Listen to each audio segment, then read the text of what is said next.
Chapter 9:12.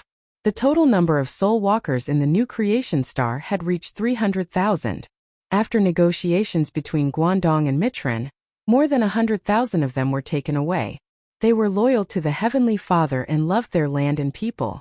There was no doubt about that. But they were still dead. The living and the dead fighting side by side sounded beautiful and vivid. Perhaps one could even imagine some inspiring stories, but in reality it was very difficult. The breath of the living seemed to be burning the dead. The darkness of the dead also affected the living in all aspects. It was a sure sign of mutual harm, rejection, disrespect, indifference. It was only a matter of time before it developed into humiliation. There was not much use in keeping them, so the Heavenly Father decided to let all those who wanted to go to the underworld go. What a good old man! Thea had obtained an army of more than 100,000 souls. After listening to Guangdong's report, she could not help but sigh. She could not bear to hurt such a charismatic leader for Diana. After arranging all the matters, she returned to Earth and prepared to visit her mother. She did not expect to see Damien's email as soon as she returned to Earth. She read it briefly. The other party only asked her to call back. Why was the naughty child looking for her? She called back. Damien did not treat her as an outsider at all. Perhaps mother gave me life, but he taught me how to live. Listening to Damien's emotional words, Thea also thought of Malcolm. Her father was not as great as Batman, but he was worthy of being a father. You're worried about his safety, so you want to make an armor as a birthday present for your father? I understand. Leave the rest to me. It'll definitely be strong and safe. Thea put down the phone and thought to herself. Damien was filial. That was not a problem. But what was the point of her getting involved? She might as well call the few elders of the Righteous Alliance over. Superman who never left the house, the Flash who was addicted to sitting in prison, the Sea King who loved and hated his brother, and Hal Jordan who had returned to the team. Including her and Diana, the 6 elders except for Batman were gathered. Thea told them about Damien's request. Although the heroes were full of complaints, they were very appreciative of such behavior. They all expressed their willingness to participate. Even though Batman is a little self-righteous. The Sea King interrupted Superman before he could finish his sentence. Narrow-minded. He's only so narrow-minded. The Sea King gestured with 2 fingers that were 1 centimeter long. And he's domineering. He often orders us around in a commanding tone, never admitting your mistakes. The heroes shared their opinions one after another. What made Sia facepalm was that even Diana was grumbling and dissatisfied. Even such a virtuous Valkyrie was bad-mouthing Batman behind his back. It was clear how much of a failure this guy was. But please heroes, we are here to research how to make a birthday present, not to start a war. Who is he trying to deal with by secretly creating a high-speed scope? Do you think I don't know? After being locked up for 2 weeks, the Flash's temper had obviously risen. That's right. He's also secretly studying the genes of the Atlanteans. He's most likely trying to create a potion that can kill all the Atlanteans at once.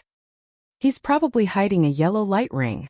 Yeah, he's collecting kryptonite and secretly creating an anti-Superman armor. He's also creating an anti-Thea armor. She tried to stop them, but as they talked, the atmosphere became more and more heated. Even Thea was dragged into it. The heroes were very happy with their discussion.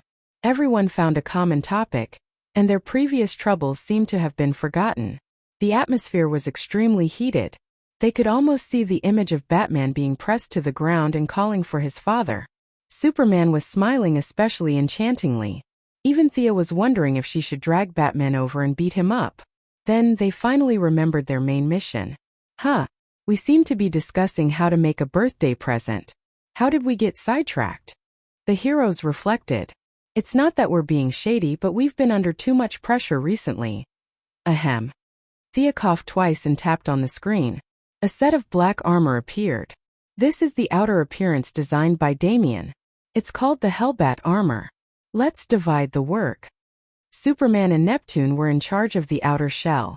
One of them was forging on a star, while the other was quenching and condensing in the deep sea. The strength of the armor would reach an unprecedented level. Diana added Olympus enchantment to the armor, which made it immune to most spells. The Flash provided the power of speed, which pushed the speed of the armor to the limit. Green Lantern Hal added courage to the cape. Even in the darkest world he could find a ray of light. Thea finished the last part of the work. The metabolic control in the original timeline seemed unreliable. This was Darkseid. Could an armor powered by metabolism fight against him? That was obviously nonsense. Without a strong power source it was impossible to drive the armor, let alone fight against Darkseid for more than 10 rounds. That would require a lot of energy. For that, she used the divine power of death. Just as she said before, Batman was no longer an ordinary person from the moment he connected to the dark multiverse. The divine power of death could kill an ordinary person instantly, but with the support of a universe he could control it for a long time. She didn't tell anyone about these reasons. Her excuse was still the metabolic drive. Even if Batman studied it carefully, he could only conclude that it would consume the user's lifespan. This was in line with the basic principle that there was a price to pay for using extraordinary power. They worked hard for a week and finally handed the armor to Damian. Damian provided the original form and prepared to be in charge of the final paint job. Thea reminded him in the end, "Damian, this armor is very dangerous. Neither you nor your father should use it." Damian agreed. One day, half a month later, he awkwardly and casually packed the armor into a huge box, as if it was a gift he had bought from a roadside stall. He pushed it to Batman.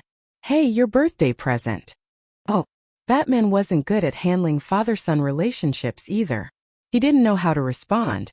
He replied blankly, looking at Damian waving his hand and leaving the Batcave like a little adult. A gentle smile appeared on Batman's face, which had been calm for thousands of years. He only opened the gift after his son left the Batcave. He took a few glances at it and knew that it didn't just represent his son. It was also a token of appreciation from his old friends. Using life force as the driving force. There was a note on the armor. It was written by Damian, but it was obvious that it was written by Thea. Chapter 9:13. As far as Batman knew, only the young lady could make such strange things. She was the most versatile. She was the only one who could integrate all kinds of messy energy from the magic lamp ring. Batman, who wanted everything to be under control, quickly checked the armor. After confirming that there were no oversights, he began the first test. A pain that seemed to penetrate deep into his bones.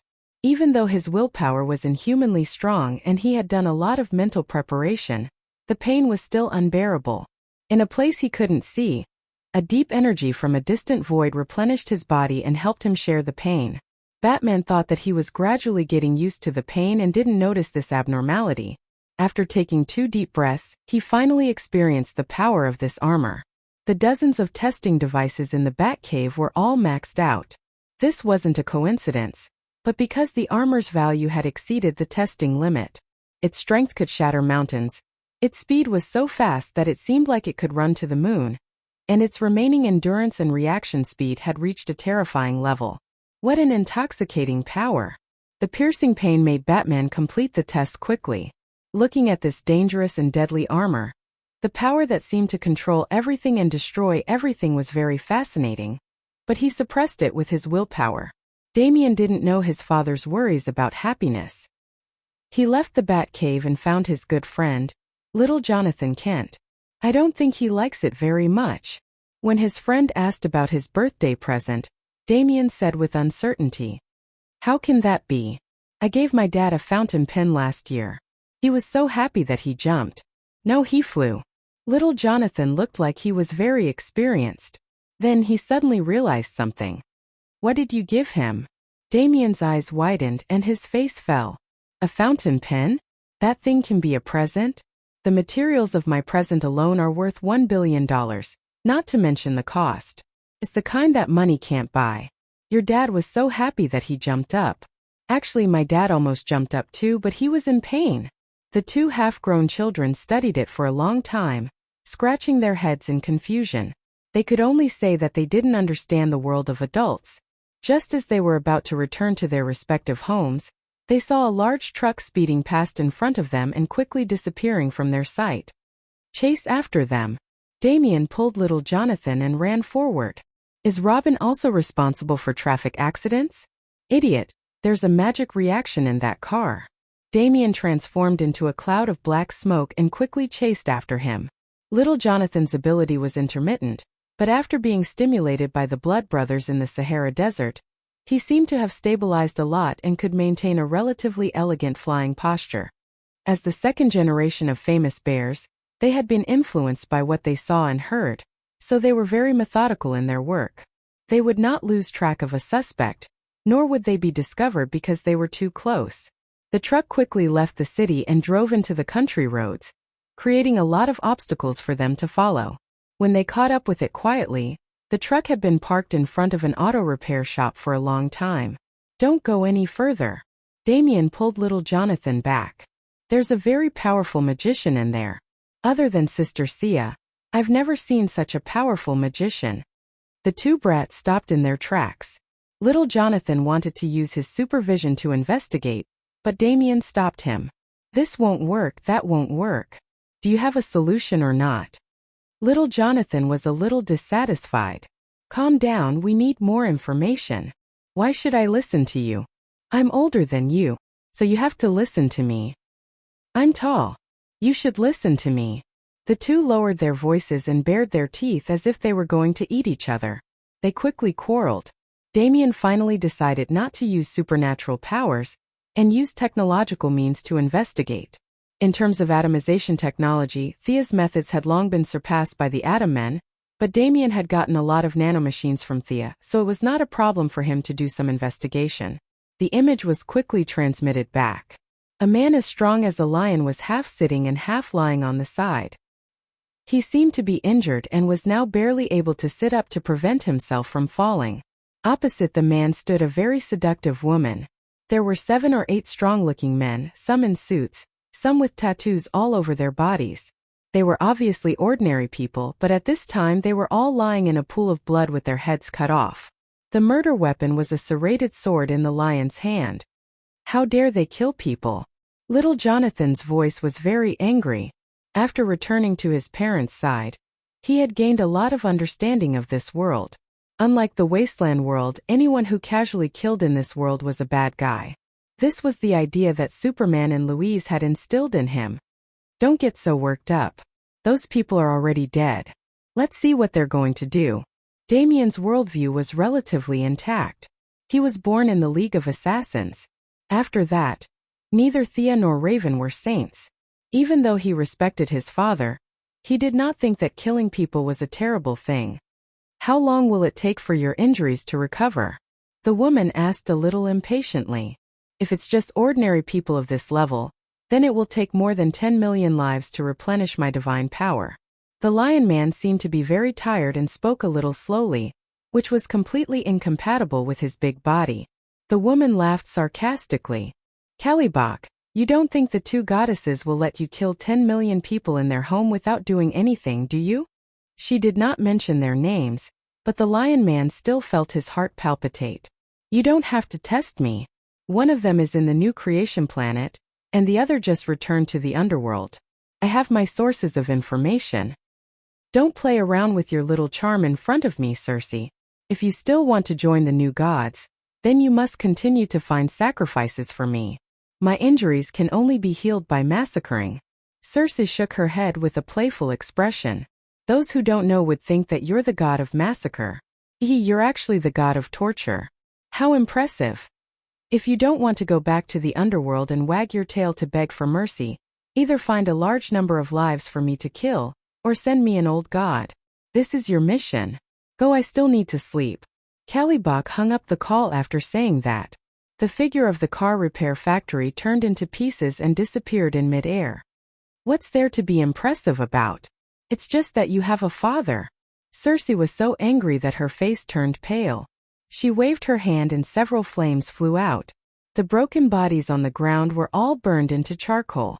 Only then did she take a step forward and leave the scene. It was not until the surroundings fell into silence that the two young heroes came out after a long while. They did not know who Kalibak was, nor did they know Circe. However, they checked the scene carefully. Chapter 9:14. The corpses were burned to ashes, but as the son of a famous detective, Damien could always find some clues. The truck driver from before was also one of the dead. However, without exception, they were all tortured to death. There were no signs of resistance on the ground either. It was as though they were tortured to death without any resistance. This is just a temporary noodle restaurant. Everything is normal except for these corpses. Little Jonathan used his supervision to observe the surroundings. Seduction spell. A very powerful seduction spell. The targets chosen are all strong men. They have different occupations such as drivers, lawyers, and gang members. It seems that the man was seriously injured, so he's going through some kind of ritual to recover? Damien also made his own deductions. Damien analyzed with a straight face. He was too far away from the level of the old gods and new gods. Thea naturally wouldn't be so free as to tell him this. Based on the current situation, it wasn't too far from the truth. He didn't know how long Calibac would have to worry about meeting Circe every time. Thea had just come into contact with the divine power of death that day, so she didn't use much strength. Calibac's life force was stronger, so he was on the verge of death.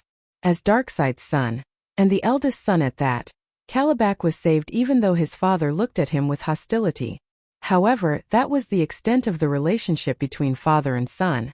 How much he could recover in the future was entirely up to him. As for the 10 million lives, it was just a bluff to Circe. If the quality wasn't good enough, it didn't matter how many there were. Calibac wasn't stupid.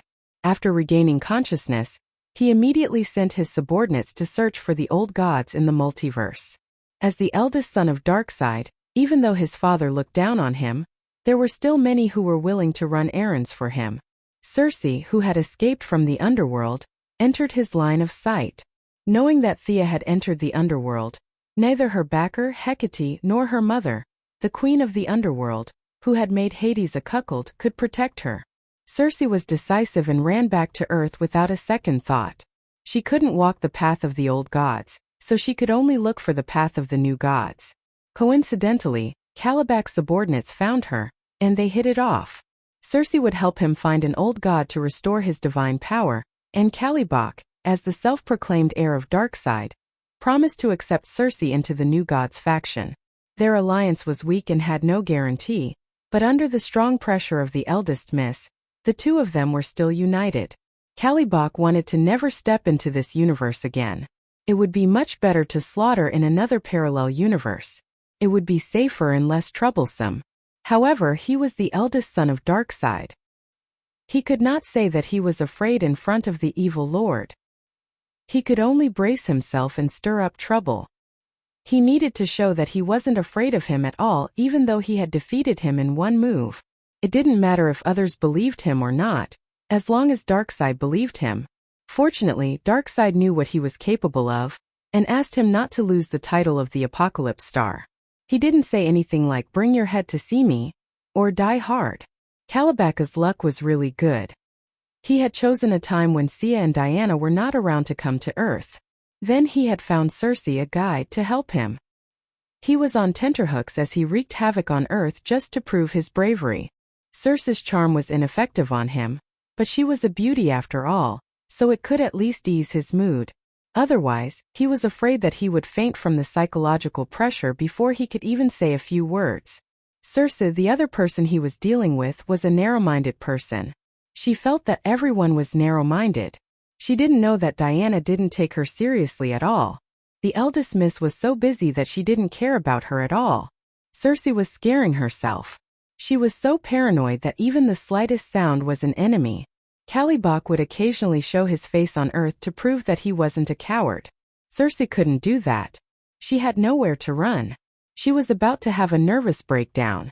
In order to find an old god to prove her allegiance, she racked her brains. She didn't know many of the old gods, only a few of them. She couldn't defeat the ones in the underworld, not to mention Hades and Zeus. Fortunately, there were enough gods in the Greek system. She went through them several times and finally found a good target. Hercules, the god of strength, was full of divine power. He was alone, and most importantly, he was a man. Circe was very confident in her charm spells. However, the god of strength wasn't an eggplant in the field. She needed a plan. The adults were busy with their own things. Damien and his friends also started to investigate the matter. The two naughty children agreed not to call their parents, So they excluded Zhonglian. As for the young titans, little Jonathan wanted to ask them to do the mission together. But Damien rejected this suggestion. He felt that the extraordinary twins were more than capable of doing the mission. A month passed quickly. The Flash was cleared of his crimes with the help of his friends and was released from prison. Green Arrow accompanied his wife to live a primitive life on Purgatory Island. Thea was busy every day. The affairs of the underworld were complicated. Even if everything was on the right track, she still needed to pay attention to it. She couldn't relax at all. Ever since the Penguin Man was captured to dig coal, the Two-Faced Man died in an accident, and the Clown fell into the mountain stream, Gotham fell into a blank period.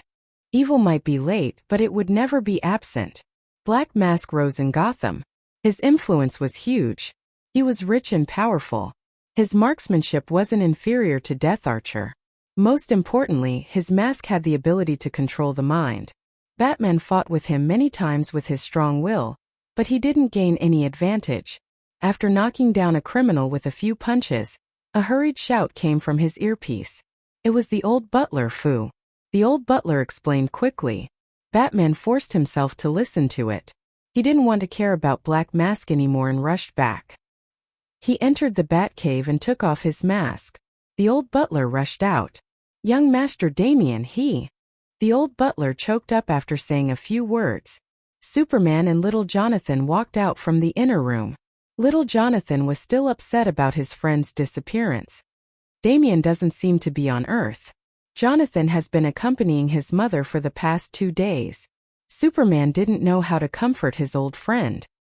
He explained dryly. "I will find him," Batman said firmly. He was saying it to the old butler and Superman, but also to himself. He pulled up all of Damien's records. More than 10 screens showed them at the same time. Batman started to analyze them bit by bit. Initially, it was the 2 children who went on the adventure together. However, 3 days ago, little Jonathan was called away by Louise. Damien didn't give up and continued to investigate. Batman had never seen Calabac and Circe. He pointed at the screen and asked little Jonathan, "Who are they?" Chapter 9:15.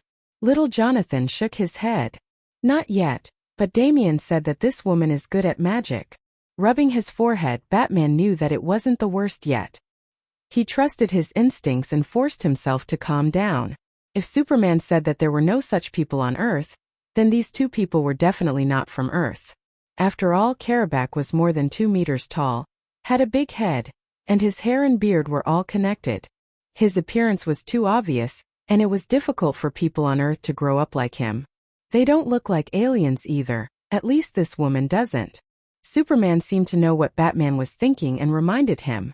As an old friend, and this matter also involved his son, Superman was very attentive. He even put aside the Fortress of Solitude and did a lot of work in less than 3 minutes after receiving the news. Seeing that Batman was listening carefully, he continued to add, "From my experience, Thea probably knows these weird guys, but she and Diana are not on Earth at the moment. I've contacted her secretary, and it seems that she's not in the universe either.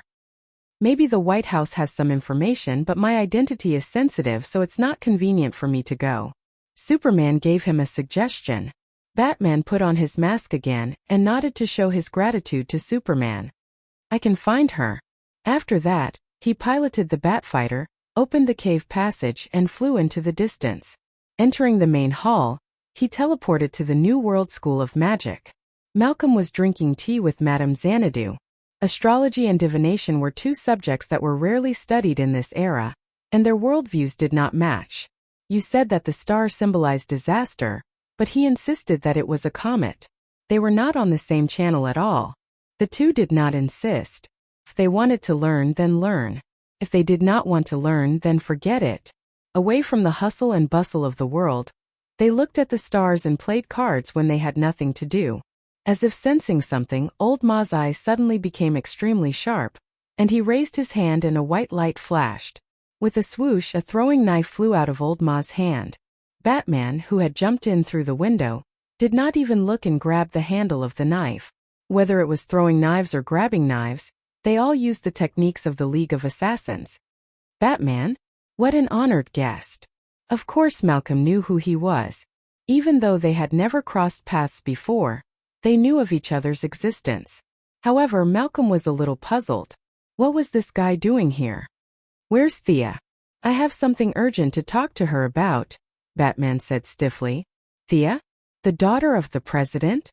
She's from the Righteous Alliance, right? You asked the wrong person, hero. Old Ma showed an appropriately surprised expression, as if Batman had said something very strange. Batman was silent for a moment. I know about your relationship with her. I've investigated a lot of things. Malcolm put on a fake smile. What a coincidence. I've also investigated a lot of things. I know your true identity. The two of them were at loggerheads with each other. Both of them had been disheartened by the death of their loved ones. They had similar life experiences and were both trained in the Union of Assassins. However, their lives after that were completely different. At this moment, before they could even finish speaking, a fight was about to break out. Fortunately, Madame Xanadu was more rational. Perhaps she had expected this, or perhaps she had divined it. She asked calmly, Batman, why are you looking for Thea? I'm asking about their whereabouts. I'll say it again. I don't know any Thea. You've got the wrong person. She's your daughter. I don't believe that you don't have a way to contact her, Batman said coldly. Malcolm's voice was even colder. Mr. Wayne, you've crossed the line. Madame Xanadu, who had always been quiet and good-tempered, covered her face. Were these two born to be at odds with each other? Why were they so angry? She hurriedly stepped in to smooth things over. Only then did the two men stop. Batman was usually not so impatient, but today he was so worried about his son that he was about to explode. Deep down, Old Ma was still the evil big boss. He felt uncomfortable all over when he thought of the ninja master's expectations of Batman. It was already a show of restraint that the two did not take out their swords to fight. Knowing that Batman was looking for his son, Madame Xanadu also tried to persuade him. Malcolm finally snorted, took out a water basin, filled it with water, and began to recite the spell over and over again. It was extremely difficult to connect the earth to the underworld. Madame Xanadu was not good at magic, but she was still much better than Old Ma. The two of them worked together to increase the output of their magic, but the channel still did not open. In desperation, they could only call Constantine, Midnight, Zatanna, and Mystery over. The six of them worked together as if they were summoning a big boss. Finally, they opened a channel to the underworld. You opened such a big channel to find me? Huh. Why is Batman here too? Thea was very puzzled.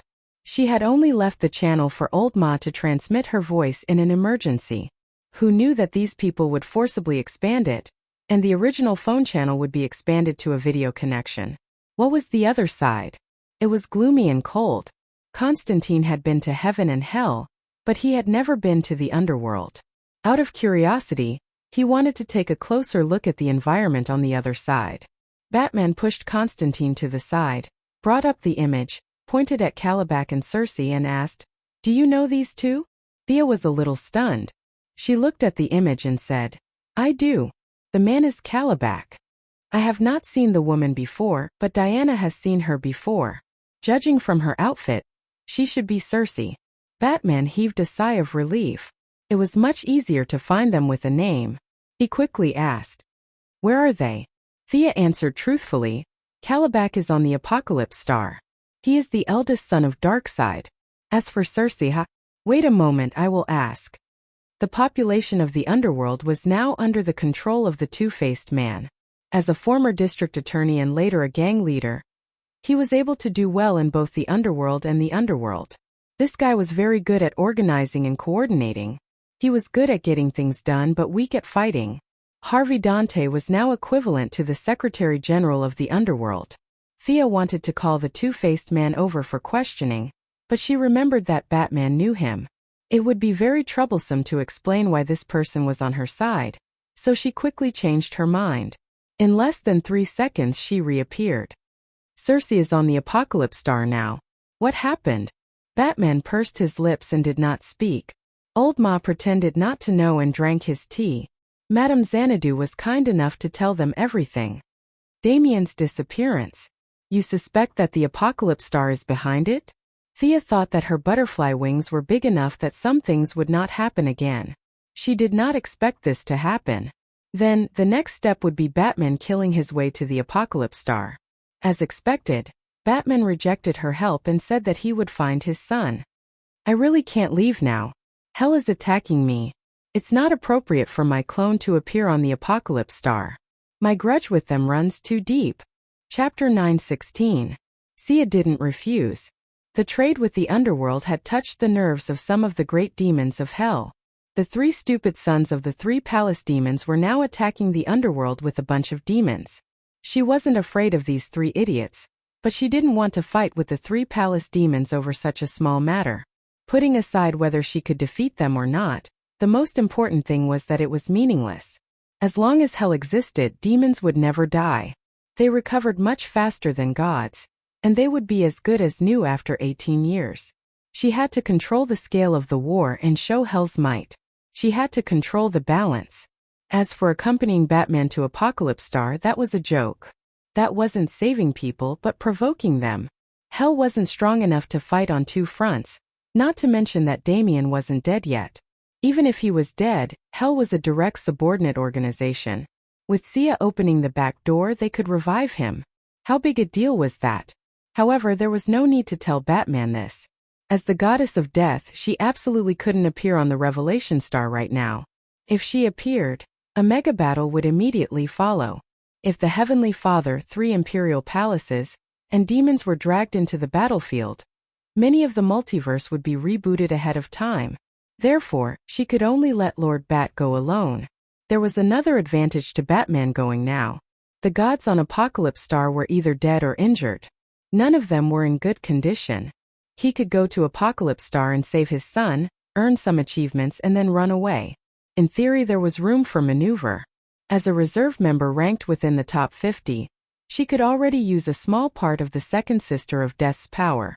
Thea reached out and drew an Ankh amulet. It couldn't be compared to the original, but its effect was similar. After thinking for a while, she took out a dagger. This was a divine weapon that Anubis had specially made for Darkseid. Horus's left eye. When Horus was young, he had given his left eye to Osiris, which later fell into Anubis' hands.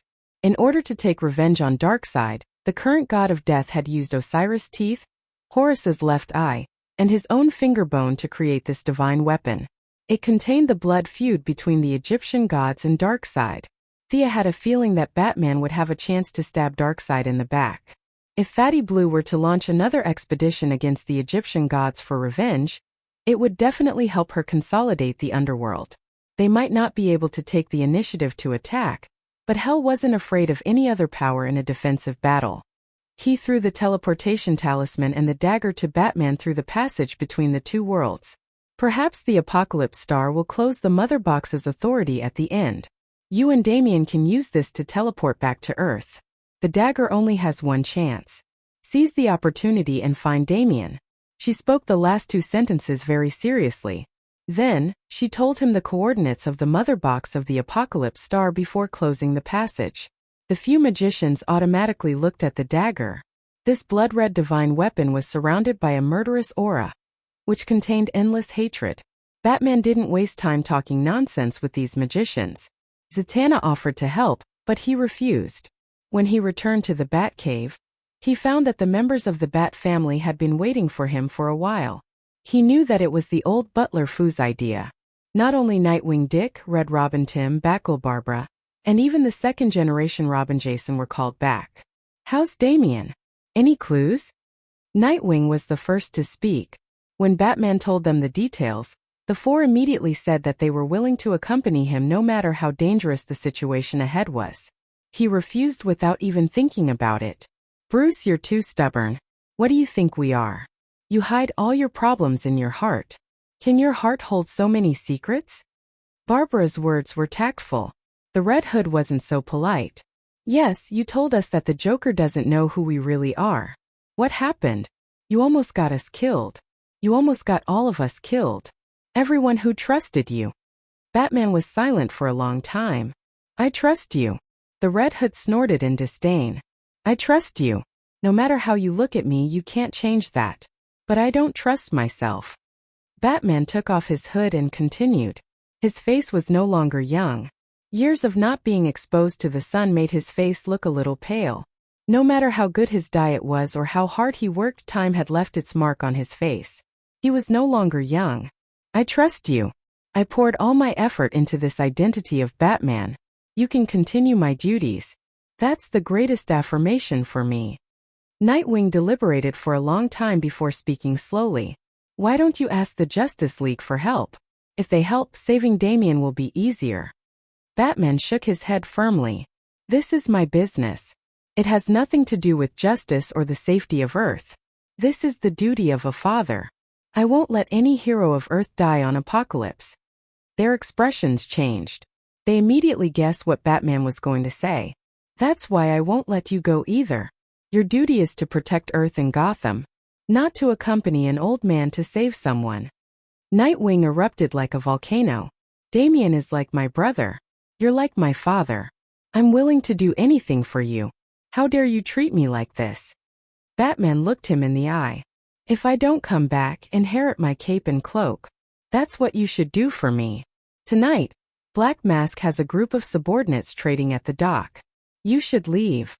Then he looked at them seriously. Barbara was the first to get on the motorcycle and leave the Batcave.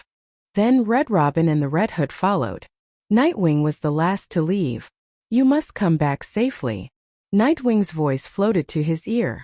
Batman's back was facing him, so no one could see his expression. After they left the Batcave, he put on his mask again. He walked to the depths of the cave and entered a complicated password in front of a heavy metal door. After a few rounds of fingerprint and pupil checks, he finally took out his trump card. Hellbat armor. He didn't expect this armor to be put to use so soon. Energy operation system, life support system, propulsion system, photoelectric stealth system, weapon system, and more than 10 other systems came online. With the help of the onboard computer, Batman quickly put on the armor.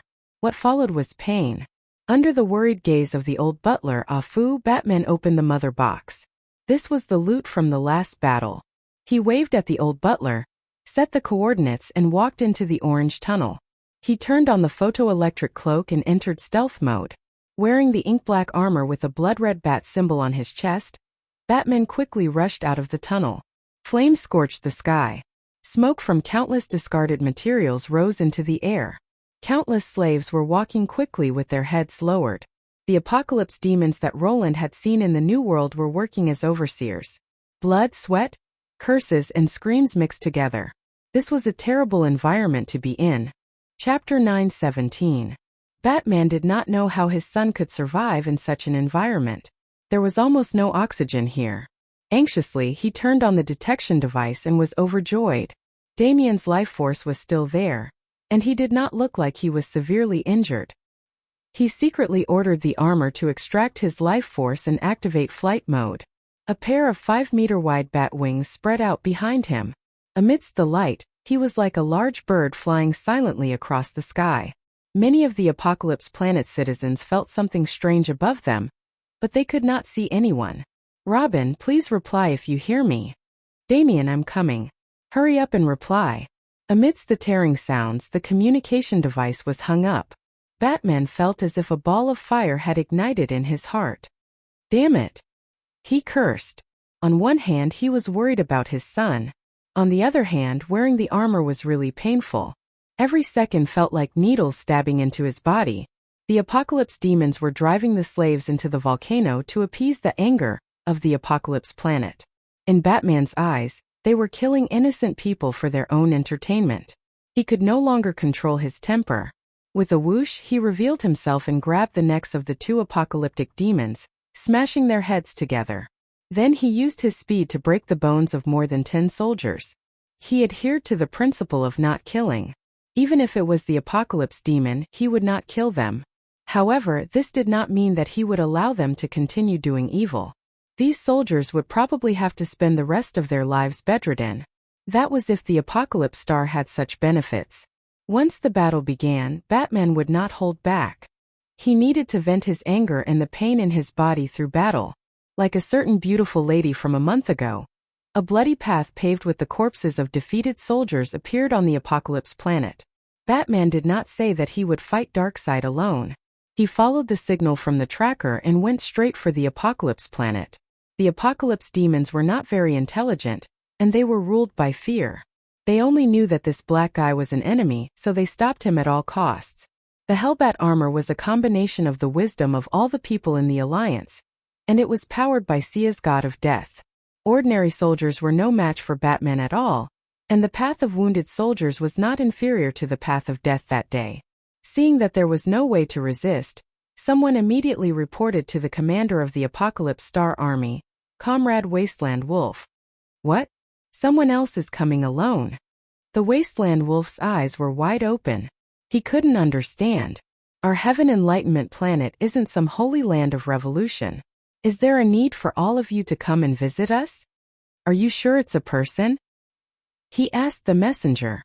The small soldier swore that it was just a big black man, and the other party was unstoppable. He was like a demon that had crawled out from hell, and even the elite Apocalypse demons were no match for him. With Thea's example, the Great Plains Wolf didn't dare to hide anything this time. He hurriedly got up to report to his boss. He took a step forward with his left foot, but after a moment of hesitation he took a step back. The Wasteland Wolf wanted to look at the scene before making a decision. What he saw almost made him spit out a mouthful of blood. He slapped the reporting soldier and shouted, "This is just an ordinary person. He doesn't have a trace of divine power on him." He almost broke out in a cold sweat. If he had called his boss and found out that it was just a normal person, the Great Plains Wolf would have had a very tragic end.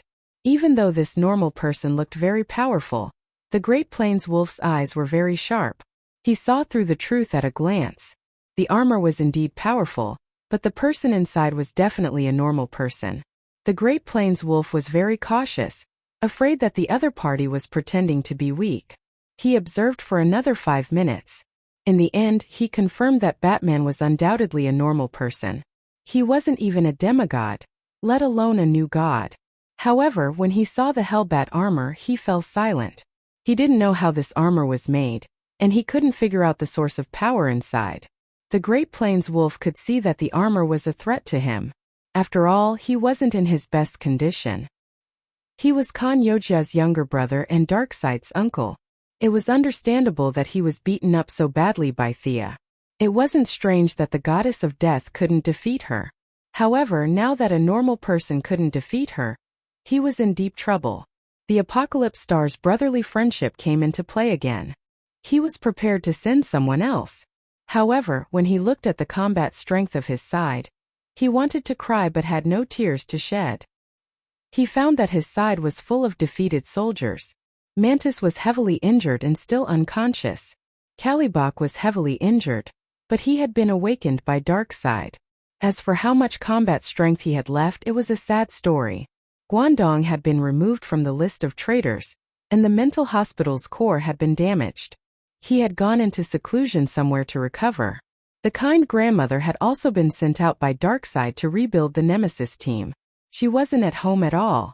Wyman Vandaba was a scientist, not a warrior. It didn't make sense for a warrior like him to hide in the back and send a scientist to kill the enemy. After counting with his fingers for a long time, the Great Plains Wolf found that everyone on his side was injured. The only ones who weren't injured were himself and the Great Warlock. However, he was still scheming. He ordered his subordinates to tell Kalibok that it wasn't a new god who had come, but a normal person, so that he could avenge his humiliation. Kalibok didn't know that his second grandpa was planning to set him up. He heard that it was just a normal person. Even though he couldn't figure out why a normal person would come to the Apocalypse Star, he still charged out with his serrated sword. Batman was furious when he saw Lionhead. This was the guy who had taken his son away. It was true that anger rose from the heart and evil grew from the side of one's guts. Without saying a word, he rushed up and punched the criminal in the head, knocking him down and then forcing him to tell him the information he wanted. This was a common tactic Batman had used in Gotham for 20 years, and he still did it today. He never expected that Kalibok, who looked powerful and invincible, was actually just an embroidered pillow. After being rescued by Darkseid, he only had a sliver of health left. After being brutally tortured throughout the universe, he had recovered some divine power, but it was still far from his peak. Circe had some tricks up her sleeves. She had captured the god of strength, Hercules, and killed an old god, allowing Kalibaka's divine power to recover faster. Unfortunately, the god of strength wasn't just for show. He took advantage of the gap and escaped with serious injuries. Kalibak pieced together his divine power and barely recovered more than 10%, less than 20%. Facing Batman's all-out attack with the Hellbat armor, he didn't have time to think. He used the attack he was most familiar with, which was to meet force with force. With a loud boom, sand and stones flew everywhere, and the shockwave blew away countless soldiers. Batman was speechless. This guy with lion head was sent flying more than 10 meters. He spat out blood as he lay on the ground, his whole body twitching. It was visible to the naked eye that his skin and bones were trembling. His bones and blood vessels were ruptured, and it looked like he was about to die. Chapter 9:18. It was too strange that Kalibak was heavily injured.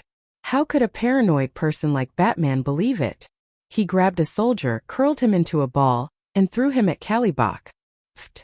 Like a small fountain, Lionhead vomited another mouthful of blood.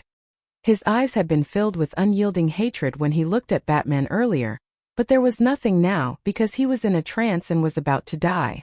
Am I that powerful? Batman looked at his fist, then turned back to look at the injured soldiers behind him. This didn't make sense. These soldiers were only heavily injured, but this guy who looked like their leader was beaten to such a state by him? Was he here to extort money? Even with Batman's level 9 intelligence, he couldn't figure out the real reason behind this. He didn't know that his armor was powered by the god of death, and that Kalibak still had a large amount of the god of death in his body. Darkseid's father-son relationship wasn't enough to help him neutralize the god of death's power. Now that the god of death was working together, Batman's punch directly triggered his old injury. Kalibak might have been able to withstand it if he was in perfect condition, but now he could only lie on the ground and wait for treatment. Batman wanted to interrogate him about his son's whereabouts, but he could only give up when he saw Kalibak's state. He was afraid that he would kill him with another punch. Fortunately, the tracker was still there. Saving Damien was the most important thing. He didn't dwell on it and continued flying forward. Behind him, the desolate wolf's head was filled with question marks. Kalibak had lost too quickly. You should at least exchange a few moves. Even the desolate wolf, who had a good temper, wanted to strangle him to death. What a shame. He was also his relative, but he was beaten down by an ordinary person like a punching bag. Even he felt embarrassed. He had no choice but to fight personally. Wasteland Wolf. Batman defeated the pursuers with a few punches and looked at the hatchet-wielding man. Needless to say, he knew him. Who are you? You have a faint aura of death on you. The Wasteland Wolf was right. He was very familiar with the god of death. He couldn't see it through the screen, but he couldn't be wrong. Unfortunately, Batman misunderstood. He said with a gloomy face, "That's your death." The Wasteland Wolf didn't waste any more words and swung his hatchet. Without the armor, it would be extremely difficult for Batman to hide. Unfortunately, the fierce attacks of the Great Plains Wolf seemed to be in slow motion in Batman's eyes. The power of Godspeed was running rapidly inside the armor. Although he couldn't run at that kind of speed, with the help of various technological products, Batman's current reaction speed wasn't much worse than that of an extreme speed. Seeing the momentum of the axe, he grabbed the handle of the axe and sent a flying kick towards the Wasteland Wolf's jaw. The Wasteland Wolf tilted its head and dodged the attack, as if it was shocked by the enemy's quick reaction. At the same time, it took out a newly forged greatsword and slashed at Batman's arm. This attack was fast and ruthless and extremely tricky. Even if he was not in his best condition, he was still the Wasteland Wolf that had ambushed Earth's second Wonder Woman. Batman could only let go of his sword and retreat. At the same time, he threw out 3 bat darts. The bat darts seemed to have a life of their own. They broke down and regrouped in the air, quickly turning from 3 to 300 to 3,000 until they filled the entire sky. They were densely packed like a group of black bats as they flew about in all directions. All sorts of random movements covered the Great Plains Wolf's line of sight. They were accompanied by strange sound waves, attempting to confuse his judgment. Camouflage? With his rich battle experience, the Great Plains Wolf instantly understood his opponent's intentions, Or perhaps he thought he understood. He put away the long sword and swung the axe with all his might. Like a hurricane, it swept through the swarm of bats. Among them were the truly lethal bat darts, and there were also shadows cast by optical technology. There were even some green lights, but the surroundings were pitch black. All sorts of lights and shadows crisscrossed, and the little bit of green was not obvious in the dazzling scene. You dare to use such little tricks? Before the Great Plains Wolf could finish speaking, he saw Batman suddenly appear on his left side. When did he move to his side? The Great Plains Wolf was using long weapons, and it was a little difficult for him to fight in close quarters. Just as he swung the axe halfway, he saw Batman raise his left arm. The blades on his arm were forged by Superman on a star. They were as strong and sharp as any metal in the world. The 3 blades pierced into the Great Plains Wolf's left rib. Batman knew that the new god had the healing characteristic of divine power, so he did not pull the blades out immediately after they entered his body. Instead, he stirred them, and then with a sudden burst of speed, he used the momentum of his forward charge to cut a huge wound under the Great Plains Wolf's rib. Golden blood flowed out instantly, and the Great Plains Wolf hurriedly used his divine power to heal his body. Unfortunately, half of his body slowly went numb. Not only did his divine power not heal his body, but it also clashed with the appendages on the blades, causing more damage to the wound.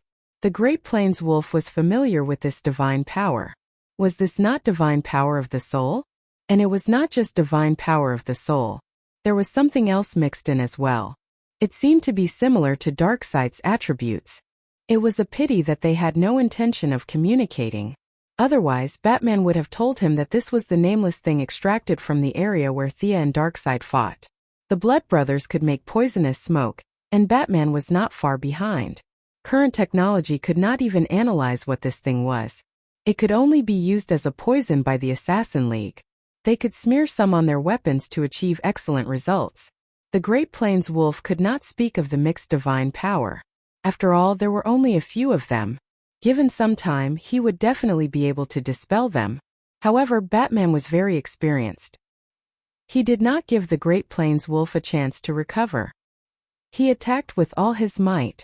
The two exchanged another 7 or 8 blows. Taking advantage of the numbness on the Great Plains Wolf's left side, he added another wound to his enemy's back. Just as he was about to follow up with another attack, a black ball of light hit his shoulder. Batman was sent flying more than 10 feet away. It was a great warlock who had arrived late. Seeing that the Great Plains Wolf was in danger, he hurriedly used Shadow Impact to push back Batman. Even with Diana's enchantment, the Hellbat armor was not 100% immune to magic. His mastery of magic was not as good as Thea's, but the Great Warlock was still one of the best among the magic gods. There were only a few people who were better at using shadow magic than him. Batman was an ordinary person, so he was naturally not in this range. However, Superman's armor was made on a star, so it naturally countered shadow magic. Coupled with Olympus's enchantment and Batman's high willpower, shadow magic did not do much damage to him other than causing him a slight impact. Seeing that he was unharmed, the Great Warlock felt a little guilty. He exchanged a look with the Great Plains Wolf. They both had the same thought. This big black guy either has the divine power of death or the divine power of soul.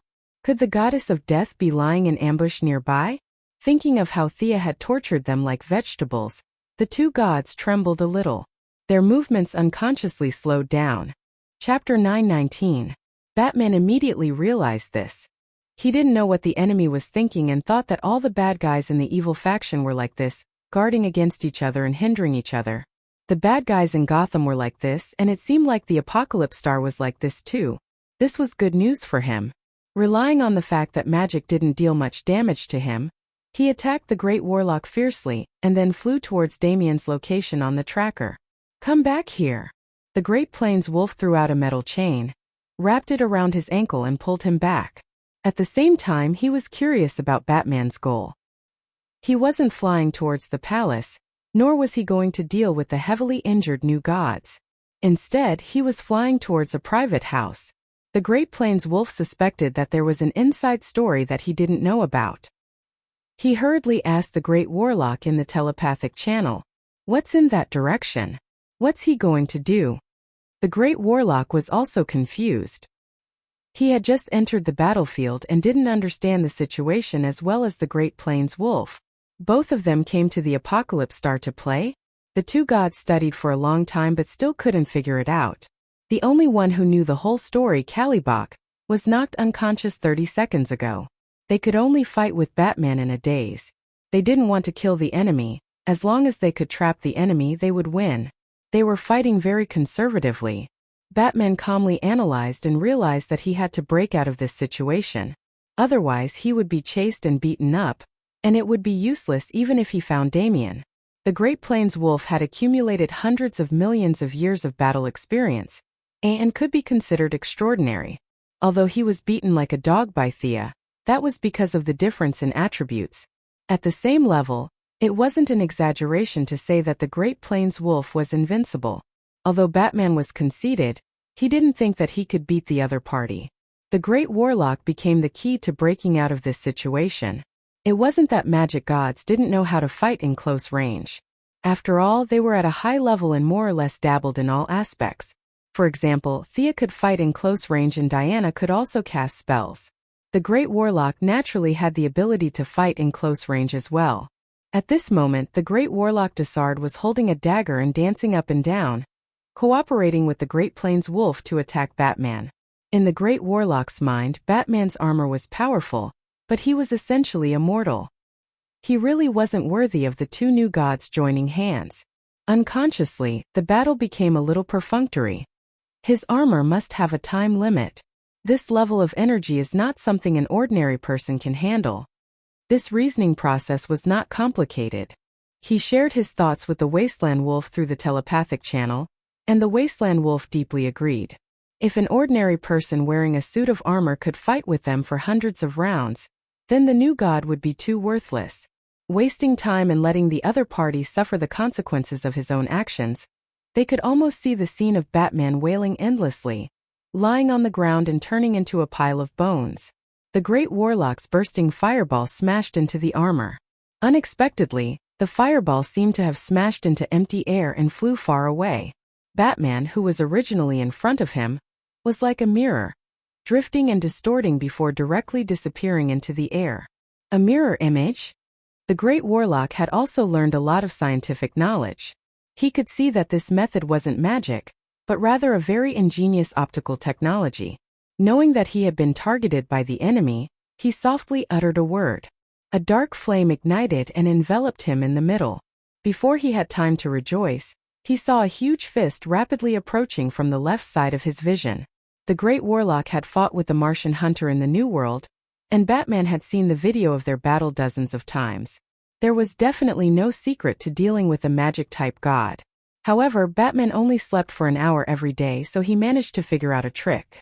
From an apprentice who knew some tricks to a wizard, a great wizard, and even a wizard god like Thea, Batman used a supercomputer to simulate their battle scenes, and made various deductions and calculations. He didn't understand anything about magic casting and spell modeling, but that didn't stop him from observing from the side. Every wizard had a fixed rhythm. Once it was disrupted, they needed time to readjust. As for the rhythm of the Great Warlock, Batman analyzed it the most. For this, Batman had made several preparations. Seeing that the Great Warlock had taken the bait, he ignored the flame and punched Disrad's left face. Disarco was sent flying dizzily. Before he could regain his composure, Batman spread his wings and caught up to him with the power of speed and the power of death. He punched Disarco's open abdomen again. Punching left and right, Batman attacked wildly. The Great Warlock tried to teleport, but was interrupted by the supersonic wave. The strong backlash and internal injuries made him spit out a mouthful of golden blood. The Great Wasteland Wolf chased after him desperately. Unfortunately, he was good at martial arts and had plenty of combat experience, but he was never good at speed. This was also the main reason why he could tolerate extreme speed on Earth too. Now that Batman's speed was no less than extreme speed, he couldn't catch up even if he used all his strength. Listening to his old friend Disrad's continuous screams, he really didn't have any good ideas. Crack! Continuous attacks. Batman felt that this guy's body structure was similar to that of a human body. He broke the Great Warlock's spine with a knee strike, then hit the back of his head twice. Seeing that the great warlock had fainted, he didn't even look at the great wasteland wolf and flew to the other side at high speed. A round of fierce attacks knocked down an enemy, but the price was that a large part of the armor was burned. The corrosive energy was seeping into the armor every second. The armor's power was increased from 50% to 65%, and the extra part was used to resist the invasion of magic. The great wasteland wolf didn't dare to underestimate this mortal anymore. This guy was ruthless not only to his enemies but also to himself. He ordered his subordinates to take care of the great warlock while he chased after him, but his speed was simply too slow. Damien. Seeing that his son was right in front of him, Batman kicked open the door. He saw two people, one big and one small, looking at him in a daze. Damien's son was holding a book and flipping through it. The woman called Circe's hands were moving, her fingers were moving, and a black line was stretched out and connected out of thin air, as if she was drawing some kind of pattern. Even if he didn't have any experience, he could see that they seemed to be carrying out some kind of teaching activity. Batman didn't think that he would be wrong about this. "You're courting death." Circe saw a big black guy rushing in through the door. She thought that the Apocalypse Star wanted to show her who was the boss, so she threw out a shadow arrow without thinking. This spell could instantly kill an ordinary Batman, but he was now a super Batman. He could even withstand the Great Warlock's pain spell. Circe's two moves were simply a breeze. The trajectory of the shadow arrow seemed to be in slow motion in his eyes. The armor calculated that the energy of this black fog was not as good as the spells of the Great Warlock, so he chose to disperse it with a punch. It was the first time Damien saw the power of the Hellbat armor. He didn't think that his birthday gift would be so powerful. He was stunned for a moment. Circe saw that her spell was easily broken by Batman. She raised her eyebrows, raised her left hand, and a colorful ball was thrown out. Chapter 9:20. Don't, he's mine. Damien had been with Circe for a while. He recognized that this was Circe's signature spell, Greater Transfiguration. Circe's spell was extremely overbearing. Similar to Diana's Lasso of Truth, it was related to the rules. To resist the spell, one had to be at a higher level than her, like the new gods. Or even women. Damien proved with his actions that boys could do the same. However, there was no doubt that men could be transfigured by spells. Batman's son was already old enough, so he was naturally a man. He was also an ordinary man. Logically speaking, there was a 100% chance that he would be affected. However, something that shocked Circe happened. The spell that she was so proud of disappeared. It seemed to have hit Batman, but in fact it had flown to some unknown plane. The dark multiverse was still brewing. Even the Heavenly Father did not know what was going on inside, let alone Circe. She could only vaguely feel that something behind this big black man seemed to be sucking away her spell. "Who are you?" Batman did not say anything. Damien used his actions to tell her who this person was. Why are you here?" "I'm here to save you. Come with me." Batman felt that his son's situation was completely different from what he had expected. Not only was he not abused, but he was also alive and kicking. There was nothing wrong with him. He looked at his son from head to toe. "How are you breathing normally here?" Damien's reaction was lightning fast. He quickly connected the dots. "Sister Circe taught me the spell. She's not a bad person. I'm afraid there's a misunderstanding." Batman did not have time to think. He activated the sonic channel and was about to run. He could talk about it when he got home. However, just as the orange-red passageway rose up, a thunderous punch crossed the distance between them and struck down. It's Darkseid. Batman had seen the evil lord before. However, at that time Thea was in front of him, so he did not feel much pressure. Now that he was facing it himself, even though he was still a distance away, he could feel the endless power contained within. The attack came extremely quickly. The mother box that Batman had obtained from the Apocalypse Demon minions wasn't some high-grade item. The passage had just risen, and it was estimated that it would take another second for it to stabilize. He didn't have time to explain in detail. He pulled Damien and spread his wings to dodge to the other side. Circe's reaction wasn't slow either. This punch also enveloped her, and she could only run out with Batman. As soon as they got out of the attack range, Darkseid's iron fist landed on the ground like a giant bomb. The entire Revelation planet shook for a few seconds, and the already harsh environment became even worse.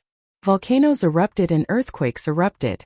It was as if Darkseid had planned this beforehand, and they all attacked at the same time.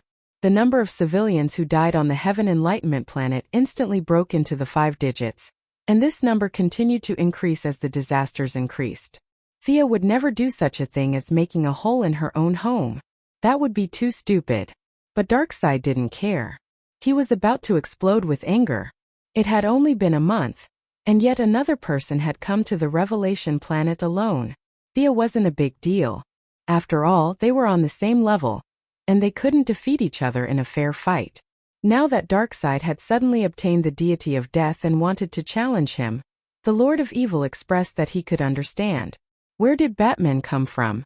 Darkseid didn't even know him. A normal person wearing a suit of armor dared to come to the Revelation planet? Did they think he was dead? Batman ignored him, and so did Damian and the other children. Darkseid automatically looked at Circe. This woman looks quite strong. Her actual combat ability is similar to Calibaca's, but that's not what you're relying on to kill your way to the Revelation planet. Circe almost vomited blood when she saw Darkseid glaring at her with his fiery eyes. She really wanted to say, "Boss, I'm not your enemy. I'm here to join you. I didn't even see this big black guy 2 seconds ago. Where's Calibac? Isn't that your son? He brought me here. You can ask him." Circe did not know that Calibac had fainted once again. At this point, no one on the Apocalypse Star could prove her true identity. She wanted to explain, but when she saw Darkseid's gaze, she gave up. She knew that if she tried to explain, Darkseid would not hesitate to hit her. A leader wouldn't admit that they were wrong, and Darkseid's temper was even worse. Even if he trusted her, there was a 99% chance that he would beat Circe to a pulp. You could reason with a righteous person, but how could you reason with an evil person? The fist was the law. Darkseid wasn't in his best condition at the moment. He was injured and his main body was injured. Osiris was one of the 9 pillar gods of Egypt, and the father of Anubis and Horus. Even though Darkseid was much stronger than him, he couldn't completely withstand his final attack. The skin on the Lord of Evil's left hand from his elbow to his palm had turned into sand. Even Darkseid didn't have a good way of dispelling a dying god's curse. He could only slowly whittle away at it. Thea's day trip to the Revelation planet had made him realize that his subordinates were hiding information. He had planted many spies in the dark, and he was the first to notice the battle between Batman and the Great Plains Wolf. He didn't care at first. If he had to deal with such an enemy personally, what was the point of having so many subordinates? But when he saw that Batman was about to run, he couldn't sit still anymore. He immediately attacked, wanting to kill the 3 of them in an instant. He didn't expect Batman to be so fast. He even managed to escape from his attack range while carrying a child. Darkseid's expression was terrible, and it got worse when Batman charged at him instead of running away. Neither of them said anything. Talking would only waste time. Batman needed to activate the talisman Thea had given him to leave the Revelation planet, and Darkseid didn't want to waste time talking to an ordinary person. It didn't matter where he came from, he would kill him first. The 2 of them were like Mars colliding with Earth, and Batman wanted to test how strong this evil tyrant Thea was talking about was. The result was gratifying. He was so strong that he had no friends. Batman's attack, which he thought could shatter mountains and break rivers, was easily blocked. Darkseid grabbed Batman's left wrist, and the armor alarm quickly lit up. However, this was just the beginning. Immediately after, Darkseid clenched his other hand into a fist and punched the armor's chest. Forged from a star quenched in the deep sea, the toughest metal in the world could not resist the supreme power of the god of strength. Countless web-like cracks appeared on the bright black armor, and this hellbat armor seemed like it would only last for a short time. Tremble before the name of Darkseid, Ant. It's your honor to die by my hands. Batman's toughness was beyond Darkseid's expectations. Darkseid had thought that an ordinary person would die from this blow, but he did not expect the armor to be intact, and Batman was still alive. Batman was the only mortal who could withstand his blow, so Darkseid had to say a few more words. Chapter 921. Don't try to escape. You're not going anywhere today. Saying that, he crushed the mother box in Batman's hand like an ant. The enemy's only escape route was destroyed. Darkseid could almost see the despair and fear on Batman's face. He laughed menacingly as he ordered the Great Plains Wolf to back off. What a joke. Why would he need his subordinates to deal with an ordinary person? Did he still want his face? I don't want to go anywhere for now. Darkseid thought that he had the upper hand. He turned his head to talk to the Great Plains Wolf.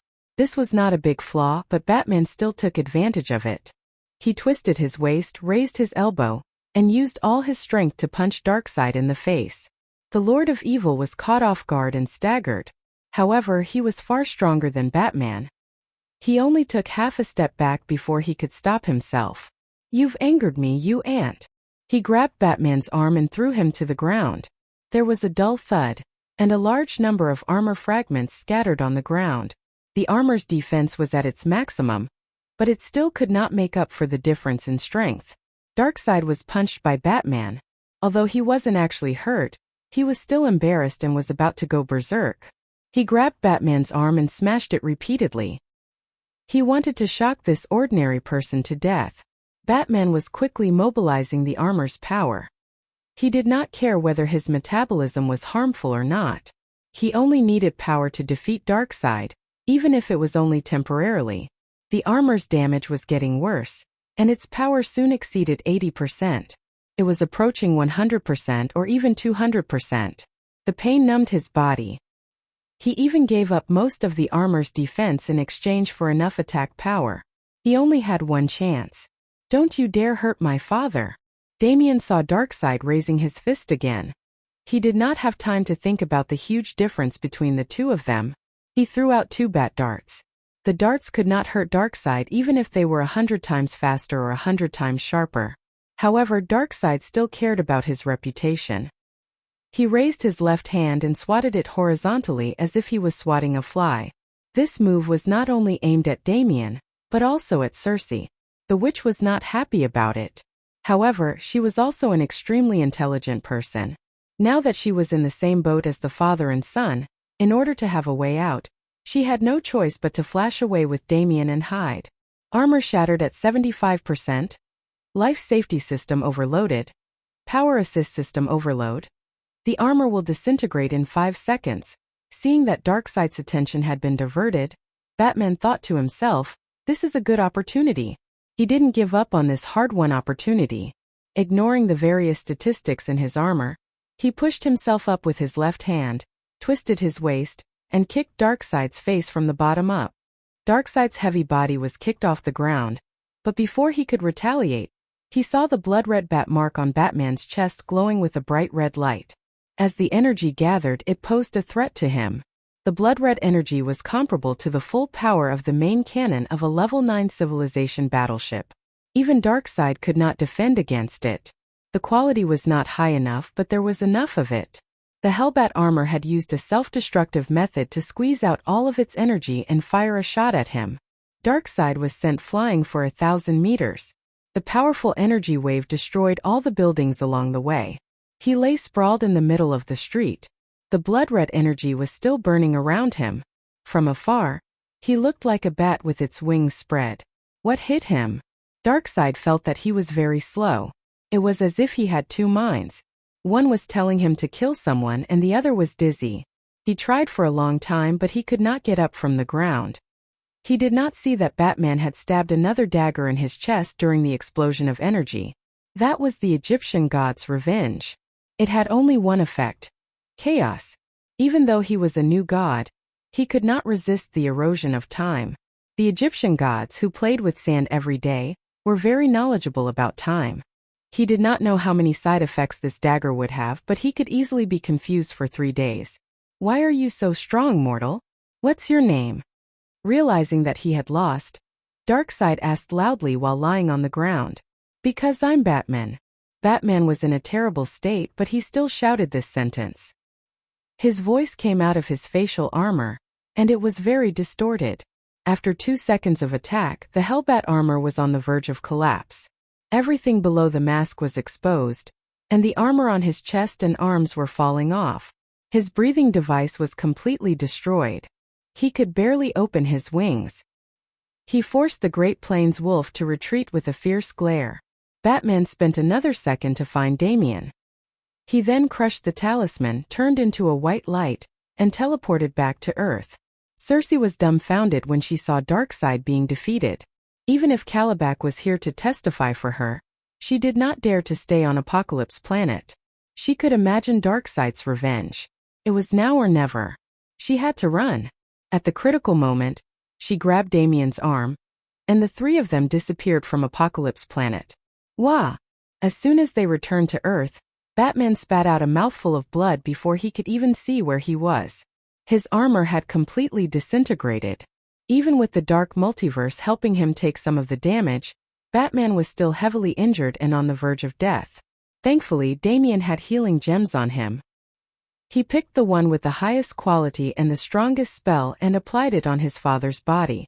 Streams of gentle blue light swirled around Batman's body, repairing it and removing the dead cells. The treatment lasted for 3 minutes. Damian kept a close eye on Circe. It was hard to tell what was in a person's heart. Who knew if she would suddenly attack someone? "You've killed me." Circe gritted her teeth and said to Damian angrily. She was overwhelmed with helplessness. She did not know what expression to make. She had betrayed Hercules in Greece. Seemed like she could not go back. Apocalypse Planet. Apocalypse Planet was an even more tragic story. Due to a freak combination of factors, the new god's reputation had turned into hatred. The world was so big that Circe did not know where she could go. She was a powerful sorcerer with earth-shattering magic power, but now she had nowhere to go. She was speechless. "You're Circe." Thea naturally sensed that Batman had used a teleportation talisman.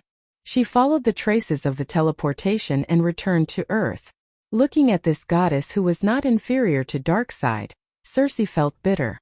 She lowered her head and bowed. "Your Majesty, why did you leave Hell?" Thea was really puzzled. She had forcefully entered the underworld. Not only did they not eat to welcome the Imperial Army, but they also ran away. If it weren't for the two-faced man's investigation, she wouldn't have known that there were deserters. Now that she saw them, she had to ask them clearly. Were they dissatisfied with their new boss? Or were they dissatisfied with him? Or were they dissatisfied? Chapter 922. Huh. Her question stunned Circe. "You don't know why I left the underworld? Don't you have any idea? I offended your wife and you don't want to take revenge on me?" Circe's mind was in a mess. She suddenly realized that she had made things too complicated. "I was bewitched by Caliban." She was trying to salvage some of her losses. Unfortunately, she could not hide her thoughts from Thea. Thea laughed out loud. "Caliban? That guy is a famous fool in the new god tribe. How could he bewitch you? Alright, stop acting. I won't pursue your offense, but you can't return to the underworld for 100 years. Stay on Earth. Go down." She waved her hand and forcefully teleported Circe away.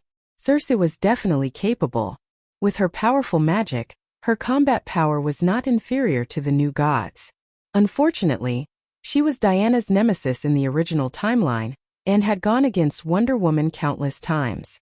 In this timeline, the two of them also did not see eye to eye.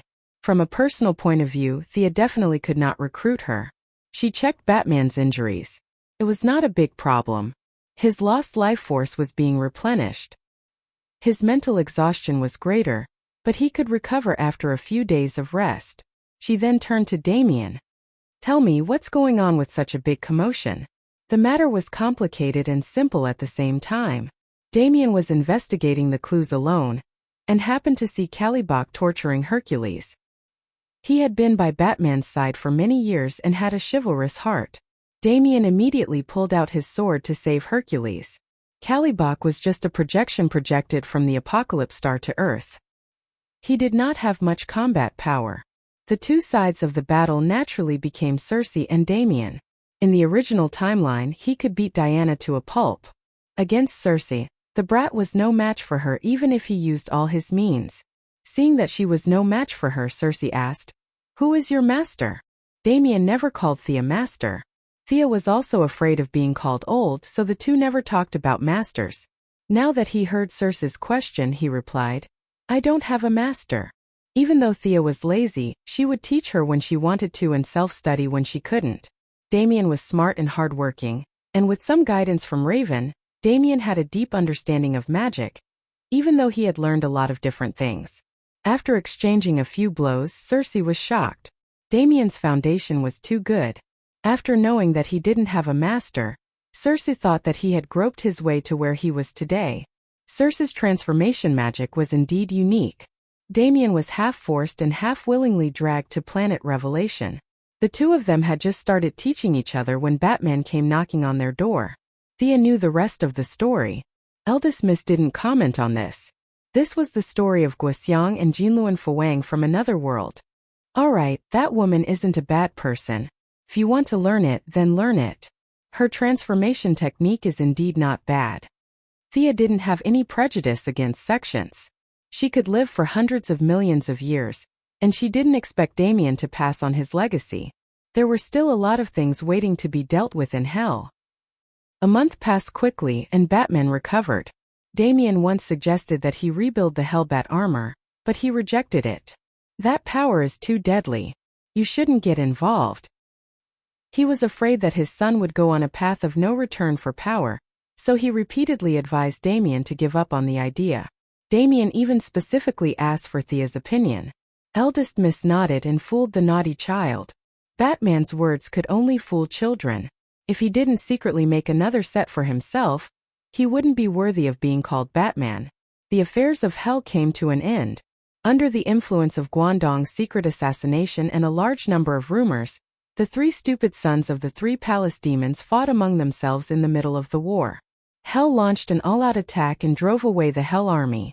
Peace was restored between the two worlds. With her huge reputation, an official army was finally established. There were 200,000 Death Knights, 9,000 Liches, and more than 500 Dracolic. These were all elites.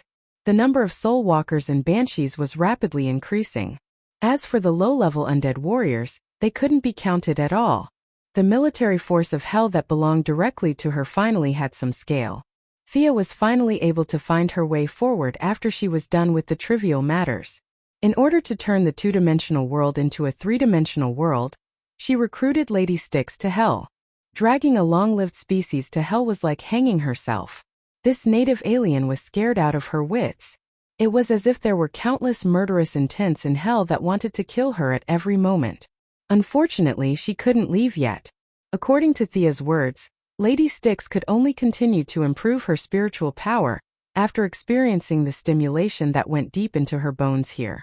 Since you didn't feel anything in the arena and weren't willing to face life and death, you might as well come to the land of the dead. I don't believe that you won't improve. Thea locked Lady Styx in a small black room for 3 days. The effect of this cruel treatment was outstanding. The pair of small eyes between Lady Styx's eyebrows finally grew to a normal size. Following that, her spiritual power skyrocketed. For pitch-black eyes stared straight at Thea, as if trying to measure the difference between the two of them. You don't look too good. Seeing that this fellow's power was about to explode, Thea used her spiritual power that was 10 times stronger than hers to suppress it. After giving her a heads-up, she gestured for her to continue communicating with the two-dimensional world. Lady Styx's face was pale. The backlash from her spiritual power wasn't too great, but the psychological pressure was too great. She had already reached the limit of her species. Even so, she was still powerless against Thea, the she-devil. She didn't want to betray her. She just wanted to fight for some equal status. She didn't expect the difference in power to be so great. Her heart turned cold. Since she couldn't resist, she might as well do her job. However, Lady Styx didn't like the aura of Hell. She hesitated and asked, "Your Majesty, your territory is good, but it doesn't seem to be alive. Why don't we go back and experiment?" Thea said with a half-smile, "Do you know where this is?" "No." Lady Styx immediately shook her head. "Do you know why I'm trying to give birth to life here?" "No." Lady Styx shook her head with a bitter smile. Thea sighed. "It's not that I don't want to explain it to you. It's just that in here." She was also scratching her head. The two-dimensional world couldn't give birth to life for a long time.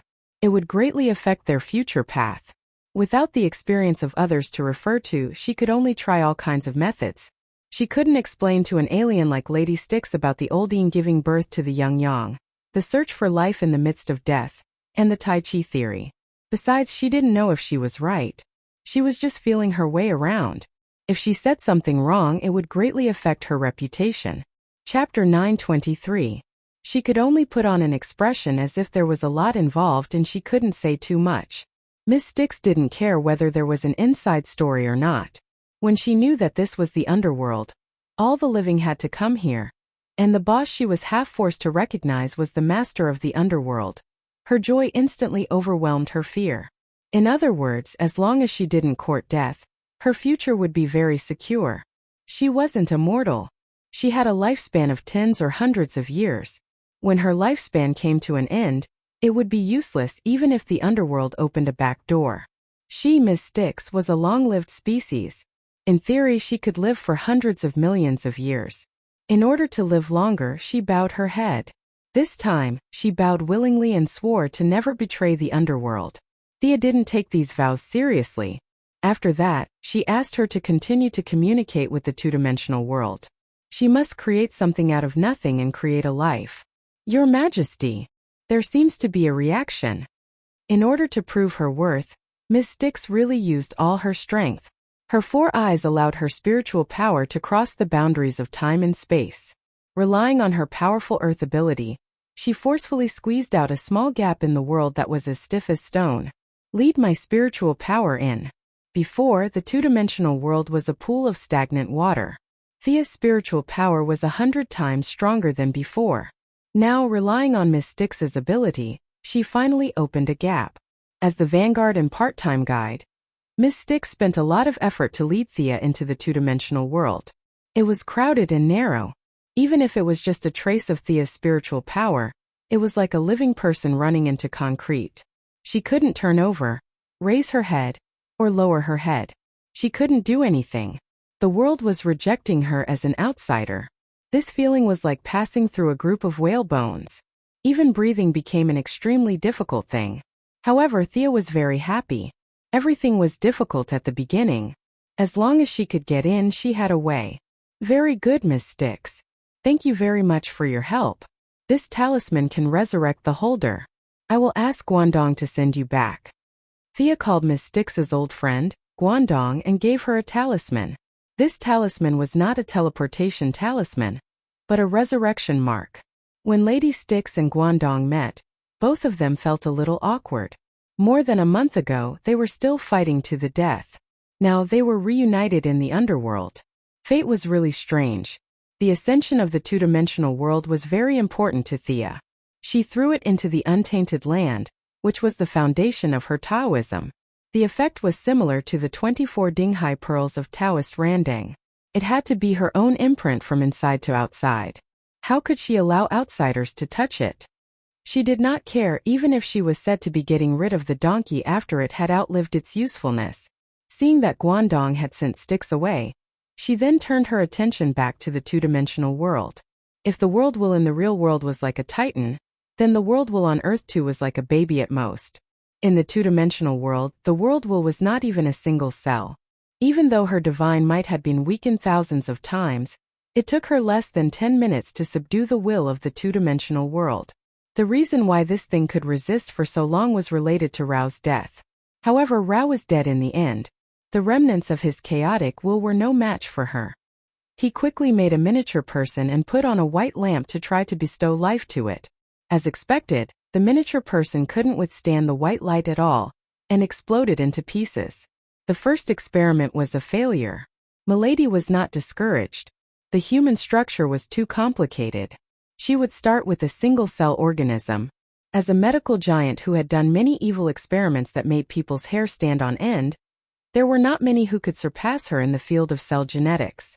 Thea also added a lot of Kryptonian genetic knowledge. She had considered a lot from the future development to her own suitability. After spending a lot of effort, she finally made a single-cell organism that met the requirements in several aspects. Unfortunately, the cell was more fragile. It turned into a small puddle of thick water before it could be bestowed with the white light. The second experiment also failed. Then the third, the fourth, the 161st, it was too complicated. It was too simple. It was too strong. It was even worse if it was too weak. Humans could not do it. Beasts could not do it. Birds could not do it. Even fish could not do it. In the end, Milady was so tired that she sprawled on the throne and panted. She really couldn't think of any good ideas. She was going to go back to Earth and learn from others. It was rumored that Diana's body was made of mud, and then given life. She was going to go back and study that body she called Diana back. The Valkyrie finally got to enjoy being a female general on the new planet of creation. She gave orders to this and that every day. The ratio of melee fighters in the Magic Legion reached a new high. "What's the matter? Did you find Batman's son?" Diana entered the room and took off her cloak. She was very manly. She raised her glass and drank a large mouthful of water. "Batman is very brave. Let me tell you." The two goddesses were actually quite gossipy. Thea told Diana everything that had happened. "Won't Darkseid be pissed off? Will he take revenge on Earth?" Diana was happy to hear about it at first. But when she thought about the consequences, she couldn't help but worry. Batman wasn't wrong to report his identity. Even if he didn't, he could have traced back to Earth with the Mother Box technology. That's for sure. That's why we need to be prepared. Thea wasn't talking about this for no reason. Diana was staying on the new planet of creation every day. This was not good. Not good at all. Diana and the Heavenly Father had a lot of clergies. The Heavenly Father was still an old bachelor. His wife had died hundreds of millions of years ago. He was also very charming. He looked like a middle-aged man who had experienced the vicissitudes of life. All of these attracted Diana. Moreover, Thea was no match for the Heavenly Father when it came to justice and sunshine. To prevent a war from breaking out in the multiverse, she didn't want Darkseid and the three palace demons to laugh at her. Diana should stay away from the new planet of creation. However, she couldn't say this out loud. Fortunately, Batman had done something big and attracted Diana's attention back to Earth. Diana was indeed as decisive as she had estimated. Even though she liked to lead the army to war everywhere, she still firmly remembered her mission to protect the Earth. Protect the Earth. "You're right. We should prepare in advance. Fortunately, the new world is in front of us. The Justice League needs to be prepared for battle." Seeing that she was about to call a meeting with the Justice League, Thea quickly stopped her. Darkseid was knocked out by Batman. "I'm afraid he'll need some time to recover. Besides, Batman also needs some time to recover." Speaking of which, it was quite funny. Darkseid had indeed been beaten silly by Batman, and the information he gathered from his old haunts in Kanto proved this point. The Hellbat armor's self-destructive energy had broken through the Lord of Evil's protective shield. After that, he barely managed to ask a question before the dagger from the Egyptian gods sent Darkseid into a state of confusion. Chapter 924. Darkseid's injury was neither serious nor light. Something was wrong with him. In the past, even though Darkseid was temperamental, he still had some discipline. The Great Wasteland Wolf, who had served him for hundreds of millions of years, had a lot of experience. However, things were different now. Darkseid began to kill as he pleased. He would kill whoever he saw.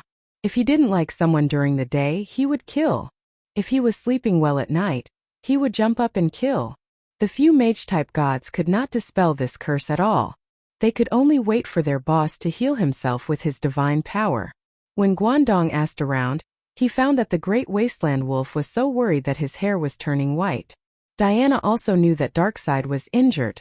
But the Heavenly Father lacked the courage to verify the authenticity of the news. The new Creator's star had missed the best opportunity. "I tried to persuade him to send out his troops, even if it was just a probing attack. Guess what he said?" Diana complained. "He said that I was young and should be careful of Darkseid's tricks." The Heavenly Father was right. There was no lack of good and evil in the multiverse. It was impossible for one side to completely destroy the other.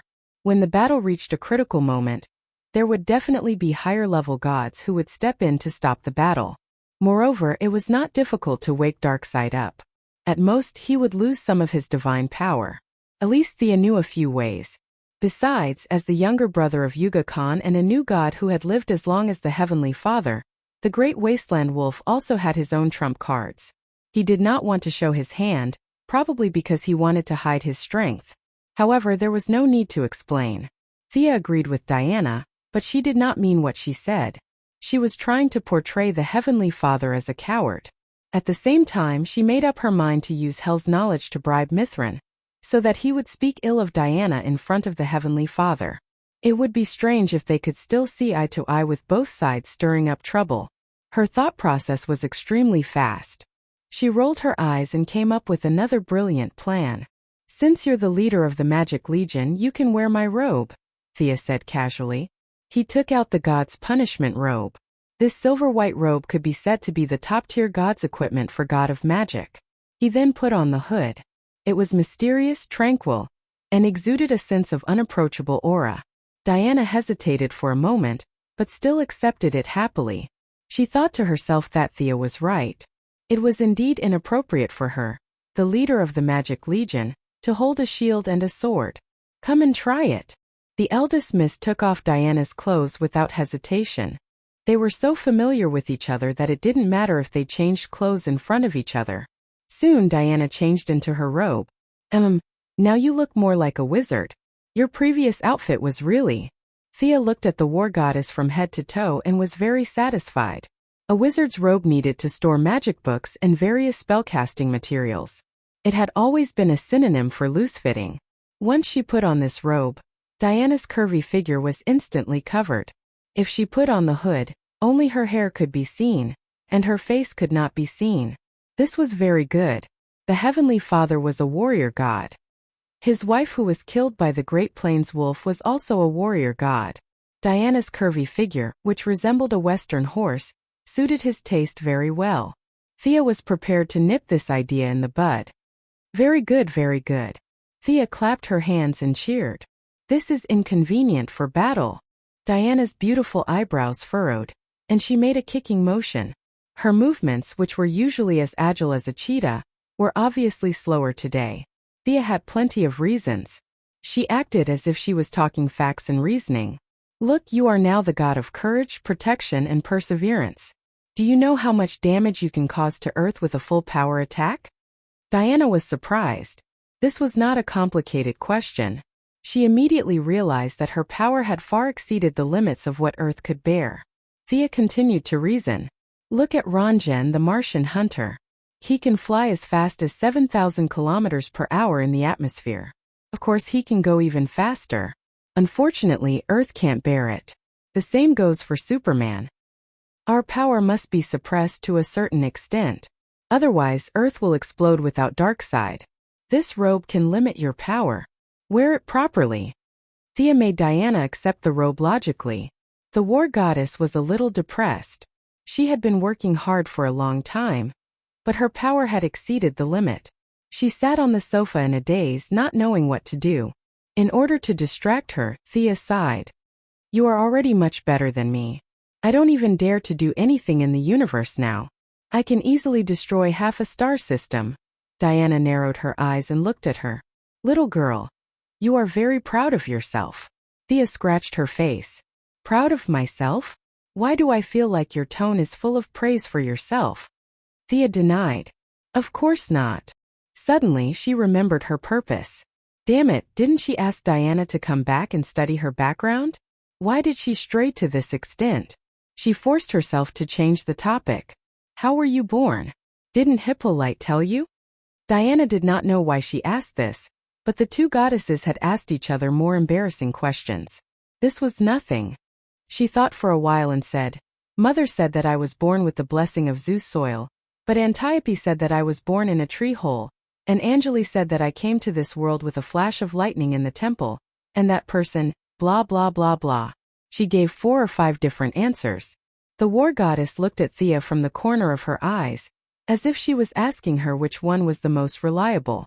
Thea felt that the old ladies on Paradise Island were all unreliable. They must be happy to fool Diana, who was still a child. Definitely. She would use her own method to examine Thea. Diana was still wearing the wizard robe, and there were only 2 undergarments inside. Thea decided to examine her body now. The power of death was attached to her finger like a swimming fish. It was cold and smooth, and it went from Diana's lips to her neck, chest, lower abdomen, and other indescribable parts. There was life in death. Thea's power made Diana feel a bit intoxicated. The cold power accompanied with the hot body, and the examination scene was extremely erotic. The examination required attention and concentration. In short, it was very exhausting. In the end, she was also very hot. In order to make the examination result accurate, she had to take off her clothes. She had no choice, it was too hot. She unlocked 2 more positions: front, back, left, right, up and down. It was not until the next morning that the examination result was finally out. Zeus, that old pervert, what kind of soil are you talking about? Nonsense. He was the one who did it with Hippolyte. You are definitely not soil, unless Zeus is 2 levels higher than me. Chapter 9:25. Thea muttered as she wiped the water off her fingers.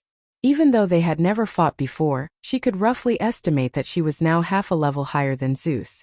If she couldn't do it, Zeus wouldn't be able to do it either.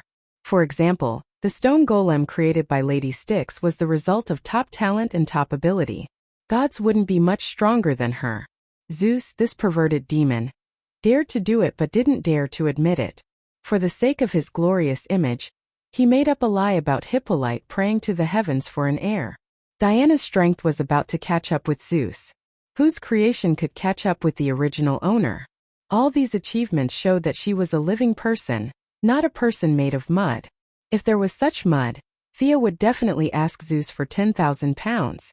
Diana didn't care if she was made of mud or not. After living for so many years, she might have struggled to sleep when she was a child, but now she had already gotten over it. Looking at her lover's wet hands, even the experienced Diana's face turned slightly red. She hurriedly changed the topic. Can you deal with the dark version of Thea now? It's hard to say. If it's the original version, she definitely won't be my opponent. But if that powerful existence controls her body, then I won't be able to beat her. Thea lay back on the bed and hugged the Valkyrie with uncertainty. The dark version of Thea had always been her main focus. When the underworld just got on the right track, she sent Guangdong to search the multiverse. The number 1 assassin had connections in many parallel universes and a large number of shadow assassins under her command. Unfortunately, she still couldn't find any direct clues. All kinds of rumors, both true and false, she collected a lot of information. However, Thea gathered all the information and found some clues. The probability of that person being Thea wasn't high. The one who occupied the main body and controlled the body was most likely Tian Shi, the vengeful spirit of God's predecessor. Now the gap between them was narrowed, but Milady estimated that she still couldn't beat the ghost. If she couldn't beat the ghost, then she naturally couldn't beat his predecessor. The only good news was that she wouldn't be killed easily. The 2 sides wouldn't be able to determine the winner without fighting for half a day. The 2 goddesses hugged each other and went back to sleep. They only woke up when it was close to noon. Not knowing what to do at the moment, the 2 goddesses were a little lazy. The mage's hand turned on the television, ready to kill some time. Randomly choosing a channel, Thea watched the TV casually. In fact, she was still thinking about the 2-dimensional world. It was not until the TV mentioned Diana's name that she turned her attention back to the bedroom. A beautiful woman with red hair was sitting in a wheelchair, and a young reporter was sitting on her right with a microphone. This was obviously an interview program. The red-haired woman seemed to be reminiscing about something, and her voice was a little erratic. Diana Prince is like an angel. Back then I was withdrawing money from the bank, and a superpowered villain was wreaking havoc. I was already under a pile of rubble, and a stone pillar was about to fall on me. Just as I was about to die, she covered herself in holiness and blocked the pillar, saving my life. The young woman paused for a moment, as if she was reliving the scene of that day. Do you know this woman? Thea asked Diana. Yes, a few years ago. Her name is Vanessa Caputelis, a very strong girl. Diana was different from Thea. She was a superhero through and through. She would go out to help the weak when she had nothing to do. On the other hand, Thea would rather sleep at home than do such things. I remember that she likes ballet. We don't know much about it. Diana had saved too many people, and she was not inferior to Superman. She recalled and said with uncertainty.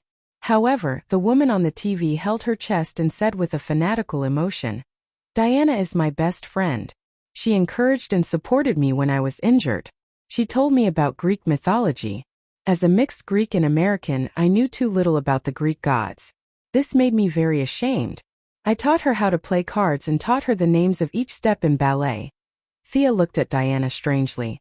From the woman's words, it didn't seem like they didn't know much about each other. The young woman seemed to have made up her mind. She looked at the camera and said affectionately, "She's my best friend. I love her. I can't live a day without her." Ugh. Thea swallowed a mouthful of blood. She looked at Diana with a playful expression. At the same time, she was thinking that she should hurry up and bring the 18 levels of hell online. Diana's charm was too great. She was attractive to both men and women. If she didn't make a few examples, it wouldn't be enough to deter the rascals. "No, I'm really not close to her." The Valkyrie waved her hands and hurriedly explained. Thea believed that. However, it was an indisputable fact that Diana's charm was too great. The young mistress had such a high reputation. If there were people who boldly expressed their love for her, how much pressure would Steve Trevor be under in the original spacetime? After this small episode, the two goddesses were no longer in the mood to watch TV. They were ready to go out for a walk and visit Batman. Although this person had a lot of problems, he was still a comrade. After combing their hair and changing into their coats, they first went to the mall and bought a bunch of shoes, bags, and clothes. After sending the shopping results back to Diana's villa, the two goddesses drove to Gotham. When they walked into the Batcave, they heard a series of bang, bang sounds. They saw that Batman wasn't wearing that outfit today. He was bare-chested and didn't wear a mask. He was smashing the tires with a hammer for fun. Thea had done similar exercises before. She couldn't figure out whether this was training or venting. However, this method of reducing stress was also a specialty of the ninja masters. She clapped her hands. "Not bad. Looks like you're recovering well." Damien waved at her from not far away. The naughty kid was holding a thick book with a black cover and reading it hard. It was the secret of Circe's transformation. One of them wanted to teach while the other wanted to learn. Thea didn't stop them at all. This didn't mean that her spells were inferior to Circe's, but the focus was different. Thea's spells were like her godhood. Soul's death. Its lethality was extremely high. A single spell could kill thousands of people. This was really contrary to Batman's principle of not killing. Even if Damien didn't care about killing people, he didn't want to go against his father's wishes. The transformation spell was very suitable for superheroes. The target could turn into a sheep or a pig with a finger. After that, they could be locked up and removed from the spell. Although it was a little troublesome, Batman felt that it was very good.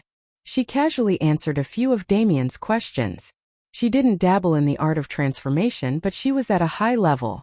She could understand 70% to 80% of it with just a little thought. "You guys came at the right time. I have something to talk to you about." Batman threw away the sledgehammer, wiped his sweat, and gestured for them to follow him inside. Damien was a little curious and also followed. Chapter 926. In the shabby cave, the first thing that came into view was more than a dozen giant displays that covered the entire wall. Many data cables were connected to the ground.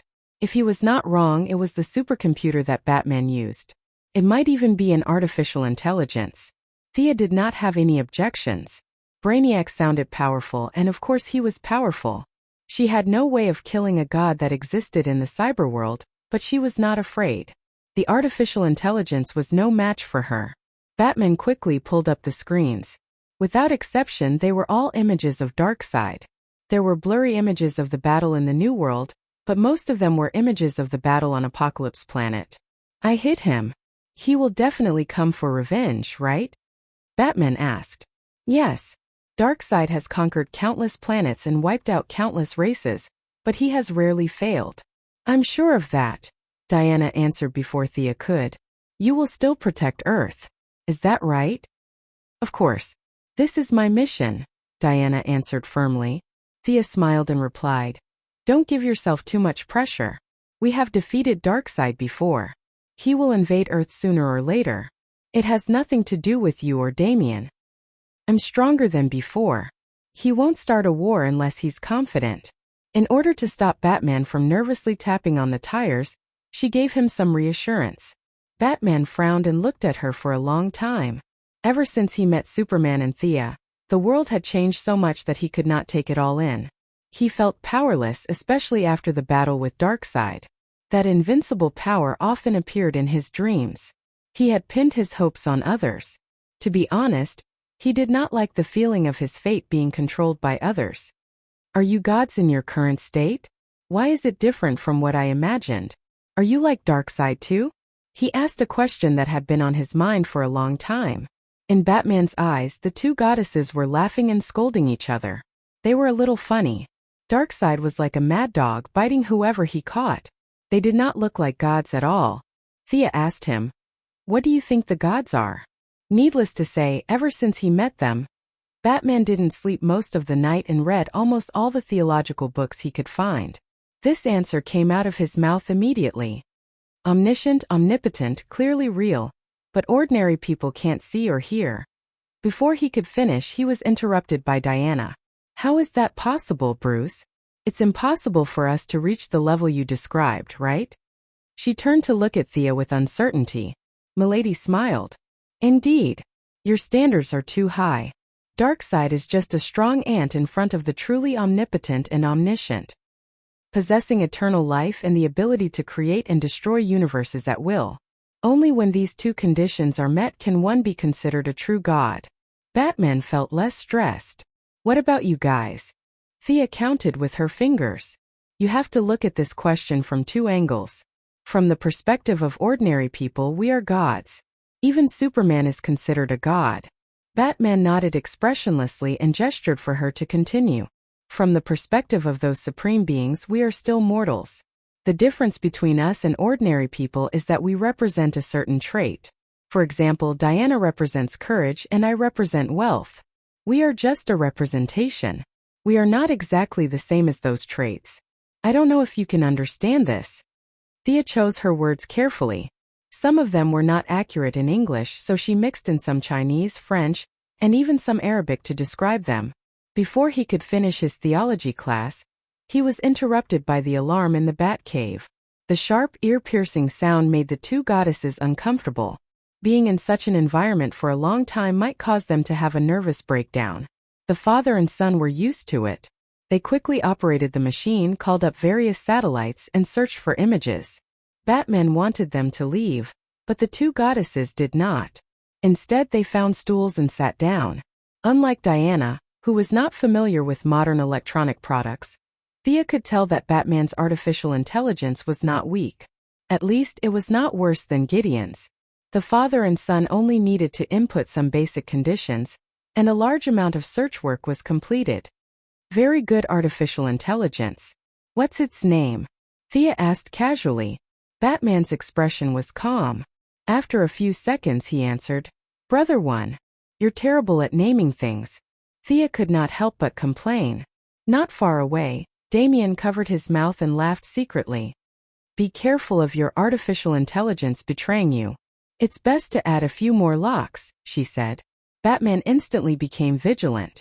After knowing Thea for so many years, she would never speak without thinking. There must be a reason for her words. He turned around and asked, "Why? What will happen?"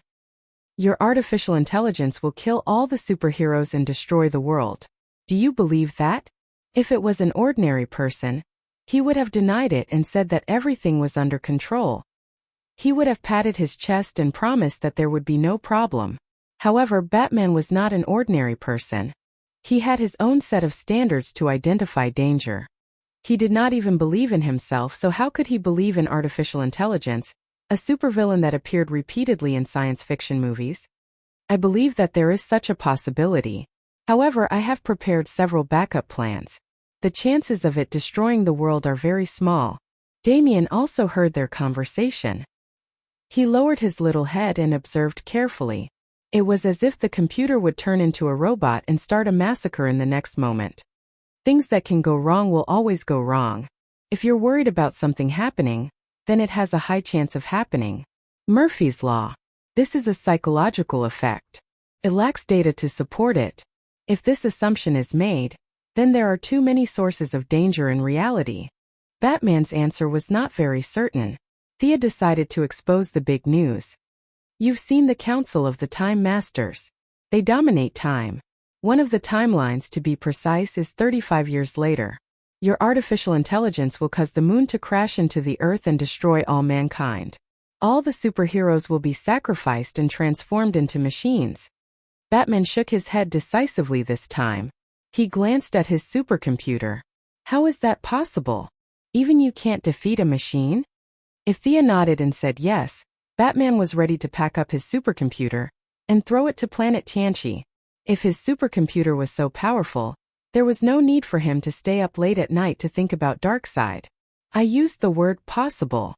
There is such a possibility. The future is full of uncertainty. It's hard to say if the future will turn into a dark apocalypse that we can't predict because of a small matter. Chapter 927. Diana and I don't just have to protect Earth and this universe. We also have to protect other parallel dimensions. We might not be there all the time. You going to planet Apocalypse is an example. Thea almost said that with great power came great responsibility, but that was what she meant. You mean to destroy it in advance? There's no need to give up eating for fear of choking. Batman understood Mandarin, and he completely understood the idioms that Thea occasionally used. Find someone you trust, such as Barbara, Tim, or Mr. Excellent. Open the source code to them and have them add some protective measures. Also, make sure that you weren't there at the time and didn't make any records. Thea gave him an idea. This involved the issue of trust. She didn't recommend herself. Instead, she recommended Batgirl and Red Robin. They were definitely the people that Batman trusted the most. Thea's words implied that she was on guard against him. Batman wasn't angry that she was guarding against him like he was a thief. In fact, he was deeply convinced. This was a very good idea. Batman nodded in agreement. After the brief interlude, the artificial intelligence also found the target. The image was very blurry. It was a picture taken by a civilian surveillance camera. A light blue humanoid muscle monster could be vaguely seen pressing down on a pedestrian on the side of the road. The pedestrian struggled with all his might, but the two hands firmly held onto his head. Then, the pedestrian's skin started to shake violently as if it was melting.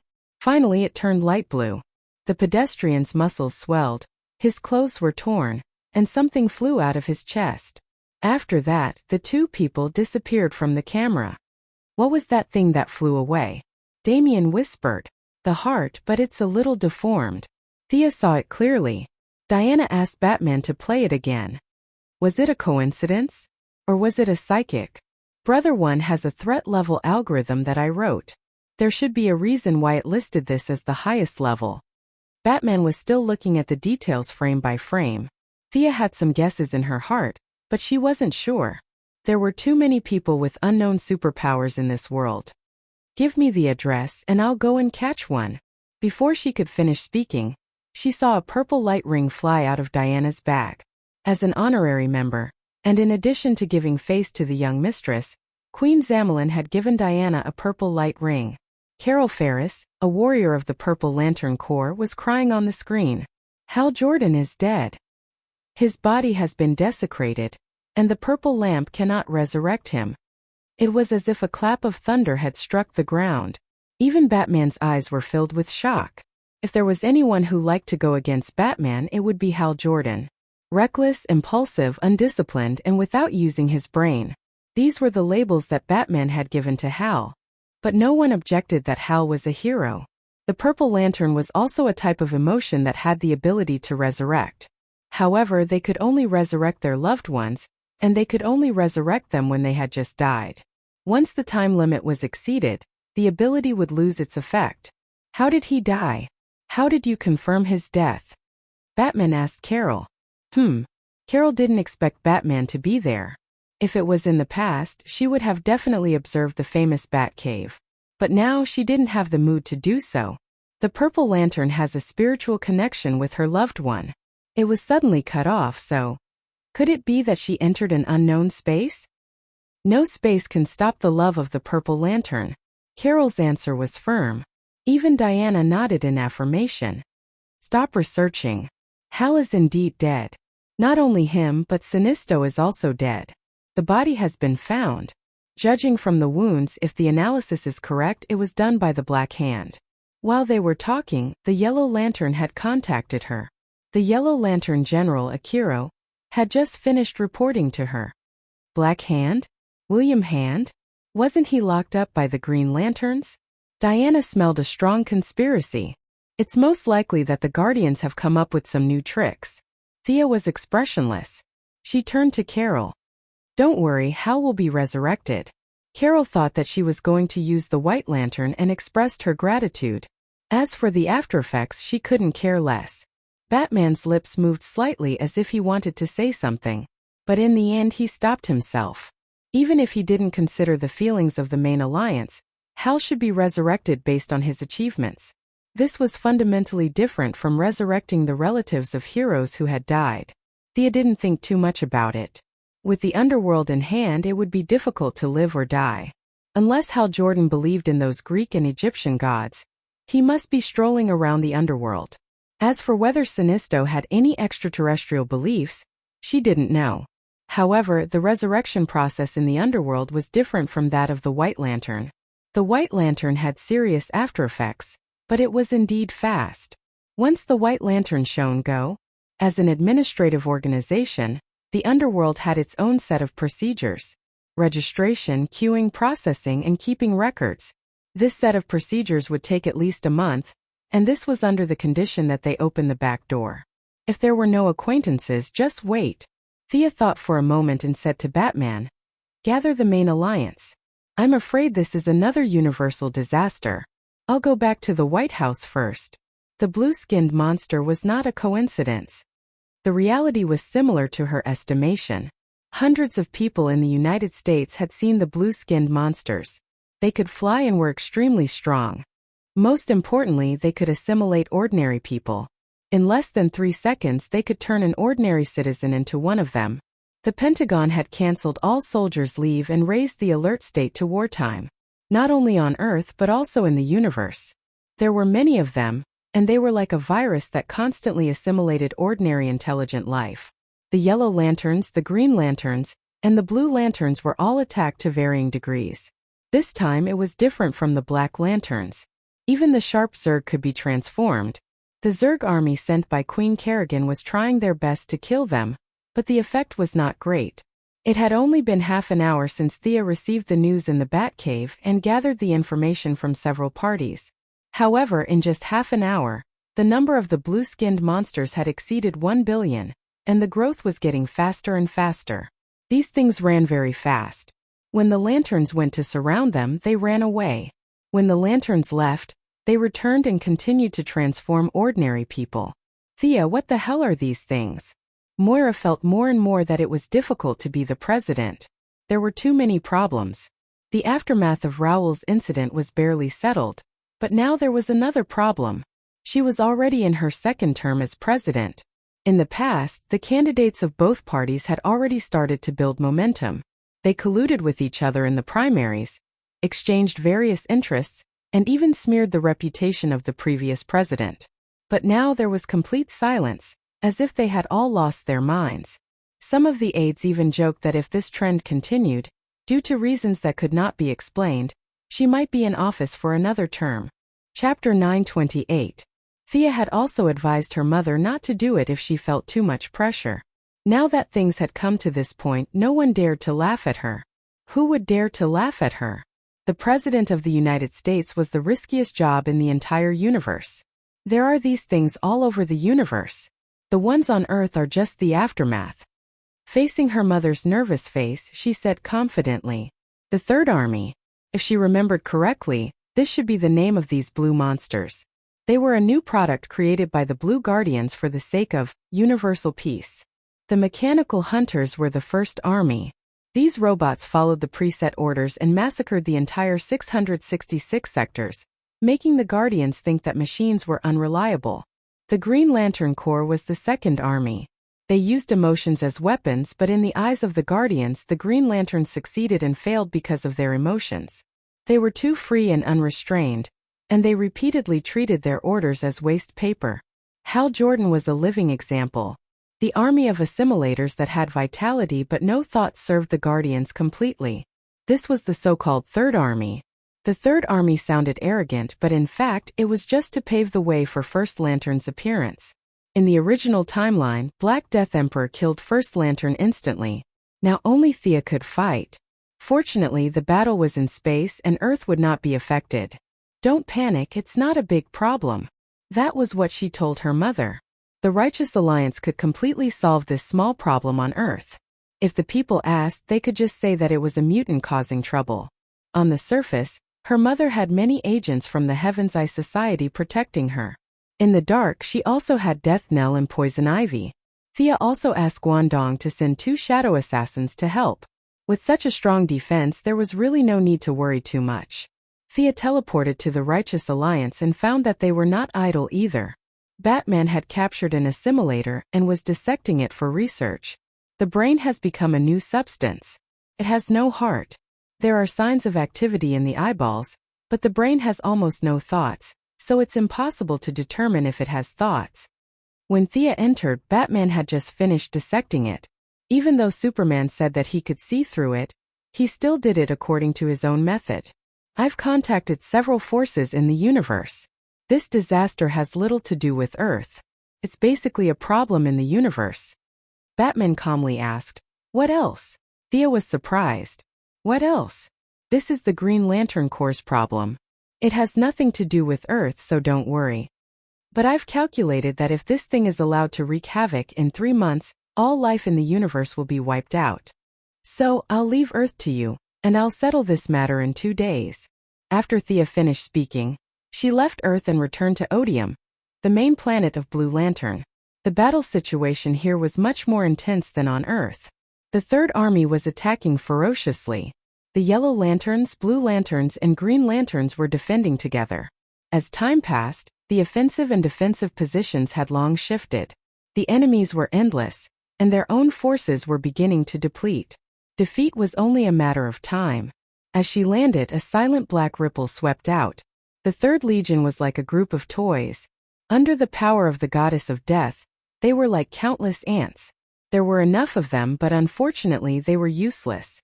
With just a slight raise of his hand, these soulless, almost mindless dummies fell to the ground in droves. "Where's Ganser?" she asked the saint after looking around but not finding her target. The saint brought her a piece of bad news.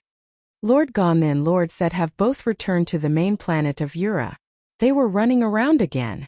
These little blue people were really troublesome. Thea had no choice but to go to Ura again. In the end, she found that not only Ganser, but even the little blue people from before had disappeared. The Green Lantern Corps was being attacked by the Third Army. She helped them repel a wave of attacks and instructed them to retreat to the main planet of Blue Lantern. As for whether they listened to her or not, she said it was up to her. Where did these guardians run off to? Standing alone in space, Thea scratched her head. Anka's amulet allowed her to teleport anywhere. But the problem was that she didn't know where to go. Who knew where these guys were hiding and doing bad things? Without specific coordinates, no matter how powerful her teleportation technique was, she wouldn't be able to get there.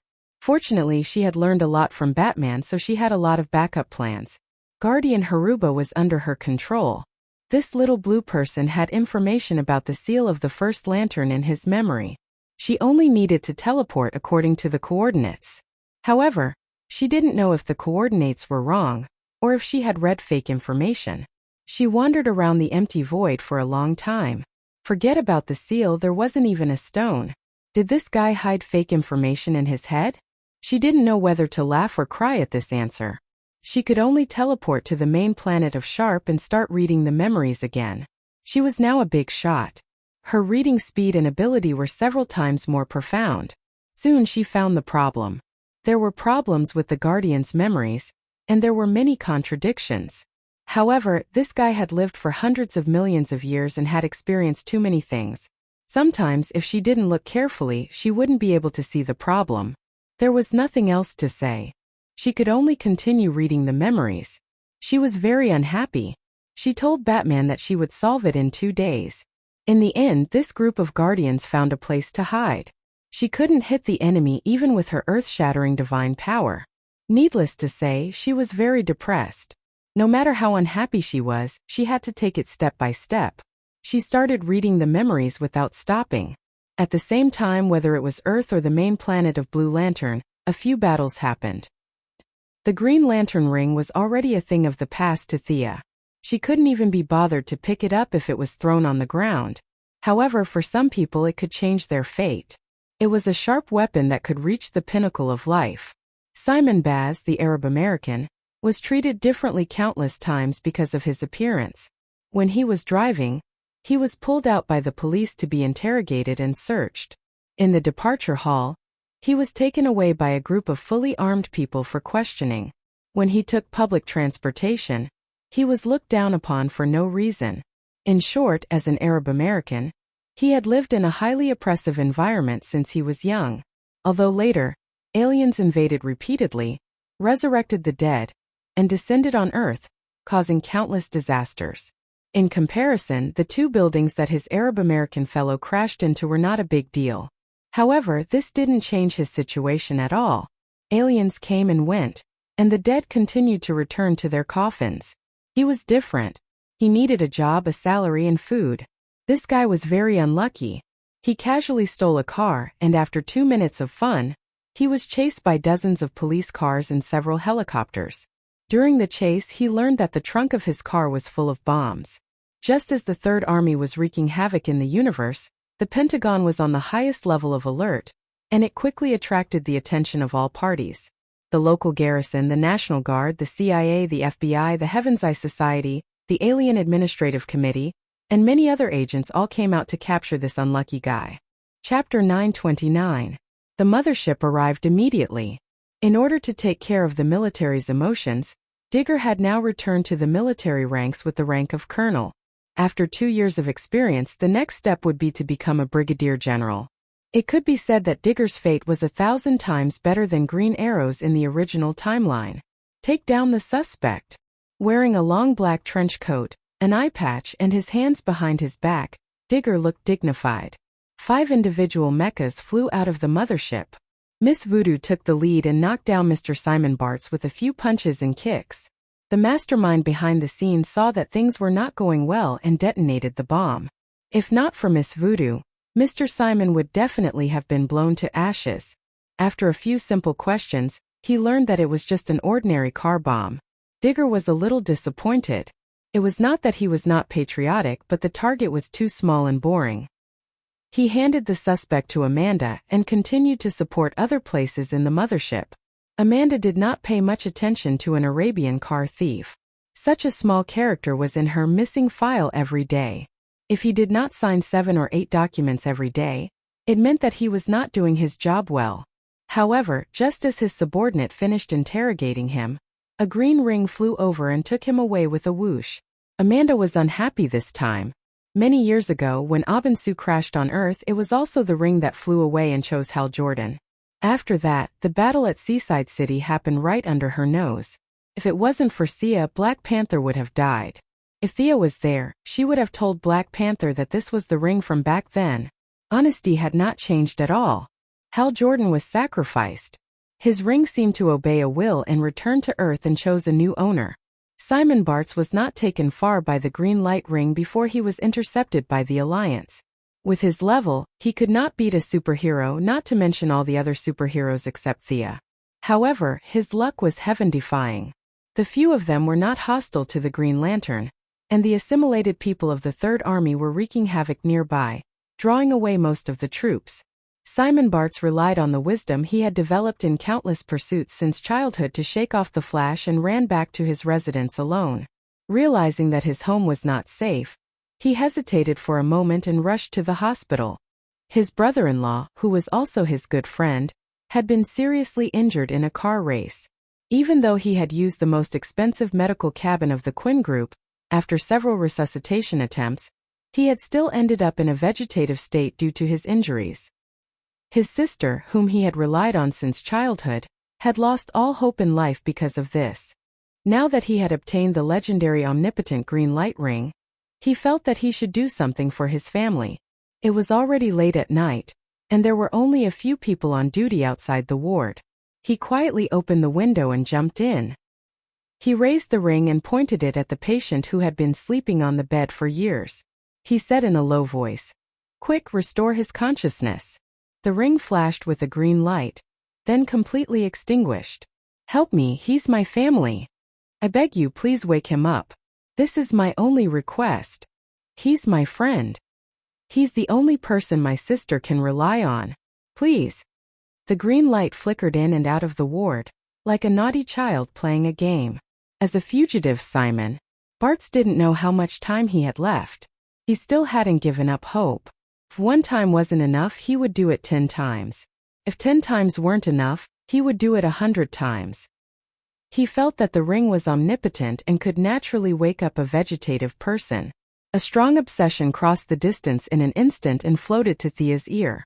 The young lady was trying hard to read Haruba's memory, and the sudden call made her slightly stunned. How did the green light ring call her? Did you get the wrong person? Moreover, the blue light could heal, but the green light had no healing effect. This caller thought that the green light was omnipotent. How ignorant. Although modern people couldn't understand it, the green light ring and the other lights were very materialistic. They were proper technological equipment, not wishing machines. The young lady didn't know whether to laugh or cry. She carefully analyzed. At her current level, the cause and effect of many things were very clear. She could understand the whole story with a little thought. It's Hal Jordan's ring. She pondered for a moment.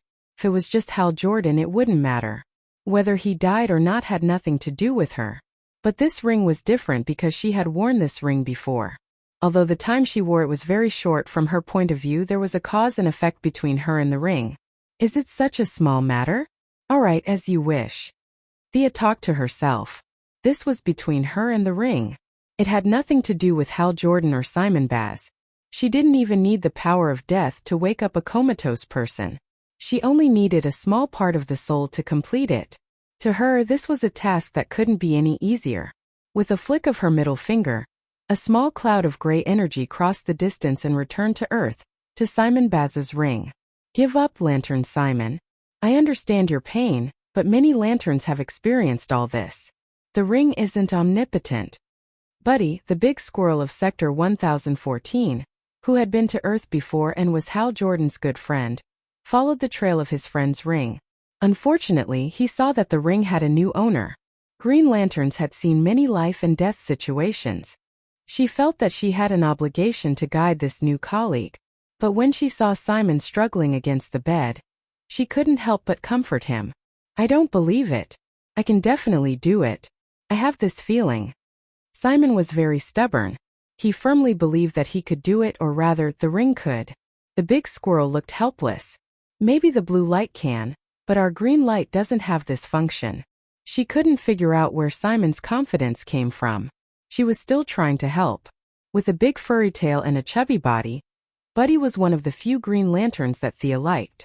She naturally knew about the blue light and also knew about Thea, who seemed to be very mysterious and powerful.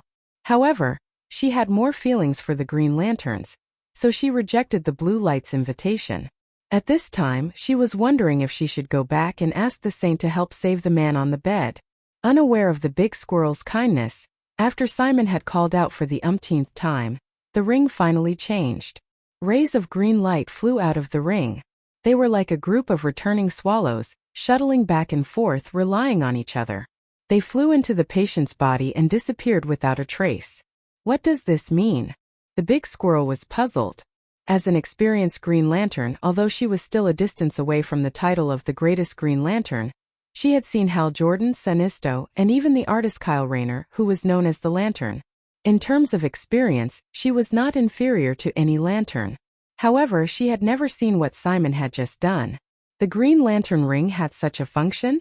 Her answer was no, but now it was uncertain. Chapter 930. Big Squirrel Buddy waited patiently for half a minute until the green light completely dissipated, but the patient was still in a deep sleep. His breathing and expression were the same as before. Blinking a pair of big watery eyes, Green Lantern Squirrel lowered his head and pondered over what to say. She was afraid of provoking this new colleague, so she wanted to be tactful. Green Lantern was not omnipotent. It was just a tool, not a statue. Big Squirrel was about to ask Simon to give up on this unrealistic idea, but when the words reached his mouth, he forcefully swallowed them back. Because the patient had woken up, the effect was immediate. Buddy could guarantee to the squirrel god that the patient had been in a vegetative state a second ago, But in just a second, he had completely woken up. Other than being a little weak, Big Squirrel guessed that it was probably due to hunger. There were no cognitive and behavioral problems. Oh my God, you're really a miracle worker, Simon. The title of miracle developer had accompanied Simon Bartz for his entire life. And his legendary life had begun when he met a big squirrel. Without saying much to his brother-in-law and good friend, Simon felt that since the ring had responded to him and completed an impossible task, then he should also be prepared to gamble with his life to solve the current crisis that Earth was facing. If possible, he wanted to avenge the original owner of the ring, Hal Jordan. When Simon Bartz embarked on his path as a superhero, the Earth had already become a pot of porridge. A few speedy superheroes had spread out and destroyed the Third Army with all their might. In Star City, Diana volunteered to come here to help because of some reasons that everyone was aware of. After working together with Green Arrow and Mr. Excellent to take down hundreds of assimilated members of the Third Army, before they could even rest, they saw a silver figure rushing toward them from afar. The other party did not even slow down and just brushed past Green Arrow. Green Arrow was not wearing mechanical armor, but a hooded figure holding a bow and arrow. Green Arrow was caught off guard. Even though Diana pulled him back, the silver light still cut open a bloody wound on his shoulder. Without having time to bandage the wound, he turned around and shot an arrow in the direction of the enemy. At the same time, Mr. Excellent's T-ball released an electric net at the target. The enemy was extremely fast, like a graceful swan. With a nimble turn in the air, she dodged the arrow and electric net. A young woman stood proudly in the air. What was eye-catching was her pair of flawless white wings. Vanessa! Diana carefully discerned that this was completely different from the little girl in her impression who pestered her to listen to Greek stories. What made her change so much? Wonder Woman. Vanessa seemed to be immersed in her own world as she murmured softly. Like I said, you can call me Diana. You're my friend. Your friend? You have too many friends. After all these years, have you ever come to visit me? I've been watching you silently, but have you ever taken me to heart? Her voice was so loud that it was hard not to hear her. Green Arrow clutched her shoulder and seemed to have thought of something. She looked at Diana with a strange expression. As the pinnacle of wisdom among mortals, Mr. Excellent also seemed to have understood something. He glanced sideways at Diana. The Valkyrie was furious. This was simply baseless slander. Speaking so bluntly, was he afraid that others wouldn't understand? Even though she was used to saving face for others, she couldn't be vague about this issue. To me, you're just an ordinary friend. We have nothing to do with each other. I'm just a friend? Then what about Miss Quinn? Is she also an ordinary friend of yours? Seeing that his sister was involved, Oliver instantly drew his bow and prepared to attack. His opponent's attack just now was definitely aimed at killing him. He wouldn't show mercy. Thea Quinn is really a born noble lady. She has everything she wants. She has a lover, a family, and power. Diana, did you know? I was able to stand again because I used the Quinn Corporation's nanomachines, but I don't thank her. I hate her. I hate her to death. I hate you too. Mr. Excellent muttered to himself. Crazy, he muttered. His words seemed to have touched Vanessa's sore spot. She opened her mouth and a wave of ultrasonic waves surged out. Mr. Excellent's abilities were similar to Batman's. If he was prepared, he could kill 80% of his enemies. If he wasn't prepared and didn't have the luck of a main character, then he could only wait for death. Diana hurriedly stood in front of him. Circe could take all of her magic head-on, so this kind of sonic attack wasn't that powerful. Diana blocked all the attacks with one hand. You've changed. You used to be a kind little girl. Haha. Vanessa laughed twice, but it sounded worse than crying. She took out a piece of paper and unfolded it in front of the three. I'm not Vanessa. That fragile girl was pitiful and hateful. She's already dead. I'm now the new Silver Swan. Diana was a new god and Green Arrow had good eyesight. They could see that there were two people on the paper. Diana was flying in front with a sword and shield on her back, and Vanessa was chasing behind with her wings outstretched. The sky was blue and the clouds were white, and there were people cheering on the ground. The Silver Swan tore the paper to shreds. It's all in the past. I want revenge on the Quinn family. They took everything from me. You're sick. Maybe we can help you. Oliver didn't think it was complicated. It was just a lunatic who loved Diana. This woman's obsession was too deep. She had come up with a bunch of imaginary things in her head. Even her daydreams had convinced him. He was prepared to take down the enemy, find a mental hospital, and throw her in for treatment. Diana had the same idea, but she had good intentions. It wasn't that serious on TV. In fact, it wasn't just her. Even Thea had admirers, but none of them were as crazy as Vanessa. If this matter reached Thea's ears, Vanessa's fate would be indescribable. After knowing her for so many years, she knew the young Miss Personality too well. She would laugh in front of people and say that she didn't mind, but behind people's backs she would definitely knock them out and throw them into a sack. Now that she had the underworld, she was even more powerful. Vanessa, you need help. Let me help you like back then. Diana said sincerely.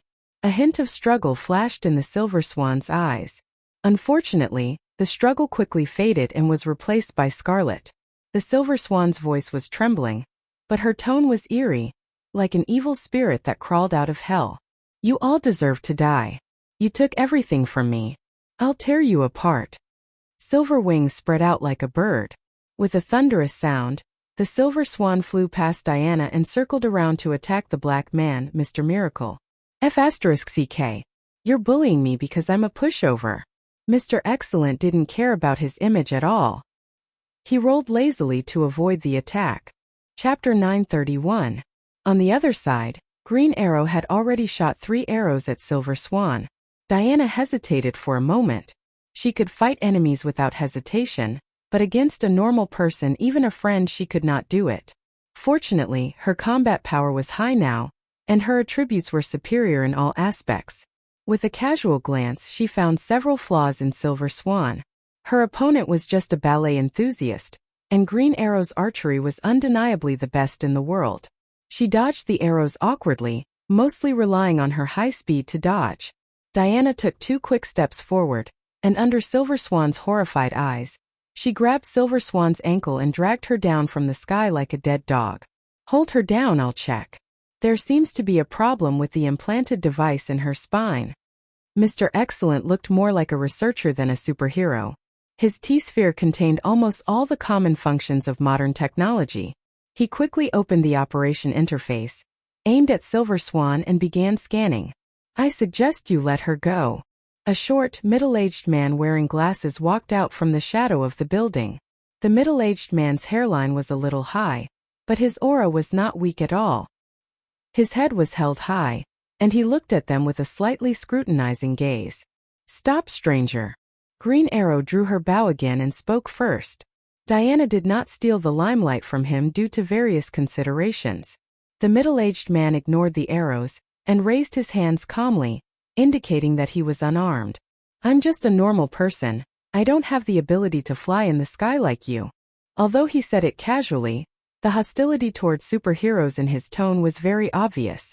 Let go of Silver Swan, unless you want to see Star City turn into a sea of fire. By the way, the remote control is with my companion. If I don't return in a minute. The middle-aged man's tone was relaxed, but his eyes were cold. Oliver looked at Diana. He hoped that the Valkyrie had some supernatural ability to defeat this middle-aged man, and then subdue the companion he spoke of. He's just a normal person.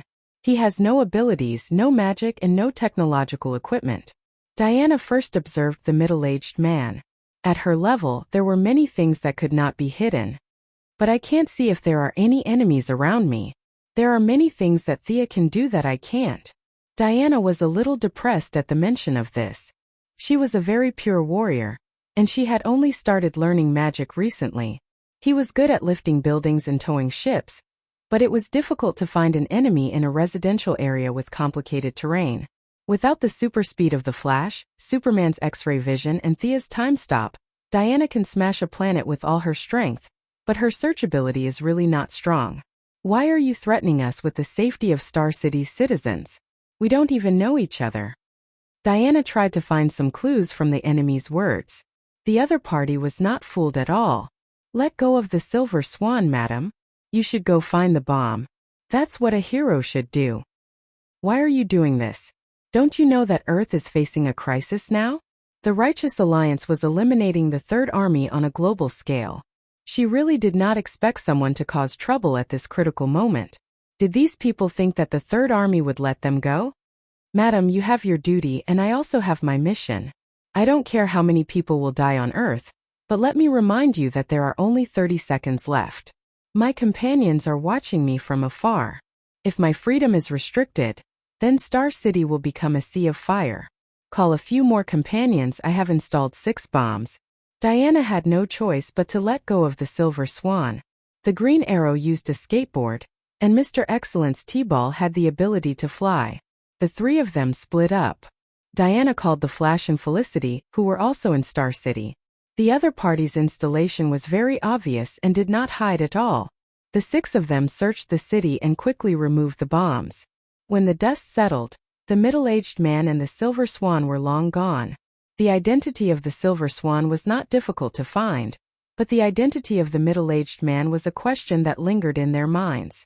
Felicity quickly used the Quinn Corporation's database to search. Whether it was the medical cabin or the cooperation with many government and military departments, the Quinn Corporation's database was the richest in the world. In the beginning, when faced with the attacks of hackers from all over the world, the hundreds of network experts that Felicity had gathered could not withstand it at all. Later, Thea had to open up some artificial intelligence access to the corporation's network department to resolve the crisis. The huge satellite and database data were compared. The middle-aged man did not jump out of a crack in a rock. His identity was quickly found out. Caden James, a very famous hacker. I once used I should say I used a small program that he wrote. Felicity was still joking. She was not familiar with the Green Arrow in this time and space, but she still knew her.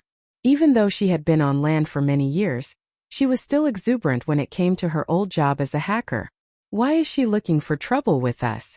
Diana also knew Felicity and knew that she was Thea's good friend. This question stumped everyone.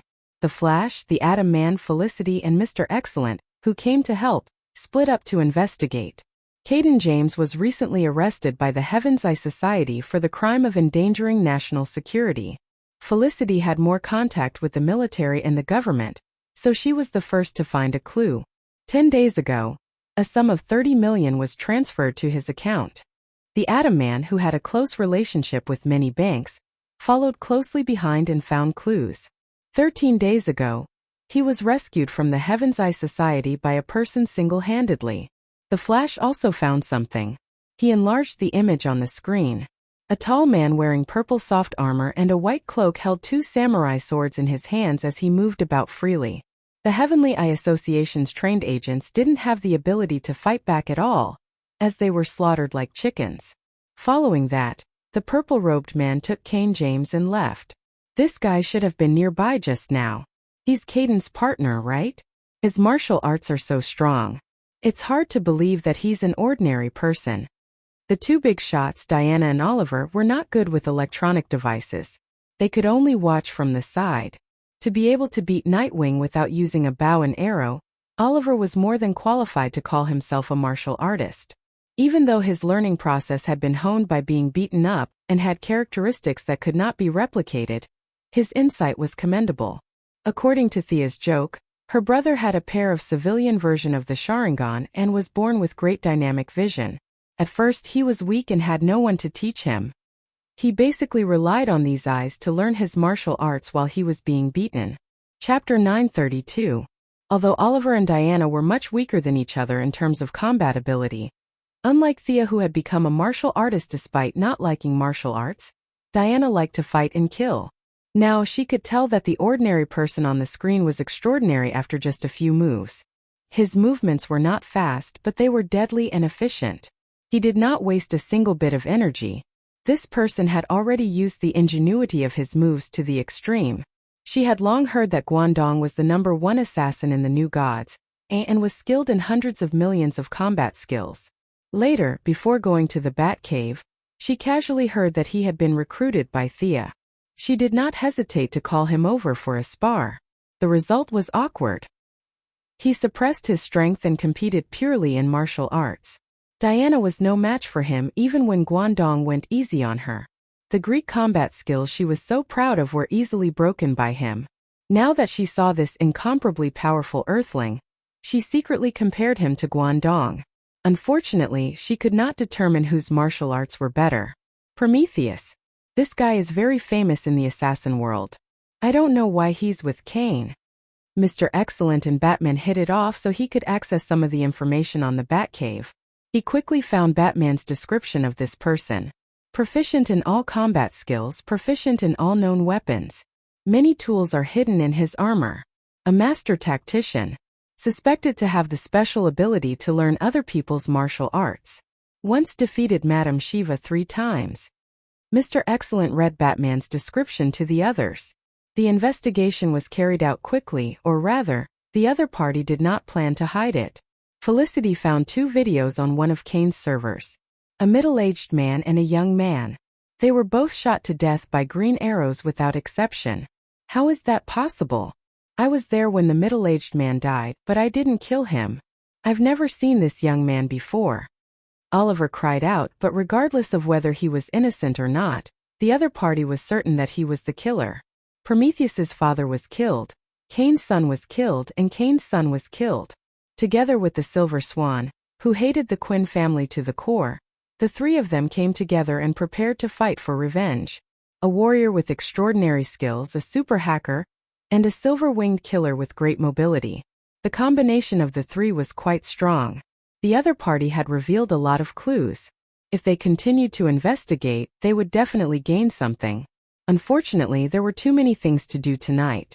The superheroes, including the young Titan, had already launched an all-out attack, but the Third Army was still unable to kill them all. A few heroes with high mobility did not have time to waste. Seeing that Star City was fine, they each went to help. Even Oliver did not stay for long. He also walked onto the streets and wiped out the army of assimilators that were beginning to swell. At the periphery of the multiverse there was a world of black and white. This was the underworld. The ordinary people who were transformed by the Third Army had already died at that moment. Their bodies continued to act in a certain way, but their souls had already entered hell. Before a large number of souls entered, there were 2 unlucky souls who arrived first. What is this place? Even as a soul, Hal Jordan was still nonchalant. Walking beside him was naturally his good friend Sinisto. The former leader of the Yellow Lanterns had a look of displeasure on his face as he snapped. How would I know? To be honest, even if he was not afraid of anything, he was still a little scared at this moment. There were strange rocks all around them, and there were cries coming from the distance in the wind. All of this was telling them that this was not a good place. The 2 of them were not fools either. Their memories were very clear. They were already dead. Could this be the world after death? What is it like after death in your Earth's myths? As they walked, there were figures appearing around them from time to time. Unfortunately, they were all in a daze and there was no possibility of communication. Even if he did not want to talk to Hal Jordan, in this gloomy environment, Sinisto could only try to find some topics to talk about. Hal sneered and asked him about eating, drinking, and having fun. Nightclubs and bars were fine, but myths? Please let's talk about something else. How would I know? Those are all lies to the ancients. How would an alien like you care about Earth's culture? Hal looked at him as if he was a retard. Sinisto almost punched him. He softly spat out a word. Retard. What did you say? I said you're an idiot. Sinisto did not wait for Hal to retort and continued. How can you turn a blind eye to so many strange things on Earth? Isn't it strange that a small Earth has 4 green lanterns? Black Death Emperor's target is Earth. And that lady's target is also Earth. Didn't you see that? Although Hal was a little rash, he was not a fool. Instead, he had the temperament of a leader. He did not lack in ability, wisdom, and decisiveness. It was just that he was used to it and did not think in that direction. Looking at the surroundings, he said, "What does this have to do with our current situation? We are already dead. Thea will most likely use the White Lanterns to revive me. You will most likely revive you too. Why don't we wait here?" To be honest, there were no bodies or Green Lantern rings here. Looking at the figures that appeared from time to time and unconsciously gathered into a huge group and walked forward in a certain pattern without saying a word, it was a very scary thing. Sinisto's principle was to not ask for help, especially when he was still thinking about taking back the Yellow Lantern Corps from Thea. He did not want to owe her a favor. At that moment he was in a dilemma. Should he flatly refuse her resurrection, or should he accept it with lowered eyebrows? This question troubled him. Get down. Sinisto was a little stunned. Hal hurriedly pushed him down and pointed to the sky. A bone monster flew across the gray sky. It patrolled the area as if it was looking for something. After circling at a low altitude for 2 rounds and finding nothing, it flew into the distance. What kind of monster is that? Sinisto was an alien. He did not recognize the thing that flew by just now. He could only vaguely feel that it was very powerful. If he had a body and a Green Lantern ring, he would at most be able to tie with it. Having played many games, Hal was quite knowledgeable. He looked at Hal as if he was looking at a country bumpkin and said, "That's a bone dragon. It's what a dragon looks like after it dies." Before he finished, he realized the problem. The bone dragon was obviously a derivative of Earth's culture. It was understandable that he came here after death, but what about Sinisto? His Kaluga was tens of thousands of light years away from Earth. The two of them continued forward in confusion. Not long after, they finally met someone they knew, or rather someone they knew. A certain Green Lantern had joined their team. Everyone was dead, and there was no fight between the Green and Yellow Lanterns. Since they were in an unfamiliar environment, they naturally had to go together. Hal's doubts grew. This Green Lantern was even further away from Earth. Could it be that the area they were in was the common home of all the dead in the universe? Chapter 933. Time lost its meaning here. They didn't know how long they had been walking, but the group slowly expanded. A new Yellow Lantern, a Green Lantern, and a Blue Lantern had joined. They had all died after Hal and Sinisto.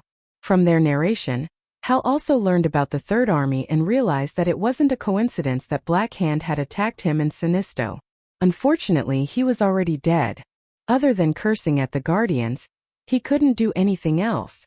Not all lanterns could maintain their sanity and blend in with the group of souls. They followed the group and walked along the dirt road. As for what awaited them ahead, no one knew. It was their first time here. The sound of horse hooves rang out beside them.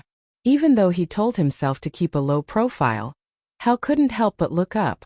The eyes of the knight on the horse glowed. They looked at each other and realized that the other party was still conscious.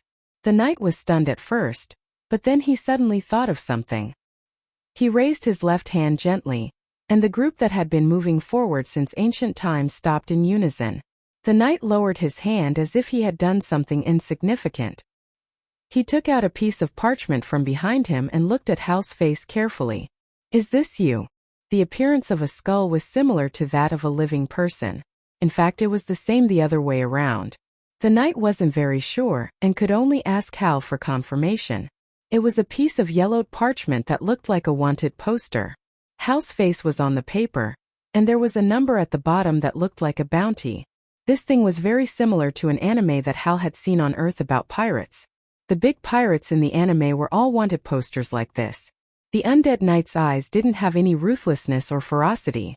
It was as casual as meeting a neighbor at the stairs and chatting casually. Sinisto was extremely cautious, his eyes as sharp as knives, as if he wanted to find a flaw in the undead knight's words or actions. Hal was lying when he said that he wasn't afraid, but this person was naturally bold. Even the Black Death Kingdom dared to rush forward. There really wasn't the word fear in his dictionary. He looked at the wanted poster. It was a black and white picture of himself. Unless he had a twin brother, the other party was definitely looking for him. "I am. Why are you looking for me?" He wanted to raise his voice to appear more heroic, but unfortunately, he was in his soul state.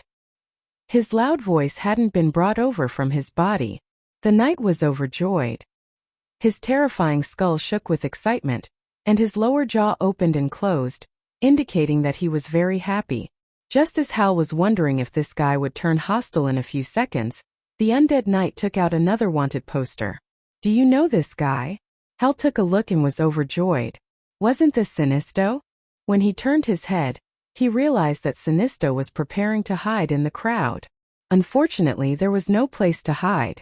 With the thought that if he was unlucky, others wouldn't have it easy either, Hal immediately pulled out his old opponent, indicating that this fellow was Sinisto. The undead knight took the image and compared it with the two of them for a long time. In the end he shook his head. He could not be sure. The knight wasn't an earthling when he was alive. After his death, he went through a selection process and rode on this strange thing called a horse. His duty was to patrol the underworld every day. Now that he was searching according to his superior's orders, he couldn't find any similarities between these two guys and the ones in the image. He sighed and said in an uncertain tone, "Let's go. Follow me to see my superior."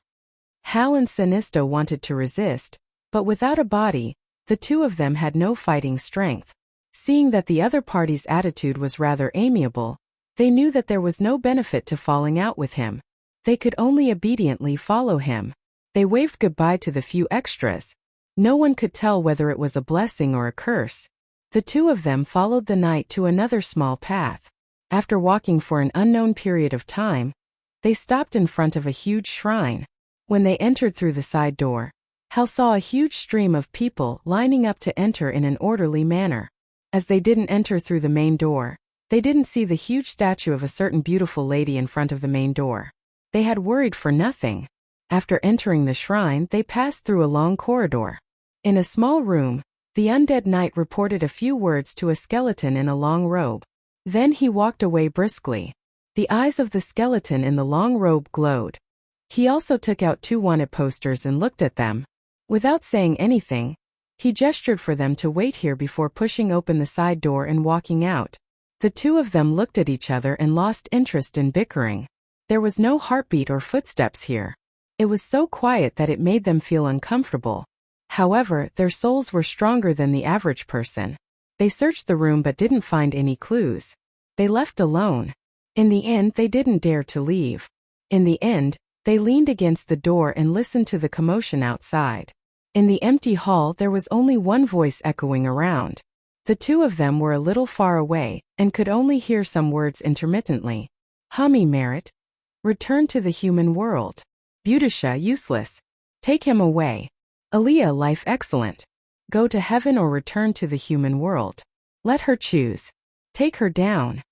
The voice passed the judgment very quickly. They only listened to a few sentences, and more than 10 sentences were carried out.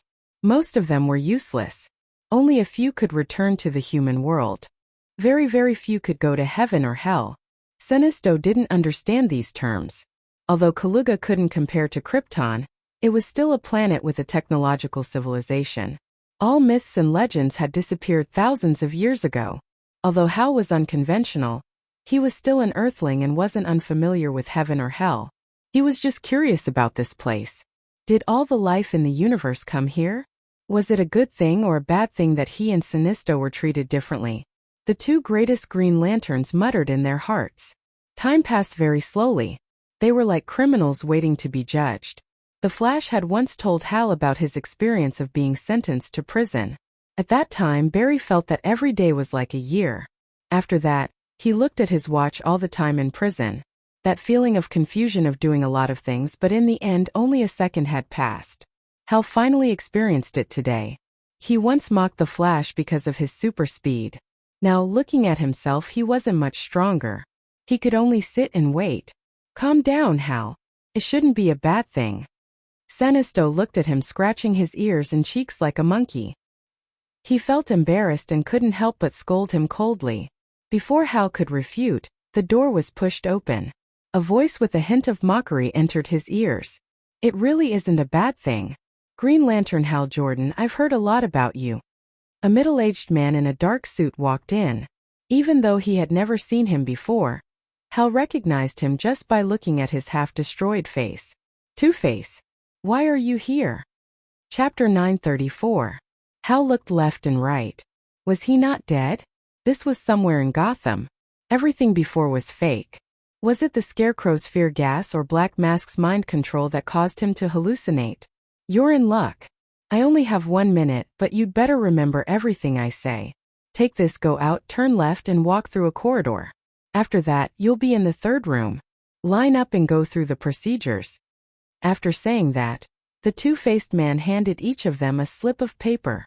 What the hell? Hal took it and looked at it quickly. The handwriting was beautiful, strong, and extraordinary. Even if he wrote like a dog, he could tell the good from the bad. However, he could not understand the content at all. It was a font that he did not recognize. While he was in a daze, his soul automatically read the content as if he was breathing or drinking water. The general idea was that he, Hal Jordan, had contributed to the country and shed blood for the commission.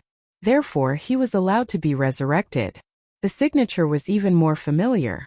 The lady's name was written in a flamboyant style. It was hard not to recognize it. When you return to the human world, you will forget everything that happened here. However, I sincerely remind you that even with the care of Her Majesty the Goddess, you should cherish your hard-earned life. The two-faced man finished and prepared to leave. Wait, you mean we're really dead? This piece of paper can resurrect me? Hal questioned loudly.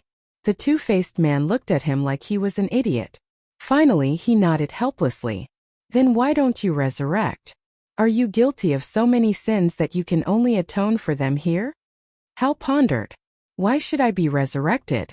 This place is 10,000 times better than Gotham. All my old acquaintances will eventually come before me to await my judgment. Life is meaningless to me, but here, I have never proven my worth like this. What inspector? What gang leader? It's all in the past. I'm just Harvey Dante. The two-faced man was beaming with joy. There was no more madness, no more conflict between good and evil. At this moment he was like a successful person giving pointers to Hal, a loser in life. He looked as if no one could understand his loneliness. The two-faced man shook his head gently. With a snap of his fingers, a new corridor appeared in front of them. He raised his hand and signaled for them to leave quickly. The two of them had no choice but to walk forward. Who is this fellow? Sinisto whispered to Hal when they were a distance away. Maybe he was an Earthling when he was alive. Hal was not sure if this guy was the two-faced person he knew. Submit the application, line up, wait for the review, register, and finally get approved. There was a huge process involved. After all, reviving a person was a big deal. The authority of the two-faced man could only be considered as a preliminary judge. Demigod Minus would be the final judge in the end. It was slightly different from Karen's resurrection.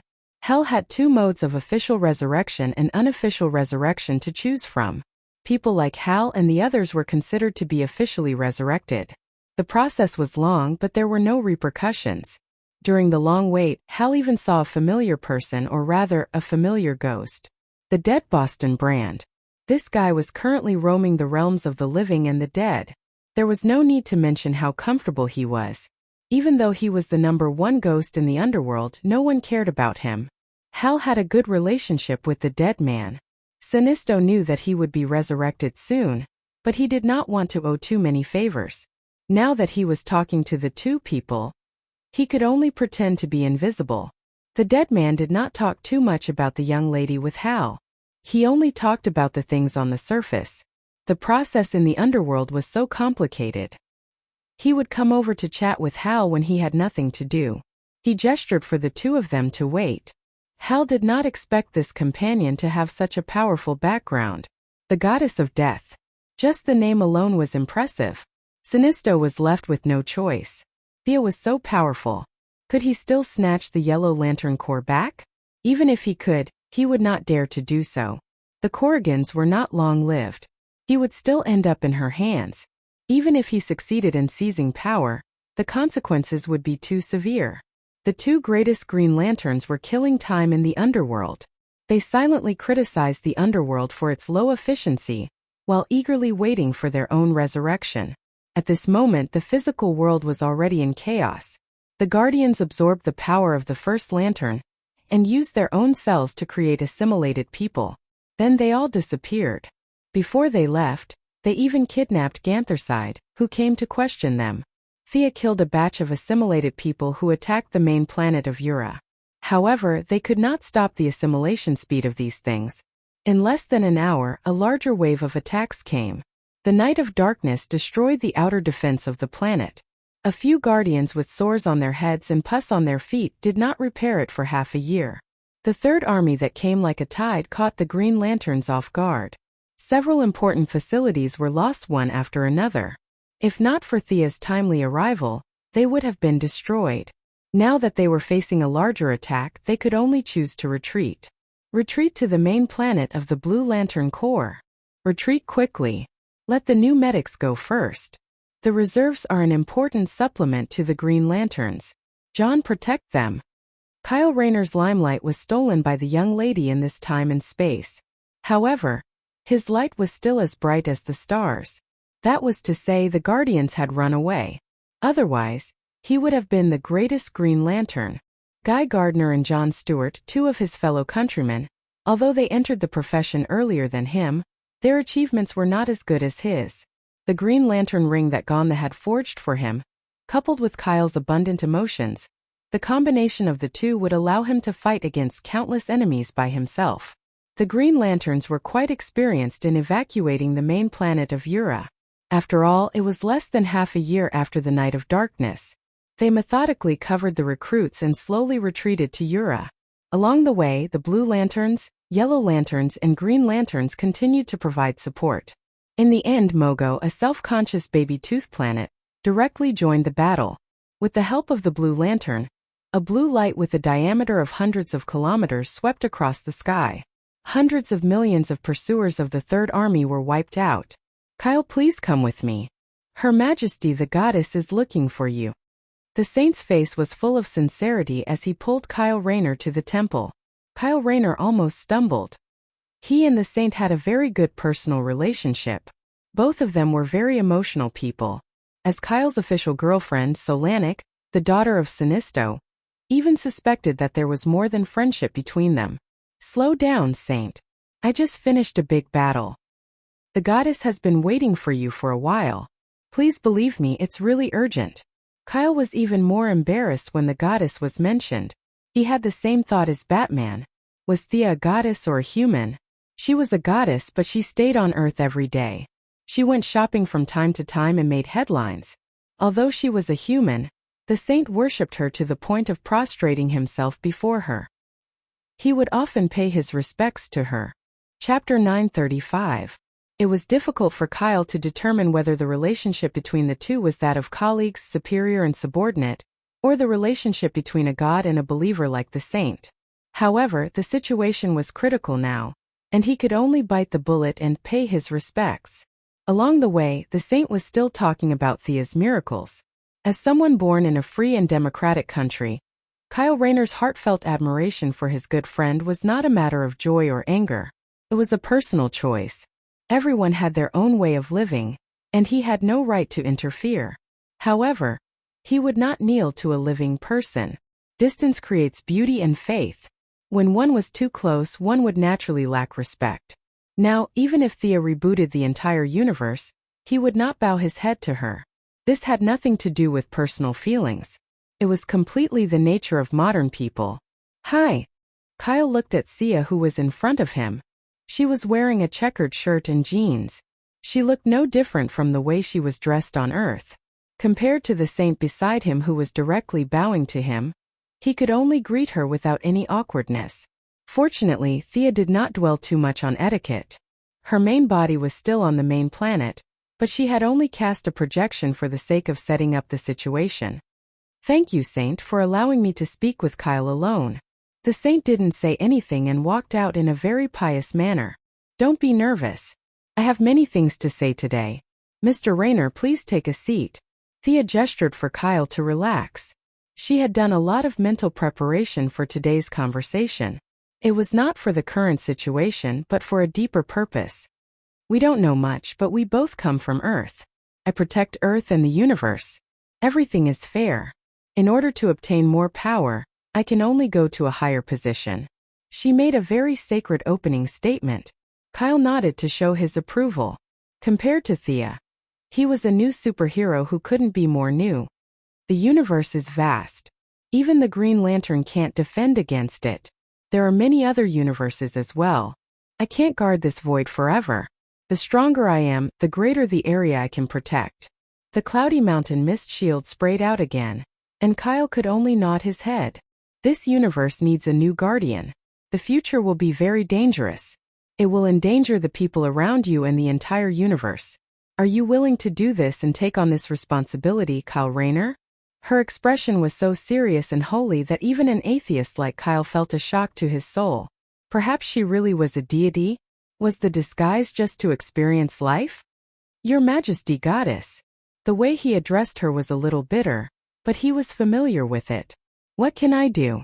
As long as I can do it, I'm willing to protect this universe. However, I don't have much power. Thea had also considered leaving Kyle Rayner to fend for himself. The two of them had no relationship at all. All the talk about doing it for the peace of the universe was nonsense. She herself did not believe it. The universe was like a tide, rising and falling. It would never be peaceful. But if Kyle Rayner couldn't get the white lamp, he couldn't enter the wall of origin. At Thea's level, she could feel the lack of emotional spectrum getting more and more serious. To be honest, this universe was on the verge of collapse. If she didn't enter the wall of origin to make up for it, the result would be a universe-level Big Bang. Just the white lamp wasn't enough. Personal emotions were like dust compared to the universe. Even a planet's will like Mogo was like an ant. Someone needed to rush into the wall of origin with 7 lamp beasts to make up for the lack of emotions. For Thea, this was similar to carrying explosives to blow up a bunker. She had the power to do it, but if she didn't do it for various reasons, the world's will would completely abandon her. But she was really afraid. That was the wall of origin that even Kanyojia could stick to. Wear the ring and rush in with her eyes closed? Thea only hesitated for 2 seconds and knew she couldn't do it. There were too many uncertainties. Whether she could go in, whether she could come out, whether she could come out in person, these were all very serious questions. Or if an ordinary person could go in with a white lamp, but a new god couldn't. Was there such a possibility? She didn't dare say no. There was no instruction document on the wall of origin. Who knew if a new god could enter? Once she was stuck to the wall, everything would be over. She didn't have the courage to risk her life. So she felt that she had to throw this responsibility to Kyle Rayner. Leaning on a staff, hunched over, holding a large basin, boiling a bowl of steaming green soup, and then nervously saying, "Drink so-and-so, this is your destiny." This scene was unjust at first glance. Fortunately, she knew the Heavenly Father. Imitating the Heavenly Father's grandeur, a bunch of nonsense really fooled Kyle. Unknowingly, Thea had transitioned from the role of an adventurer to the role of an old grandfather. Kyle Rayner was a very important chess piece in the future. Saving the universe, injecting the emotional spectrum, and conveniently bringing out the life equation, then causing the Heavenly Father to snatch it. If the Heavenly Father still maintained his original heart, then naturally there was no need to mention it. Thea wouldn't push this matter, but if the Heavenly Father was attracted by the power of the life equation and did something perverse, then it could only be said that he was unlucky. Thea would stand up at the last moment to maintain the overall situation, letting Diana snatch the God of Justice position and enter the new creation star, and she would take the life equation. She had even thought of the reason. Only death could suppress life. This plan was one step after another, but the premise was that there must be a silly boy at the front to charge and break through the enemy lines. What should I do? Kyle asked, puzzled. You have to become a white lamp. You have to take this responsibility from me. The spirit of existence was skipped directly. Kyle didn't need to come into contact with it. In the future, Kyle would walk the path of merging with the 7 light beasts. The revival function and life-sharing function would all be removed. As long as his emotions could withstand the 7 light beasts, it would be enough. Although it was still difficult for ordinary people, it was much easier than Thea, who had to rely on herself to control emotions. Thea was familiar with it. With a light flick of her index finger, 6 duplicate rings flew in front of Kyle. Except for the orange lamp Laughless, who was unwilling to be suppressed by her and took 2 more seconds, the other rings came willingly. The 6 rings were reversed and turned back into emotions. 6 huge light doors appeared in front of Kyle. Go in. Each door represents 1 emotion. When you have grasped all 7 emotions, use your own courage to adjust them. The flow of time between the 2 worlds is different, so there is no need to worry about the outside. If you are ready, then enter the door now. Kyle was quite courageous. He didn't hesitate to choose the yellow lamp of fear as his first stop. After a whole day, Kyle had just entered the 3rd door and mastered fear and hope. At this speed, he would definitely be absent from the next battle. Chapter 936. Kyle Rayner was born with an abundance of emotions. With Thea's help, she would teach him some tricks from time to time. She did not require him to be able to control the emotional energy freely. As long as he had a general impression of the 7 emotions, it would be convenient for him to fuse them later. However, this process was still very difficult. With each additional emotion, the difficulty of obtaining a new emotion would double. However, as an emotional artist, Kyle Rayner's potential was limitless. As long as he rested a little, he would be able to continue. Thea had left behind a projection to help him level up. This guy still needed a long time to master the 7 lights as one. He would not be able to make it in time for the Battle of the First Lantern. In fact, it would not be of much use even if he did. Her request for Kyle Rayner was to successfully fuse the 7 lantern beasts before the big event of Lights Out. Thea's main body spent more than a day before finally retrieving the correct coordinates from Guardian Hayuba's memory. Her figure flickered and disappeared from the main planet. A huge sarcophagus floated in the depths of space. There were many seals densely packed on top of it, isolating time and space. It prevented energy from entering or exiting in any form. This place did not belong to any sector. Even the Green Lantern Corps, which had dominated the universe for countless years, did not mark this place. The Guardians had set up a super-large prison in the middle of the Sea of Stars. There were meteorites everywhere, and countless planetary fragments were wandering around. Even the most advanced detectors could not find this place. However, the sarcophagus had been opened, and 2 groups of people were facing each other. 4 Guardians who had escaped from the Black Death Emperor were discussing something in low voices. Although Gantherseed was still struggling, he was tightly bound by energy chains. 2 energy pipes passed through the 2 of them and connected to a colorful lantern not far away. A tall figure with a 7-colored glow could be faintly seen in the lantern. He was roaring at the Guardians. On the other side of the lantern stood 8 short men. They had blue skin and were a meter tall. All of them indicated that they were of the same race as the Guardians. However, their clothes were tattered like refugees. The leader of the group was an old man whose beard almost reached his feet. "Are you crazy? Wasn't sealing the first lantern a joint decision? His energy is too dangerous, it's an uncontrollable factor." The big-headed Guardian, who had spoken to Thea several times, was expressionless at this time. He glanced at First Lamp, who was still trapped in the lantern, and slowly said, "Everything is for the peace of the universe. Emotions are the source of the turmoil of the universe. Because of greed and anger of life, it triggers the courage to resist. All of this is a cycle. Only by breaking this cycle and eliminating the emotions of all life can the universe usher in true peace. As the First Lantern Guardians, your duties will end today.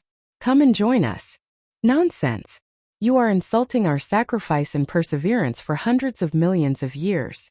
You made us guard this prison for hundreds of millions of years, and now you are saying that everything is wrong. You don't deserve to be a guardian. You have lost your nature and power." The blue man with the long beard retorted loudly, "My brother, you're wrong. Could it be that you still haven't seen the truth? Life is equal. They have the right to decide where they go. The Guardians shouldn't interfere." Gantz, who was tied up like a dumpling, also spoke from the side. The 3 groups of people of the same race began to quarrel fiercely. In the eyes of the Guardians and the First Lantern Guardians, they were the high and mighty masters. Ordinary people could only accept it passively. They shouldn't and couldn't raise any objections. Gantz was much more open-minded. He suggested that the Guardians should completely give up their power and move behind the scenes. Such words were scolded by both sides, thinking that he had forgotten his duty. The 3 groups of people blamed each other. The young mistress hid in the dark and listened for a while. She felt that the Guardians had lived for so many years in vain. They had never recognized their position and forced their minds to fill in a bunch of responsibilities. The few of them argued over and over again. In fact, whether the universe was destroyed or not had nothing to do with them. "You guys hit so well. After doing so many bad things, aren't you afraid of going to hell?" Thea calmly walked out of the void.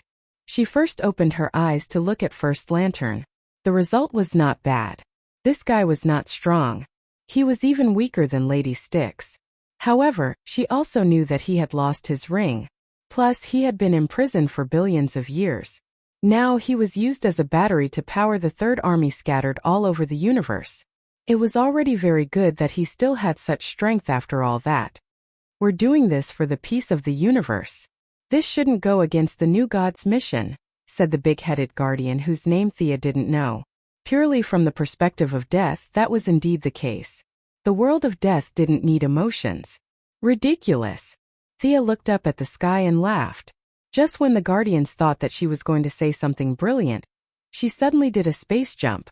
Her right hand threw out a wind blade to cut off the energy chain connecting Gantz and First Lantern.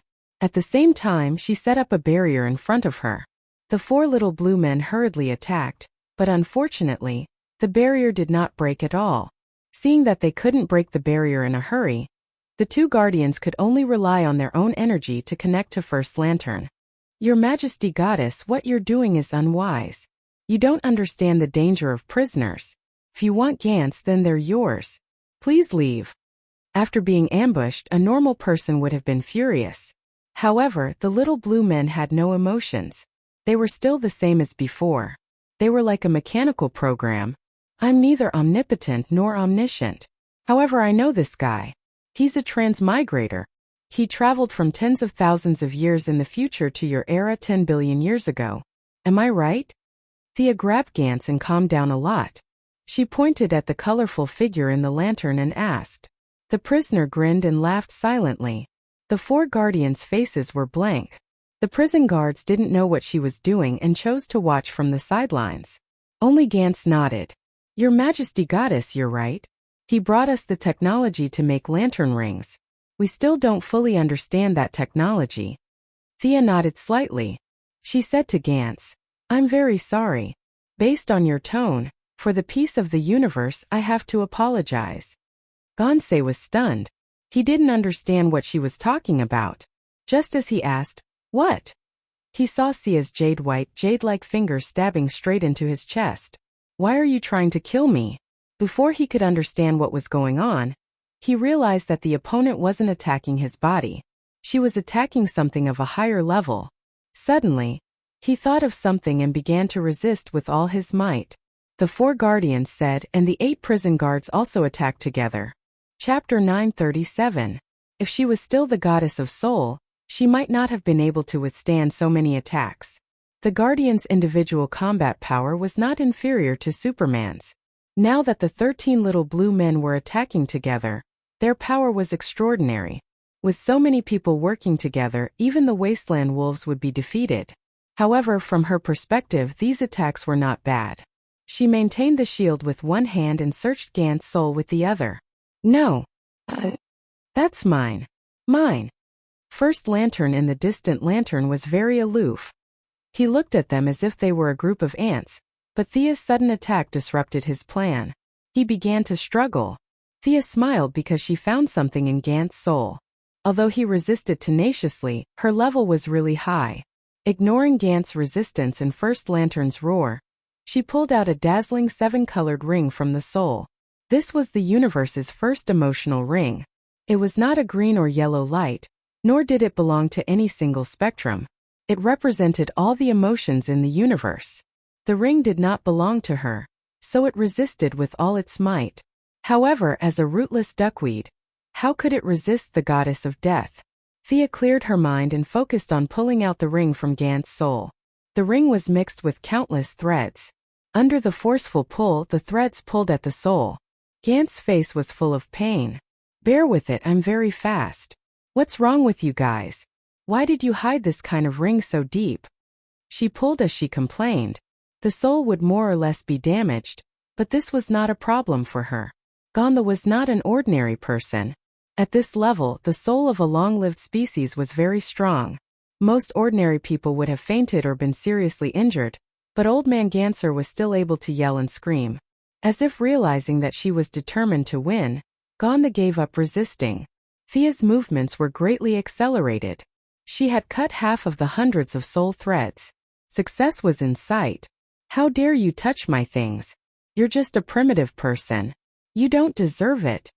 First Lantern was furious and finally revealed his trump card. With his order, the Third Army all over the universe stopped and turned towards First Lantern's direction. It was similar to the conversion process, but this time it was more thorough. Flesh, bones, and skin all turned into a ball of gelatinous substance. Then an imperceptible light was born from it and flew into the distance.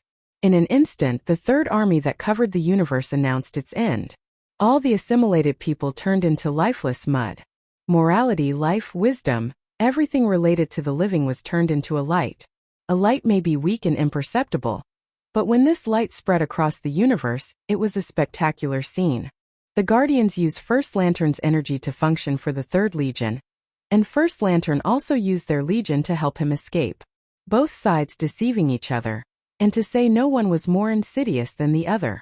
Even though their souls were long gone, their flesh and blood still retained the emotions of the living. Some were passionate, some were greedy, and some were full of love. Their emotions were extremely weak, like fireflies in the night sky. When this number exceeded 1 billion, 10 billion, and 100 billion, even the gods could not ignore it. The Third Army carried the Guardians' dream of universal peace. They turned into beams of light and flew over from all corners of the universe, emitting colorful brilliance. It was like a sea of light rushing towards First Lantern. Quick, strengthen the prison. The Guardians did not expect First Lantern to have such a big move. They did not care about Thea and worked together to strengthen First Lantern's prison. The 8 First Lantern guards worked the hardest. The little blue man with a long beard clenched his teeth so hard that the veins on his forehead popped. He seemed to be using some kind of secret technique just to split a little more energy from his body to strengthen the prison. Unfortunately, their strengthening was like a drop in the bucket in front of the beams of light. They were long-lived species and could fight against 10,000, but in front of 100 billion they were just mortals. It was not only the intelligent life that fought against them, but also First Lantern, who had been plotting for a long time. Haha! You primitive people tremble in front of me. In First Lantern's crazy laughter, the prison was shattered. The long-bearded guard, who worked the hardest, fainted from the energy backlash. The last defense set up by the Guardians was like a thin layer of paper, and it was broken with a gentle push. And this only consumed a small amount of energy from the sea of light. The remaining energy began to gather in First Lantern's body, and his strength began to grow. Thea looked at him from the corner of her eyes. First Lantern had expanded from the size of a normal person to a few hundred meters tall. The nerves and blood vessels in his body were replaced by colorful emotional light, and his face was majestic and oppressive. If Hal Jordan and the others saw this guy, they might be shocked. The energy gathered by billions of intelligent life was not something that could be defeated by the Lantern Ring. No matter how united they were, it was useless. Not to mention 7 lanterns, even 70 lanterns would be useless. There was a qualitative difference between them. The probability of an ant defeating an elephant was almost negligible. Only a higher-level beast could defeat an elephant. But this guy was only a few hundred meters tall. He had no problem scaring the lanterns. Looking at the energy that was so dense that it was almost solid, it was as if the universe trembled when he moved his arms. First Lantern could defeat 1,000 or 10,000 lanterns with this energy. But in Thea's eyes it was a little flashy. The energy was too superficial, and he was unable to restrain it, which resulted in his huge body. Darkseid was only 3 meters tall. That was the height of his race. Thea also maintained a height of 1.8 meters. It was not that they could not become a few hundred meters tall, but it was meaningless except for being laughed at by people of the same level. For someone like First Lantern, who had too much energy and could not restrain it, speed was definitely his shortcoming. Other than becoming a big target, he was not of much help in a battle of the same level. Is this the ring that you've traveled through billions of years to get your hands on? Thea suddenly exerted her strength. She did not care if it would cause damage to Gonda and violently cut off all the soul connections. A ring that emitted countless colors of light appeared in the palm of his hand. She had noticed it when she first came into contact with it. This ring was also the origin, or rather, the ring was the new god. It represented emotion. Just like Mitron's chair of Mobius, whoever sat on the chair would be the god of knowledge. Rather than saying that Mitron was the god of knowledge, it was more accurate to say that the chair was the god of knowledge. This ring had the same effect. Whoever wore the ring would be the god of emotion. Emotion was not as good as death, but it was similar to good and evil. It was a necessary trait for intelligent life. If there were no emotions, then it wouldn't be considered a life. Now that Thea had reached the limit of the divine seat, she had to give up a divine seat to obtain a new one. Chapter 938. In Halyaba's memory, she saw the entire process of the first ring's forging. First Lantern, as an ambitious young man, first came to the Guardians who were still young and inexperienced 10 billion years ago. With some sweet words, he taught them how to forge rings using the emotional spectrum. The first ring not only contained the emotions that the Guardians abandoned, but also First Lantern's ambition. This ring was the entirety of his conspiracy. Unfortunately, his image as a good young man was shattered too early. At that time, the Guardians were no longer in their prime, but they still worked together to seal First Lantern with the ring. After that, the ring was taken away and sealed in Gant's soul. Thea tried to feel it carefully. The ring was the origin, but the origin was not the ring. If she wore the ring, she would only be borrowing the power of emotions. This thing had nothing to do with her. It would be stupid to give up one's position just to borrow a part of the power. The result was a little disappointing. Emotions were a high-level origin, not as deep as death, but on the same level as justice and evil. If it did not conflict with her, she could absorb it with some effort. But this ring was different. It was too complicated. Not only did it contain the source that represented the deity position of emotions, but it also contained the emotions of the little blue men and the First Lantern. They used their own emotions as bait to capture this source. Billions of years had caused several substances to mix together. Just like the previous death, Sia had to spend a lot of effort to purify the impurities. To use this ring freely was more troublesome than death. She did not have much understanding of emotions. There were too many emotions in intelligent life, and it was not an exaggeration to say that there were 70 or even 700 emotions. In the end, she might waste her original path of death. She really did not want to try. Also, death had a poor tolerance. The previous trait of wealth had a first-come, first-served problem. They were the foundation for Thea to bear death, so they were barely compatible. This god of emotions was completely foreign. Death did not care about it at all. If Thea forcefully fused with it, who knew what would happen? Useless. She sighed. If this thing was in First Lantern's hands, it would definitely increase his power. But in her hands, it would at most be an unsuitable collectible. But the enemy would be much weaker, and she could get the drops in advance. No matter how she looked at it, it was a good thing. Then, under First Lamp's furious gaze, she kept the ring in her bag. Moreover, he revealed a radiant smile to Chu Deng. What kind of man are you if you can only stare at me? If you have the ability, come and hit me. First Lantern was so angry that his teeth were itching. His original plan was to wait until the Third Army had developed to its largest scale. Then, when the Guardians were at their most high-spirited, he would flip the table and enjoy their horrified gazes. Finally, he would use Black Tiger Steel's heart to obtain the ring that had been sealed in Gant's soul. This way, not only would he be able to slap the face of the enemy, but he would also be able to reach the peak of his life. Not only did he want to destroy his enemies physically, but he also wanted to destroy their minds and wills. This kind of counterattack was very suitable for him. He had been holding back for countless years to achieve this goal, and now he was about to succeed. In order to prevent any unexpected changes, he had imagined many scenarios, but he had always focused on the little blue men. He had never thought that a woman he had never met would jump out. If you want to flip the table, go ahead and flip it. Why did he ruin my plan? Not only did Thea flip his table, she also stole his job. If it were an ordinary person, he would have charged over and split Mount Hua in half, but First Lantern was no ordinary person. He glared at Thea fiercely. In this time and space, everyone in this world was primitive in his eyes. He had no intention of asking for her name. He opened his hands and light flashed. Red, orange, yellow, green, blue, and purple mixed with many emotions flew out from his palms. The strands of emotion were like countless butterflies. They danced and used their insignificant strength to grab at the void.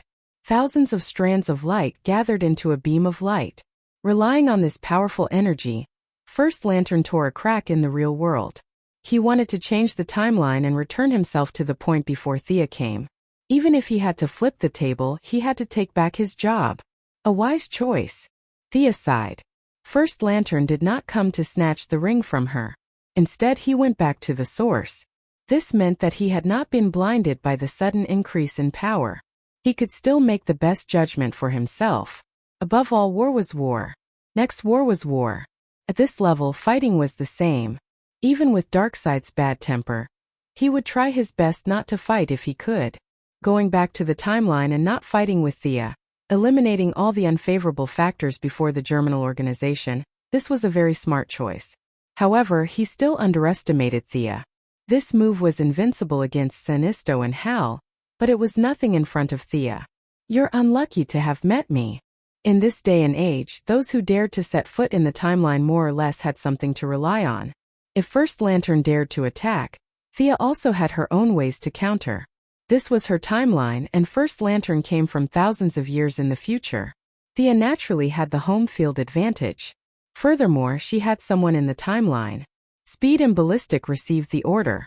Time was tight and the mission was important, so they did not have time to change their avatars. 2 streaks of blue light ran out. In the blink of an eye, they cut off the connection between First Lantern and the timeline. Converging into a beam of light was indeed terrifying. But its essence was still a beam of broken light. Individual emotions were extremely fragile. As long as one had patience, even an ordinary person could solve it. The two of them divided the work well. They ran like crazy. They cut the timeline while Thea closed the gap in the real world.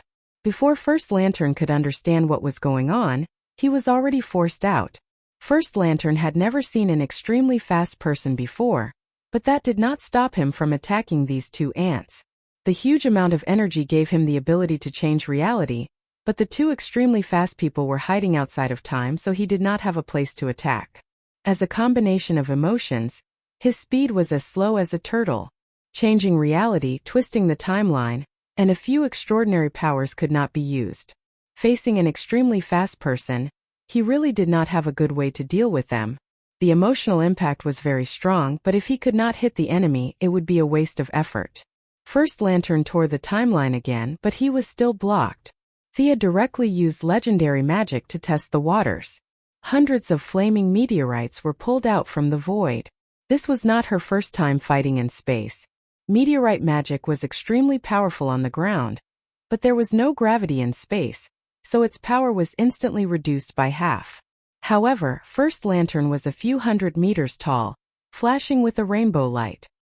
He was so ostentatious in front of the goddess of death. Thea felt that if she did not smash his head, she would be letting down his big body. As for the lack of gravity in space, that was also a small problem. Thea imitated First Lantern's mental power and made a beacon. Then, all the meteorites seemed to be pulled by some kind of force and crashed straight into First Lantern. Chapter 939. Facing the overwhelming meteor shower, First Lamp was not afraid at all.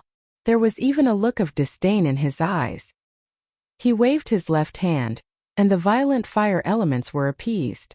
The heavy earth elements were disintegrated, and the sharp wind elements also stopped howling. Everything has emotions, and these things of yours are no exception. As a scientist, First Lamp did not know what magic was, but he knew how energy was formed and could control the emotions of elements. Magic was no secret to him. When the fire elements were no longer violent, the earth elements lost their weight, and the wind elements lost their speed. This legendary spell naturally could not continue. Thea could not help but sigh. Magic could be said to be successful at the level of mortals, but at the higher levels it was not very effective. In terms of life essence, this First Lamp was not a god. At most, he was an amalgamation of emotional energy. However, his energy was huge. In terms of magnitude, it was already beyond her or Darkseid. It was even comparable to the spirit. It was just that he did not know how to use it. This energy was enough, but it did not belong to him at all. As time went by, First Lamp's energy started to show signs of decline. Emotions were not normal.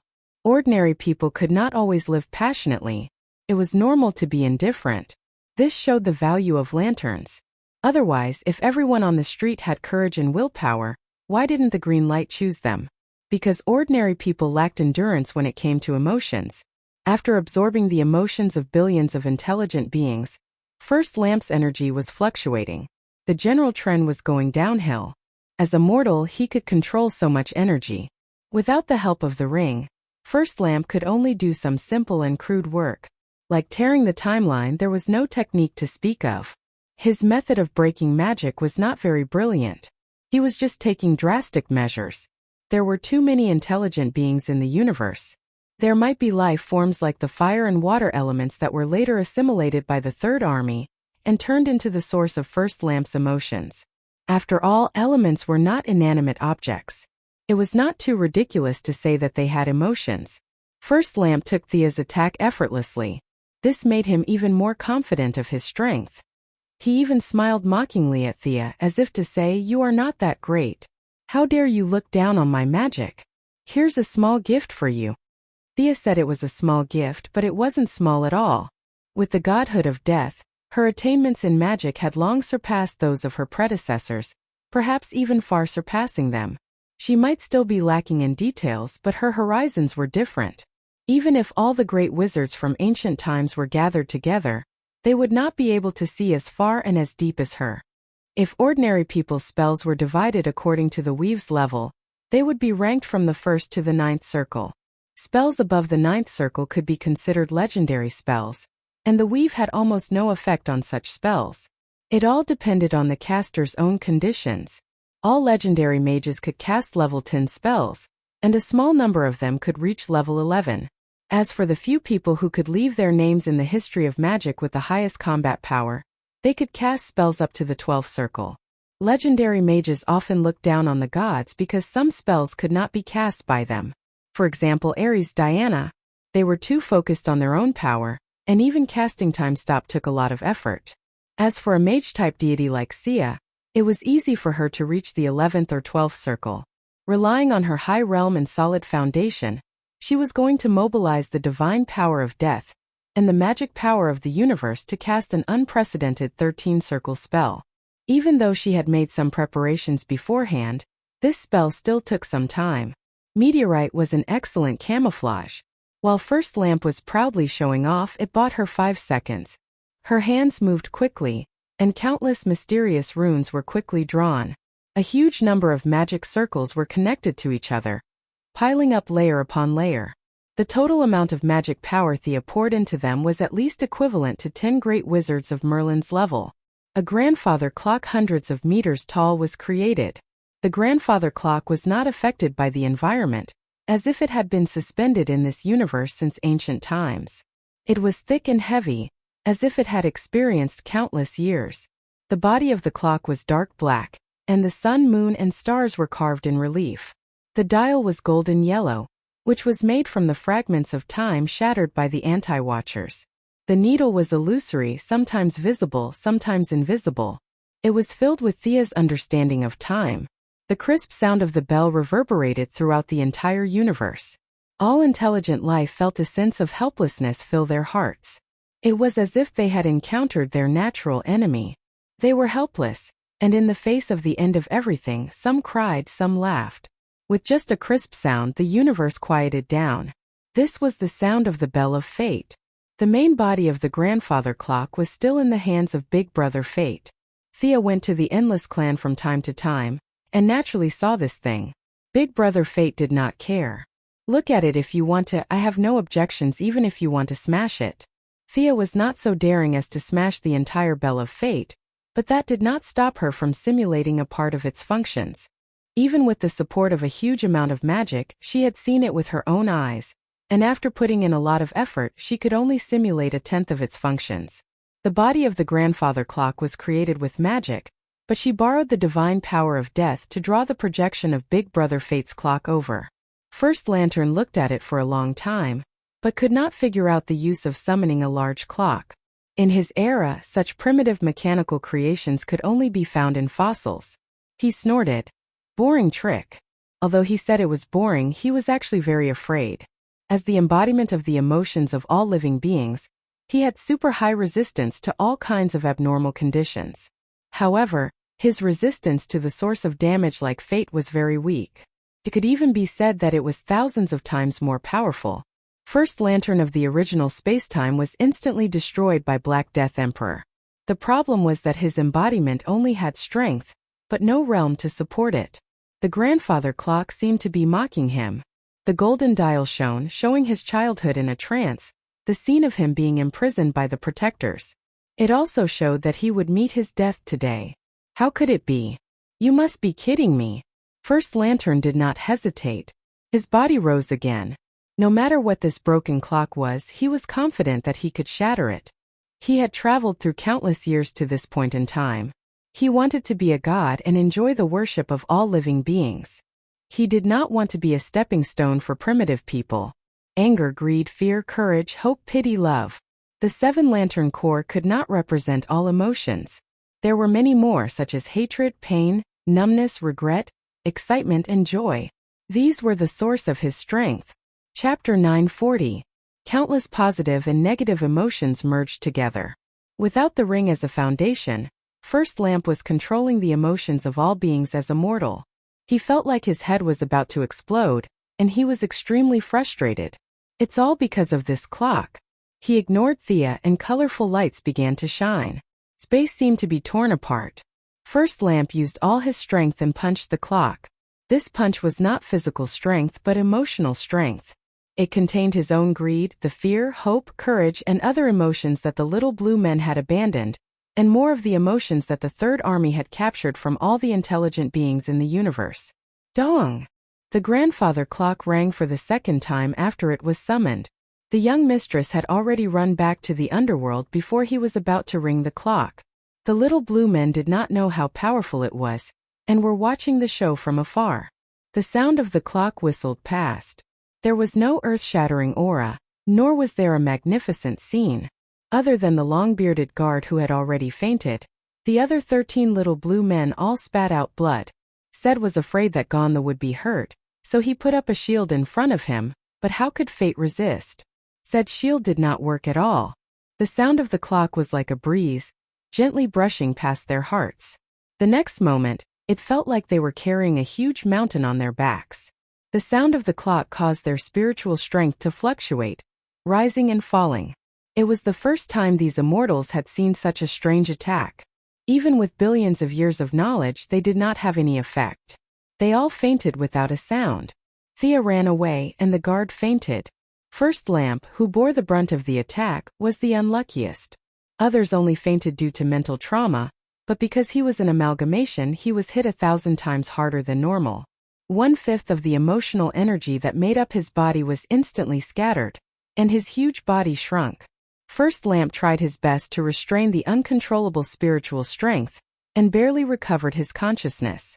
But the energy that was scattered could never be recovered. Their fate was over. There were very few existences who could resist fate, but First Lamp was not one of them. Even though he had a huge amount of energy, he was still a scheming mortal who had transmigrated from thousands of years in the future. The Bell of Fate felt that it had been provoked. This was the first time it had seen someone throw a punch at it. Following its instincts, it began to fight back. The needle on the golden dial started to spin. It was not spinning very fast, but First Lamp felt that his time was starting to blend into this timeline. No, you can't do this. I don't belong here. Previously, he had tried his best to tear apart time. Now it was finally his turn to taste the consequences. You were chatting quite happily just now. Don't you like the timing? Then you can stay here. Time did not like to be toyed with, nor did it like to be offended. Those who tried to control time would have to pay the price in the end. For First Lamp, he had not yet been born at this point in time.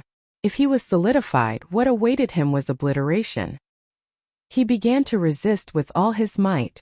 Previously, he had tried all sorts of ways to squeeze into the timeline. Now that the timeline was forcefully pulling him in, he began to push back. This was the wonders of fate. The golden dial seemed to have infinite power, firmly grabbing the first light and pulling it into the timeline. The other party naturally resisted with all his might, but at this moment, Thea quietly ran back. He was overjoyed when he saw this. The Bell of Fate was much stronger than she had imagined. If First Lamp did not have more tricks up his sleeve, he would be dead for sure. The Black Death Emperor could cut off all his emotional connections and then kill him with a single scythe. Thea and the Black Death Emperor walked different paths and could not be copied. But she had her own way. Looking at the temporarily trapped First Lamp, she laughed heartily. She took out the blood-soaked night sky sword and stabbed at First Lamp's head. The murderous aura on the sword was almost tangible. Sia didn't need to pose or make any feints to deal with it. First Light was now like a target. Although its body had shrunk by 1/5, its head was still more than 10 meters tall. It could be stabbed with its eyes closed. This sword was like thunder, crossing the distance of space and carrying with it the power of death. No matter how many emotions you had, or how many intelligent beings you had, her target was the source. As long as the main body was killed, all the other emotions would disappear instantly. If he took this sword head-on, he would definitely die. After all, the Black Death Emperor's scythe was remade. The recipe was different, but the taste was still the same. First Lamp understood that he had to dodge this sword. He burst out all his potential and gathered a sea of emotions in his body. Countless positive and negative emotions were no longer mediated. Instead, they were allowed to oppose each other and then exploded. There was no sound, no fire, but relying on the violent explosion, First Lamp not only escaped the pull of the Bell of Fate, but also left Thea's attack range. As the price, his body exploded from the middle into two halves. Countless emotional energy turned into nothingness and returned to the world, but more of it was sucked in by the Bell of Fate along with the other half of his body. No! First Lamp was like a resentful woman, futilely shouting at the Bell of Fate. Everything was a foregone conclusion. Although he was not fixed in this timeline, he was missing a part of himself. Although this timeline would not erase him, he was a complete anomaly. It was the same for his original timeline. It was neither there nor here. Both of his feet stepped on a different timeline. A large amount of information began to rush into his brain. His originally clear memories began to blur. He felt that he was a scientist hundreds of millions of years in the future, and then he felt that he was a lucky person who picked up a ring in this time and space. First Lamp had never heard of Zhuang Zhomeng Dai, but the meaning was still the same. The future, the present, the two memories entangled with each other. There was the people in the future cheering for him, and there was the imprisonment in this time and space for hundreds of millions of years. Which one was the real him? The young lady saw that he was in a daze. Without thinking, she raised her hand and summoned her divine power for another sword strike. Under the influence of the strong external force, First Lamp temporarily gave up on philosophical questions. The part that he had lost was considered lost. Now that his body was still there, his energy body operated and returned to human form. However, his body was reduced by half again. He was now only 80 meters tall. Facing Thea's fatal attack, he made a prompt decision. If he could not beat her, he had to run. He looked at the Bell of Fate with hatred. This giant bell was still standing there, as if it was saying, "Little guy, come and hit me again if you dare." First Lamp could only shout that he could not afford to provoke her. He had a faint feeling that if he was given some time, he could still find the missing part. Fate was fair to everyone. In fate, there were fixed numbers and variables. The missing part was fixed, but it was not unchangeable. Unfortunately, he lacked time now. Chapter 941. With half of her body missing, Thea had surpassed First Lamp in every aspect, be it energy, realm, usage, or understanding of the rules. Her light sword had already enveloped a radius of tens of thousands of meters. First Lamp couldn't help but rejoice. There were benefits to his smaller body. It was much easier to move through space than before. With a whoosh, he broke through space and fled, trying to get rid of the fiend behind him. "Don't run. Stop right there." First Lantern ran in front like a thief, while Sia chased after him with her sword raised like the owner of the lost item. "I should have brought a helper," Thea thought embarrassedly. Her top fighters like Fiora, Mingyi, and Guangdong could delay First Lamp for a few moves, and she could kill him in one strike. In the original space-time, First Lamp had nothing to do, so he went to tease Sinisto and destroyed Kruga. In the end, he was furious to the extreme. Sinisto and the Parallax monster combined to stall First Lamp, creating an opportunity for the Black Death Emperor. Now, Kruga was fine, while Sinisto was still waiting to be resurrected in the underworld. Without anyone to help, First Lamp ran away like a rabbit. Thea could only chase after him with her sword. A sure kill attack needed to be prepared, and she couldn't kill him with a casual strike. As long as she accumulated divine power, her speed would be affected, and her opponent would have a chance to run away.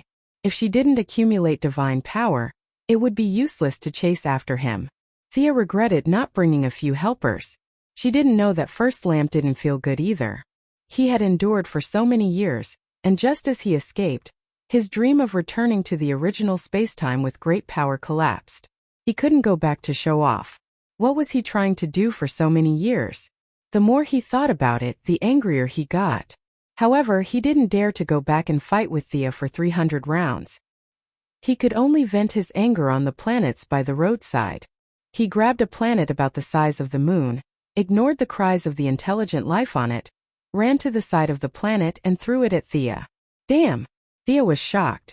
When Batman and the clown were chasing each other on the road, the clown would at most throw a bomb or rocket behind him. This person in front of her, on the other hand, threw a planet. The planet wasn't big, and there weren't many intelligent life forms. But she couldn't ignore it. Even if she wasn't a hero of justice, she couldn't turn a blind eye to it.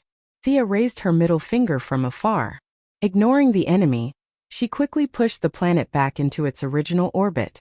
It was not enough to simply put it back into its original orbit. Rotation and revolution had to be considered. If the force was too strong or too weak, the planet would fly out of the protoplanetary system in 2 days or collide with a fixed star. She would have to bear the responsibility for the disaster that would result. Destruction was far more difficult than construction. The young mistress had to think about a lot of problems every second, such as the rotation speed of the planet, the strength of the gravity, and even the changes in the magnetic field, the alternation of day and night, and so on. A single mistake would cause the planet's environment to change. Actually, it didn't matter to the planet, but to the intelligent life forms, even the slightest change would be a world-ending disaster. She was afraid that she had made a mistake in her calculations, so she called for extreme speed to go to 10 years later to take a look. When she found that everything was normal, she continued her mad chase. If she had wasted any more time, First Lantern would have disappeared.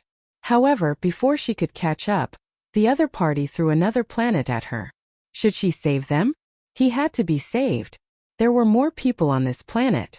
After correcting 3 planets in a row, the young mistress couldn't take it anymore. This was simply endless. She could only activate the great summoning spell. She called for help. Diana, who had the mother box, was summoned over immediately.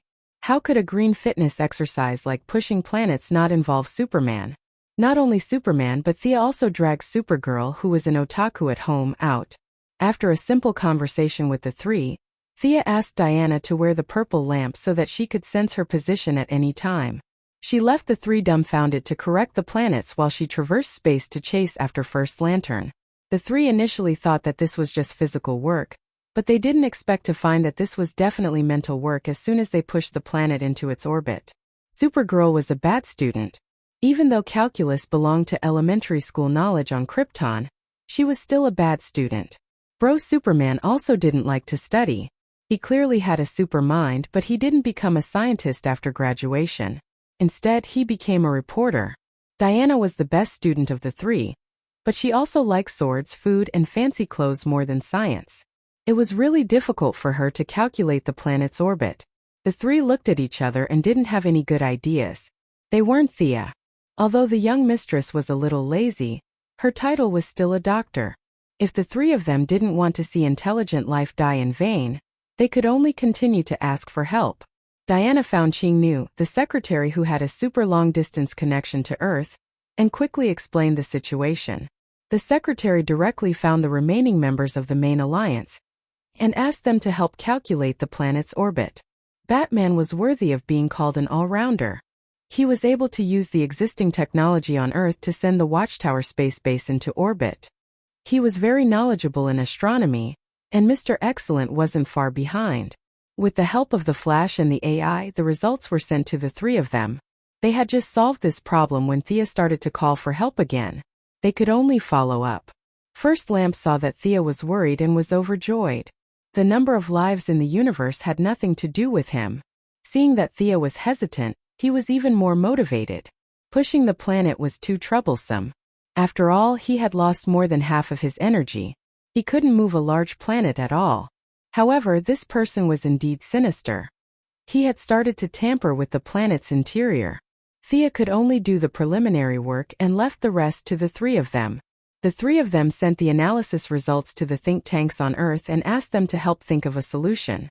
The planet has been deflected 180 degrees. The north and south magnetic poles have reversed. What do we do?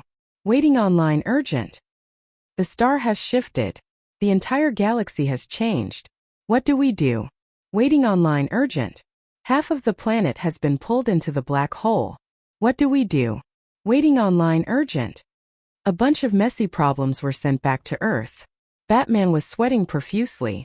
No matter how smart he was, he couldn't handle it. His brain was also made of flesh, not a supercomputer. He had never thought about many things that were too obscure. He could only call for help. Those with doctorates in the main alliance were called over. Firestorm, the fat old man, the Atom Man, the Frost Killer, Barbara, a doctorate in archives management, and Cisco Ramon, a civilian scientist who didn't have a doctorate. A bunch of people were called over to help. With the team's efforts, they finally resolved all kinds of disasters. If this was a game, then everyone's astronomy knowledge would definitely be increased by a level. Chapter 942.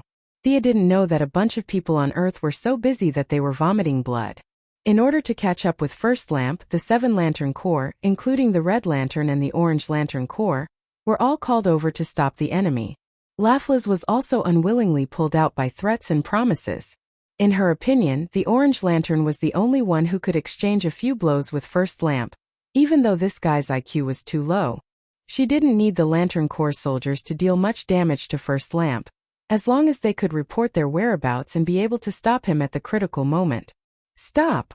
At the critical moment, the Green Lantern Guy Gardner made a contribution. His position was not far from First Lamp. His courage was second only to Hal Jordan. The word fear did not exist in Guy Gardner's dictionary. He was the kind of person who dared to kick God. He raised his ring and a green sledgehammer appeared. He swung his arm and with a crisp bam, he smashed First Lamp, who had already taken a step forward out of the crack in space. The effect of power was mutual. Emotions followed the same principle. Using a single emotion to hit a collective of 50 billion emotions was like using one's head to smash a rock. Guy Gardner only saw stars and had a splitting headache. He endured and swallowed a mouthful of blood. However, he achieved his goal of stopping the enemy. Thea finally appeared in front of First Lamp again. Your end is here. Thea held the sword with both hands and mobilized all her divine power of death. The sword went straight for First Lamp's heart. She wanted to end it with one blow. Still unable to believe that he would fall in this barbaric era. First Lamp didn't even know Thea's name. Facing a sure-kill attack, he mobilized all his emotional power and tried to communicate with the surrounding environment. He couldn't change the cause. He wanted to change the result. The empty space instantly changed. The stars disappeared, and Guy Gardner, who was not far away, became a passerby. Everything seemed to have returned to Earth. The battlefield became the White House and a small Belgian village. He tried to find the crack in Sia's heart and create his own escape route. After chasing for half a day, he finally had some understanding of the divine power of death. He didn't know what it was called, but it was very pure. As long as he destroyed this purity, there was a way out. He could even fight back. Thea snorted. If this little trick could bewitch her, the grass on her grave would be 3 feet tall. At the same time, he despised First Lamp. Even when death was at hand, he still did not have the courage to fight. It was no wonder that the little blue man had imprisoned him for 10 billion years. He lacked the magnanimity that a powerhouse should have, and his personality was too poor. Die! There were no impassioned words, nor were there any heroic words. The black longsword in his hand crossed the distance and stabbed into First Lamp's chest. Spare me, I don't know you. First Lamp was still trying to resolve her hostility with words.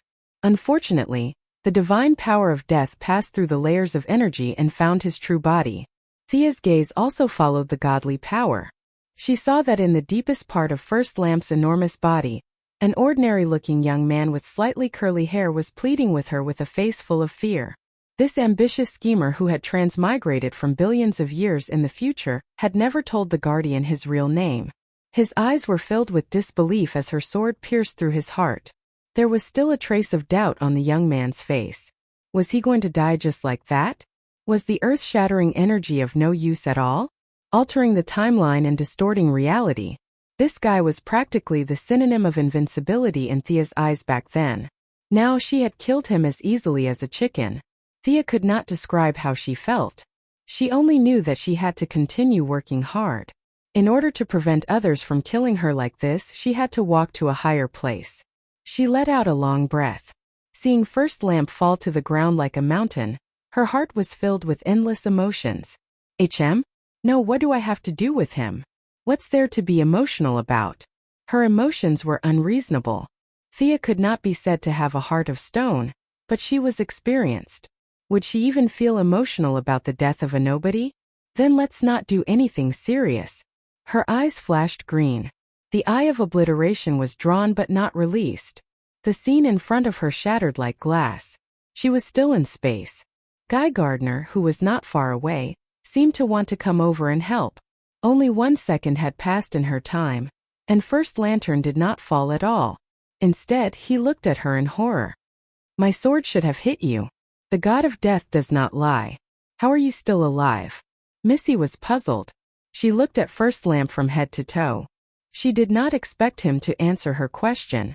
After thinking for a while, she said, You used some kind of delaying method, right? You pushed the fatal attack to 200 years later? Yeah, that's a good technique. Come and take my sword again if you can. Using energy to delay the fatal attack, and using emotions to influence Thea unknowingly. First Lamp did have some tricks up his sleeve. Unfortunately, he was not strong enough.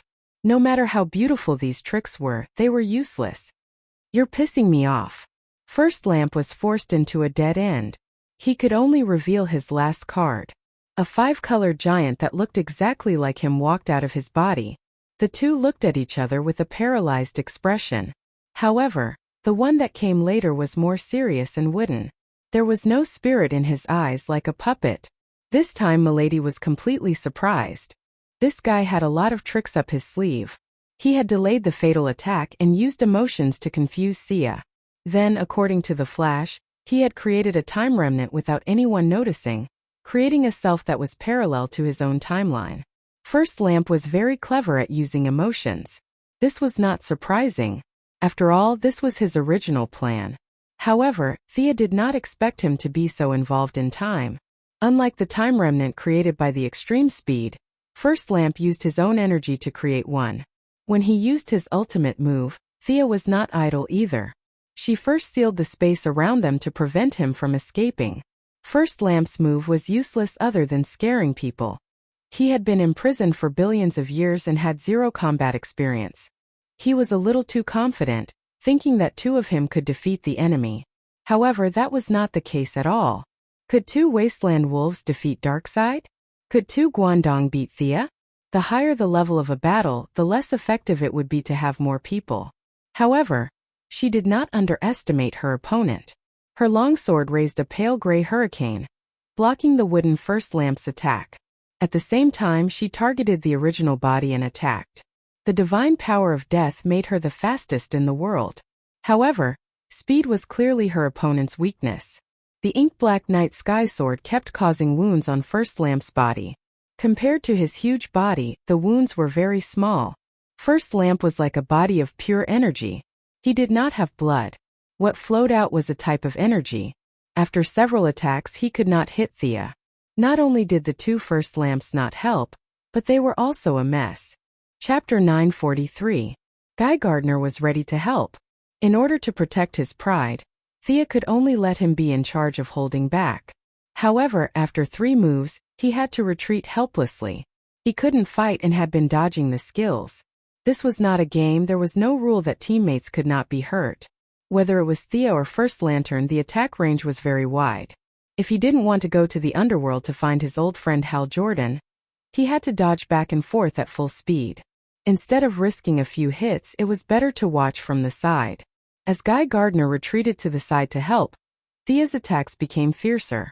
Although she couldn't play a fatal blow, the divine power of death still had its own uniqueness. Thea went at full speed, slashing at First Lantern, who was as big as a mountain.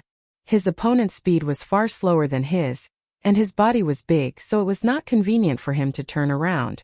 The battlefield of the two gradually descended from space to a planet. Thea saw that there were many intelligent beings here, so she naturally thought of their plan. They still wanted to play the same old game. Guy, you go to the battlefield. Carol Laughlies, you came at the right time. Go help. She just asked Green Lantern to save people. Whether or not he could save them, this gesture had to be made. As soon as she finished speaking, Purple Lantern Carol Ferris and Orange Lantern also arrived. Thea was overjoyed. Why don't you all go together? The battlefield was tens of thousands of kilometers long. She tried to use less large-scale magic. To the intelligent life forms on this planet, it was as if they were sitting at home when disaster came from the sky. They could only see a 5-colored brilliance in the sky for one moment, and then a black curtain that engulfed the world in the next. Praying, hugging and crying together. They couldn't do anything in the face of disaster. I'll ask Santa Claus to send you a gift later. Go help. Thea kicked away Laughlies who didn't want to move. Orange Lantern happily joined in the rescue. This guy waved his hand and summoned an army. His efficiency was unusually high. You can't kill me with this attack. We have no grievances, so why do you keep chasing me? First Lantern was very passive. He couldn't fight and he couldn't run. Thea's sword could destroy tens of thousands of his feelings, but what was the use? He still had 50 billion emotions, so the tens or hundreds of thousands that were cut off were nothing. Of course it's useful. Your vision is too narrow and you're neglecting yourself. Thea let out a long sigh.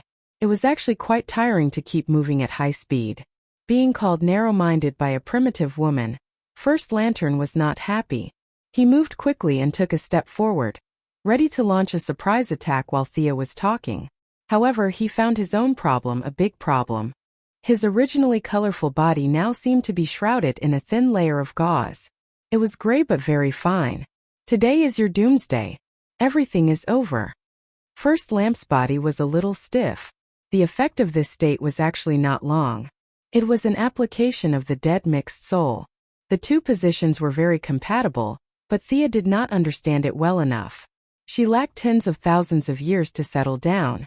The combination of the two was very shallow, but it was enough to deal with First Lamp. There was no time to delay. Thea once again saw the young man with great ambition but little talent in his body. He was pierced by the black sword for the second time. After fighting for half a day, First Lantern could only buy himself a few more minutes of life. It was meaningless. Leaving his main body twitching on the ground, she pointed her sword at Remnant Time. This time it was even simpler. In less than a minute he was killed. Remnant Time turned into dust. He did not belong here. He was squeezed out of the timeline the moment he lost his life. Thea flew to First Lantern's side and looked down at this opponent. His huge body started to wither, from his fingers to his arms to his neck. The emotional energy lost its support and dissipated in space like a candle in the wind. The expression on First Lantern's face could be described as strange. I will return again. Even if my life form has changed, perhaps I am no longer myself, there will be a time when I return. That is the night before dawn. This is the scene that fate has shown me. First Lantern's face was already shrouded in the black air of death. He raised his arm, only to find that his fingers had already turned into dust.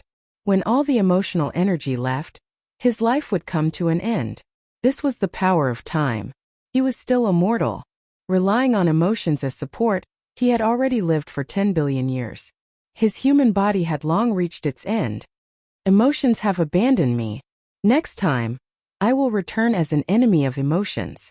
First Lantern cracked open his mouth and made an extremely arrogant declaration. Then, he turned into a pile of gravel in his laughter. What's with the arrogance? Is this guy dead? Guy Gardner rubbed his head. Seeing that their battle had ended, he slowly flew over. Carol and Laughlies were also looking forward to the answer. Thea looked at them with a strange expression. He should be considered dead. She had some guesses about the specifics, but could not tell them in detail. First Lantern actually made a vow like a great ambition before he died. Although he was immortal, he had enough energy. As the saying went, the unity of all people, gathering all emotions, could indeed make the impossible possible. This was a variable in fate. He wanted to return on the eve of dawn and destroy all emotions. Fate neither agreed nor disagreed with his bold words. It was extremely neutral. Was it a lights-out event? Thea thought to herself. It did not look like it. Lights out was actually a form of protection for the universe. It prevented the emotional spectrum from drying up and causing the Big Bang. From the perspective of the universe and the gods, it was a good thing. This guy's last few words were full of resentment. No matter how she thought about it, it did not seem like he was here to do good. Could it be the Lantern of Daybreak? An enemy of emotions full of hatred. This was the only thing that fit the criteria. Would this guy be reborn in the dark multiverse? Carefully sensing, she did not find First Lantern's soul after his death. Thea bade farewell to Guy Gardner and the others and returned to the underworld. She searched twice but did not find First Lantern's soul. Without a doubt, this guy was not dead. Whether he became the grandpa in the ring or was directly reborn in the dark multiverse was unknown. However, she would deal with whatever came her way. She was not afraid now, let alone in the future. Just as she was about to return to Earth, the two-faced man ran over and stopped her. Faced with Thea's behavior of leaving everything to others, the ambitious two-faced man was actually very happy. With power in his hands, everyone, regardless of whether they knew him or not, came before him to await his judgment. This place was 10,000 times better than Gotham. He was so happy that he did not want to go home. Not to mention having to queue up to give him dirty money. He would not even do a free resurrection. He was tired of living. Seeing countless people come before him every day like lambs waiting for his judgment, that kind of comfort could not be experienced in Gotham. Chapter 944. Your Majesty, don't go yet. To be honest, when he first found out that the superhero Thea was his boss, the two-faced man was worried for a long time. He could accept Wei Guangjing's actions before he was disfigured, but now he could not. He never thought that when he started working he would realize, this was not the kind of environment that he had imagined. It all depended on what kind of people his colleagues were. Demons, death knights, evil gods, assassins, banshees. Compared to these people, the two-faced man was a rare good citizen. At most, he sold detergent in Gotham and collected protection fees. He had to be on tenterhooks every day to prevent Batman from suddenly jumping out of a corner. In terms of evil, he was not on the same level as his new colleagues. After working in the underworld for a while, he finally realized that this female superhero's view of good and evil was frighteningly weak. The new boss was definitely on the neutral side. It was just that he usually pretended to be kind and righteous. What's the matter? Thea frowned as she looked at the two-faced man. This guy knew his position very well. He was a good candidate to be the Secretary General. He was a gang leader in Gotham. At that time, he had combed his hair back and had an extraordinary aura. When he arrived in the underworld, he instantly changed to a 30-70 split. He did not bow and scrape like the lonely old man Sharon. However, his submissive attitude was very upright. At the same time, it did not make people look down on him. There are a few people who I don't know how to be punished. They have contributed a lot, but they have also made a lot of mistakes. Thea made a sound of surprise. She was a little curious that even the workaholic two-faced man could not make a judgment.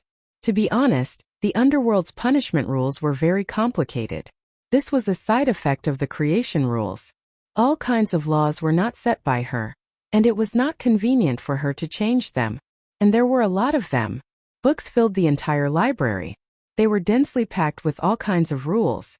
At first, the Missy pushed the door open out of curiosity. After that, she left in defeat. Anyway, she did not even take a look. Later on, she simply handed it over to the two-faced man, a law doctor, to study. Yes, that's right. This guy could become the Gotham District Attorney. He also had a doctorate title. She followed the two-faced man to the trial hall. When she saw a few people waiting for interrogation, the Missy was instantly happy. Little blue guardians. The four of them stood straight and looked straight, as if they were still on their own Eurasian main planet. However, they didn't have a body here, so they couldn't float in the air. Their short stature greatly reduced their imposing manner. Yo, the four of you, where did you come from? The eldest miss asked, even though she already knew the answer. She smiled slyly. The four little blue men were much more well-behaved now. Their previous arrogance had all disappeared. The little blue man with the big head was the first to speak. Your Majesty Goddess, we... Before he could finish, he was interrupted by Thea. Why are you always talking? Are they mute? Are you looking down on me, Helpless, they had no choice but to lower their heads under the eaves. One by one, they walked out and prepared to introduce themselves. Of course, Thea knew their names. They were all in Haruba's memories. She just wanted to take them down a notch. This was not Yura, this was hell. He waved his hand and said, I don't want to hear your names. Harvey, write them down. Write passerby 1, 2, 3, and 4 in the name column. That's it. She just needed to vent her anger by teasing the little blue man. There were still many things she needed to take care of in the outside world. She reached out to take the records of the underworld and began to read them one by one. Although the Guardians seemed to have done a lot of bad things, they had also done a lot of good things. In the 10 billion years before the rise of Earth civilization, they had saved the universe countless times. If it were not for them, the universe would have exploded long ago. If the universe had exploded, Earth would not have survived. It could be said that they had done a lot of good things. They were more than qualified to be angels in heaven. However, they had also committed a lot of sins. Kalana had modified the settings of the mechanical hunter to kill all intelligent life in Sector 666. This could be blamed on Kalana. However, was this the only time the mechanical hunter had made a mistake? The records of the underworld said no. There had been more than one mistake. Was there no bloody massacre during the rise of the Green Lantern Corps? Were there no innocent sacrifices in the process? When the entire universe heard about the establishment of the Green Lantern Corps, they all rushed to spread the news. This was obviously impossible. Even Kerrigan and Lady Styx, who still occupied a few sectors, had a lot of say. They had used the tug-of-war to grind down many galactic overlords. Their status as the universe's police force had been earned through killing. Furthermore, the selection criteria for this Green Lantern Corps was completely up to Lantern Ring. One could be a Green Lantern just because one had courage. Was one necessarily a good person just because one had courage? In the end, the Third Corps had destroyed many planets. How many races had completely disappeared in the vast universe? It was impossible to calculate. The merits were not small, but the sins were also huge. This was the reason why the two-faced man could not make a judgment. All right, I'm a kind old man. I can't bear to see people suffer. Since we know each other, I won't punish you to hell. Didn't you brag about protecting the universe? I'll punish you to be reborn as ordinary people. You'll have to experience the difficulties of life. In the underworld, Thea had the highest authority. These words were equivalent to the final judgment. Neither the two-faced man nor Minos had the right to interfere. The two-faced man hurriedly wrote down the records according to the rules. Thea took the pen and quickly signed her name.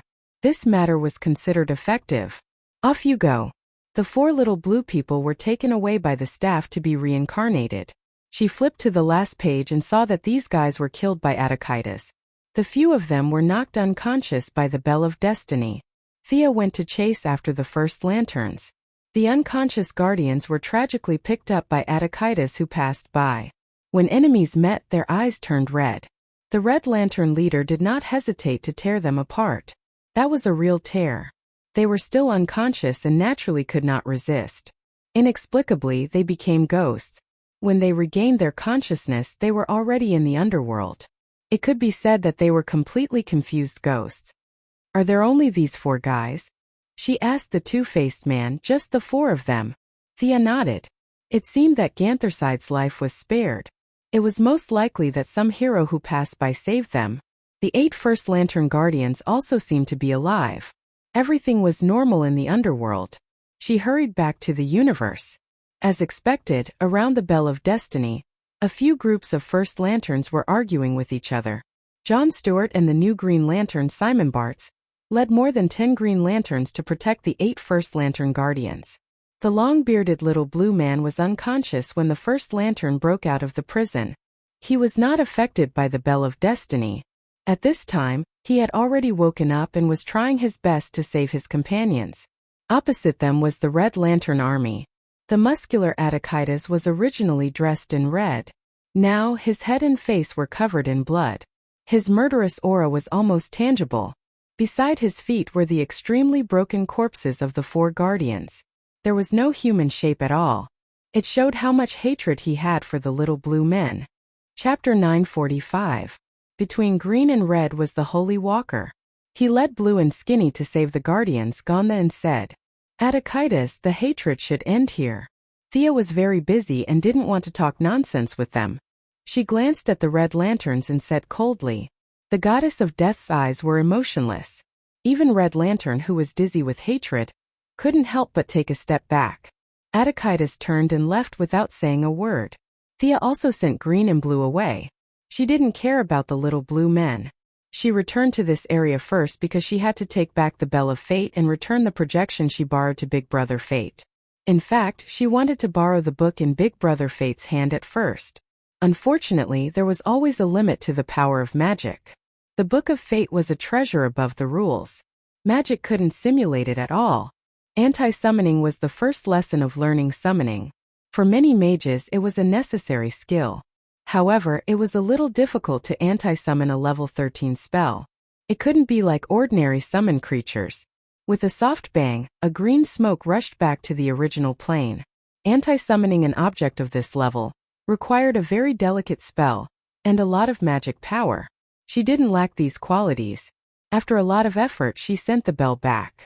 As for the part of First Lantern's self that was cut off and the various emotions contained in it, she gave it to Big Brother Fate as a reward. That old guy liked to experience the wonders of different lives. Even if half of 100 billion lives were cut off, there were still 50 billion. It was enough for Big Brother Fate to ponder for a while. She cleaned up the traces of the battlefield. The emotional lines here were very messy and complicated. Countless emotions were piled up in this void. If someone passed by, the best result would be to become a lunatic. She wasn't good at dealing with these emotions. For First Lantern it was a source of energy, but for her it was a poison. She lived a simple life and did simple things. Too many emotions would affect her heart. She knew her own situation. She wasn't a strong-willed person. She put on White Lantern and used the power of life to calm down the emotions in this void, and let everything return to normal. After cleaning up the battlefield, she found the Pusher Trio. They were so busy that smoke came out of their heads. She heard that Batman on Earth was also exhausted. With her help, they didn't speed up the process much, but they were still very happy that the crisis was over. Emotions can give people strength? The simple-minded Supergirl couldn't understand this at all. She frowned and thought for a long time. Thea stood at the side and chatted with Diana. Diana told her about the Silver Swan. To be honest, Thea had no impression of this nickname at all. She had never even heard of it. Mr. Zhuyu suspects that Kane tampered with her spinal implant. That's why her temperament changed so drastically. If we subdue her, we should be able to restore her to her original state. Diana explained the matter to her formally. Thea was displeased. What kind of Tom, Dick, and Harry were jumping out at her? How dare these low-class fellows have designs on Diana? They really don't know how to spell the word death. However, she giggled and said that she didn't mind. Reality proved that Diana knew her very well. Her cunning guesses were spot on.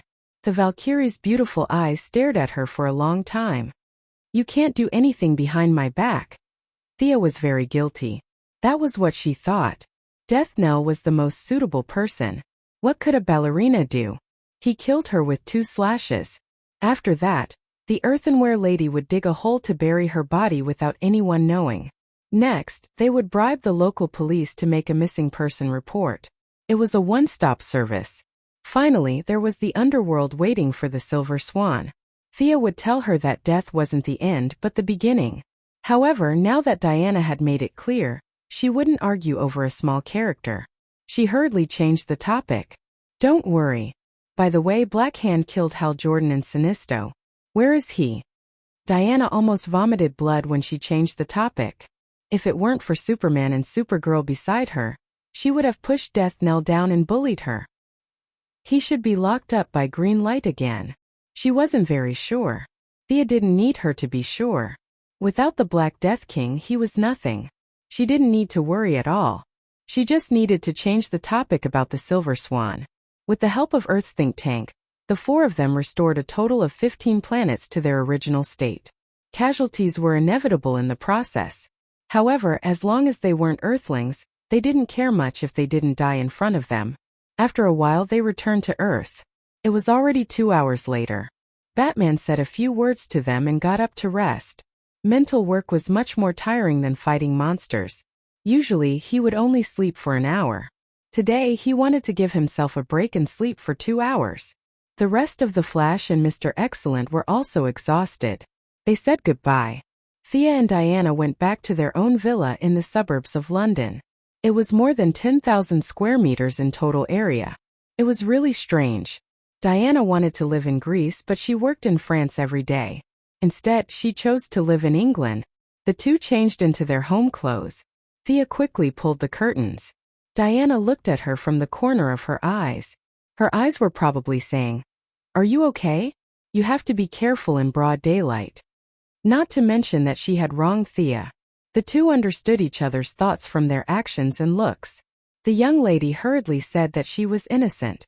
She tapped Diana's forehead with her finger. "You have such complicated thoughts. Today I have a trophy for you to see." Then she took out the first light ring as if she was showing off a treasure. In the dim room, a colorful ring appeared in the palm of her hand. "This ring is also an origin. See if it suits you." With 3 divine positions, Diana was no longer the newbie she used to be. She had her own way of identifying things. Only those that suited her were the best. Otherwise, if she piled up divine positions randomly, it would affect her future development. She felt it with her heart. The Valkyrie frowned. "This thing is too messy. I can't see it." "Is that so?" Thea was a little depressed. It was obviously a very powerful equipment, but no one could use it. This made her very angry. Let's spend some time purifying it. She could only come up with a solution that was not really a solution.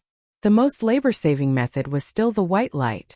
The white light's purification ability was the best in the universe. However, the emotions in the ring were different from those scattered on the battlefield. They had been entangled with each other for billions of years. It was extremely difficult to use the power of life to calm them down. "Use divine power," Diana said. Divine power could make the impossible possible. The disadvantage was that divine power recovered very slowly. Thea did not want to use it if she could avoid it. Fortunately, the divine power of death could be absorbed during slaughter. It was not too troublesome to replenish it. "I'll go first." A pure black cyclone flashed between Thea's fingers. It rushed into the ring like a dragon. Chapter 946. The divine power of death was full of momentum. There was nothing it could not kill, nothing it could not destroy. It symbolized the end of all things. However, it went in quickly and was also destroyed quickly. In less than 3 seconds, Thea felt that she had lost contact with the divine power. If nothing went wrong, she would be beaten to death by random punches. Many ants could kill an elephant no matter how strong a single attack was. It would not be able to fight against many enemies. She once again increased the input of divine power, but it was still extinguished by a sea of emotions. "Let me try." Seeing her lover being defeated, Diana also became more cautious. One of her fingers flashed with green light, that was courage, and the other hand had little golden light dancing, that was perseverance. Perseverance gave her more and more tenacity. With perseverance, she could move forward with courage. Although Diana was not as strong as Thea now, she was worthy of her identity as the world's protagonist. After breaking through her own limitations, she was very stable. The several divine positions resonated with each other and cooperated very well. Unfortunately, she only lasted for less than 5 seconds before she completely lost contact with her. What to do? This question was placed in front of the 2 goddesses. Thea's method was to analyze the specific problem. Wasn't it just the remnants of emotions? She first went to the underworld and pulled back the 4 guardians who were waiting in line to be reborn. Thea asked them to take back the emotions in the ring. "Your Majesty Goddess, we don't have a body, we can't take back the emotions." There was a hint of cunning in the eyes of the big-headed guardian. His hidden meaning was that they could not do this without a body, but with a body it would be different. "Could you let us be resurrected? If you have a body, are you sure you can take it back?" Thea looked at them coldly. "This? Oh." The 4 guardians looked at each other. They were not sure. If they were not able to fulfill their promise, then it would be terrible. Their hesitation fell into Thea's eyes, causing the goddess of death to sigh. In the face of death, the arrogant and cold guardians began to talk nonsense. With a wave of her hand, she called the Secretary General, Two-Face, over. She pointed at the little blue men and said, "Penny, Burton, Bradley, and Hubert, these guys have contributed to the universe after all. For the sake of their past contributions, temporarily stop the reincarnation process and wait for my further news. Previously, you were filled with righteous indignation, as if it wasn't enough for a few little blue people to be reincarnated into pigs. Now that you think it's useful, you immediately feel that they can be saved. You're the one who's saying all the good and bad things. You're even more two-faced than I am." Thea pointed out to the two-faced man one by one again. She matched them to each other, telling them who they were and who they were. There was nothing he could do about it. The names he had registered before were too perfunctory. Names like Passerby 1, 2, 3, 4 were obviously not up to standard. The little blue men gained some value in the young Mrs. Hart. They finally got their names back and got rid of their status as passersby. After giving the little blue men a suspended sentence, Thea rushed to planet Odium. Ignoring the 4 dead guardians, there were still 2 living guardians here. She went straight to the point and asked Gansersade to take back the emotions in the ring. The process was not very pleasant. After all, she was simply and violently looking for the ring in Gansersade's soul. Gansersade was tormented by her, and his defense was greatly reduced. Then he was hit by the Bell of Fate. When Thea entered the room, Gansersade was lying on the bed. His breathing was so weak that it was almost inaudible, as if he was dead. Gansersade was furious when she saw the young miss, but she was already past the age of youth. When Thea asked her to take back the emotions, she repeatedly talked about how hard it was for her. She was alone and had to take care of her old boyfriend, Gansersade, and how difficult it was for her. Thinking that she seemed to be a little violent, the goddess of death checked Gansersade. Although he was seriously injured, Gansersade's strength was one of the best among the guardians. Using the divine power of the soul to move back and forth, he slowly woke up. After that, the two extracted their own emotions in the ring according to the agreement. Thea looked at the results and was both happy and worried. The good news was that she could extract the emotions, but the bad news was that there were nearly 50 personal emotions in the ring. In other words, there were 50 guardians who participated in the creation of the first ring. Hundreds of millions of years had passed. Some fled to Zamalin and established the Purple Lantern Corps. Most of them died in battle, like the 3 who were killed by Raven in the Dark Knight, and Scarface who committed suicide after the Dark Knight, plus the one who merged with the Parallax Monster and was killed by them in Seaside City, and those who were sacrificed in the years before. There were 50 of them, but now she secretly imprisoned one.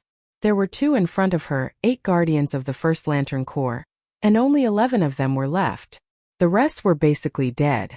If Thea wanted to use this method to completely solve the emotional problem of the ring, the best way was to go back 10 billion years like the First Lantern Corps, and persuade them to take back their emotions while they were still full. She hesitated for a moment, feeling that the risk was too high. The little blue man's strength was very interesting. At first he was so strong that he had no friends. Kalana killed Gao Tianzuan and Star Swallowing in seconds.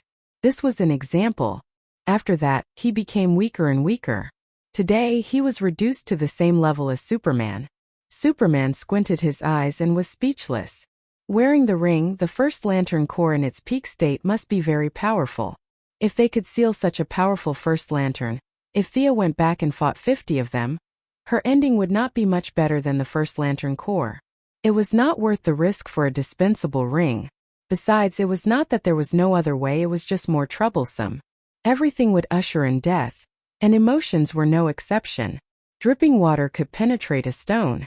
Divine power could not bear to use it, and it could slowly wear it down with the aura of death. There were plenty of people in the underworld that could be ordered around. After returning to the underworld, she set up a new purification room next to her own giant statue in the Death Temple. The reason she made it public was definitely not to get all people, to provide death aura to help her purify the ring. Her explanation was to let the intelligent beings pay their respects here, look at the colorful ring, and remember their lost emotions. Those who were muddle-headed and unconscious could not provide much death aura. Although there were not many who still had their own consciousness in the underworld, the number was huge. After all, there were 52 parallel universes and even more small worlds. Every planet and every world had some outstanding people. This number could be said to be terrifying when accumulated. Countless elites received the order to pay their respects. Although they did not understand the purpose, seeing that they did not lose anything, they did it either for real or for fake reasons. Thea also gave out some benefits at the right time. For example, for those who were sincere, she provided them with some positions in the underworld for them to choose from. Those who were elites in their previous lives were willing to start a new life. Naturally, there were also those who were willing to keep their memories and continue to shine in the underworld. Many people felt that it was a good thing to be able to live forever in this state. For example, the four advisors by Thea's side now. Chapter 947. In the end, the four little blue men were not sent to reincarnate. Their knowledge was a huge treasure, and reincarnating them would be a waste. Thea read Haruba's life memories, which contained countless secrets of the universe. But this was not everything. The guardians were not tied together all the time. They each had their own tasks, and Haruba was only responsible for a part of it. In the end, Thea did not let them reincarnate. She used the title of a consultant to protect the four little blue men. It was not difficult to make a temporary body. If Circe could do it, it would not be difficult for her.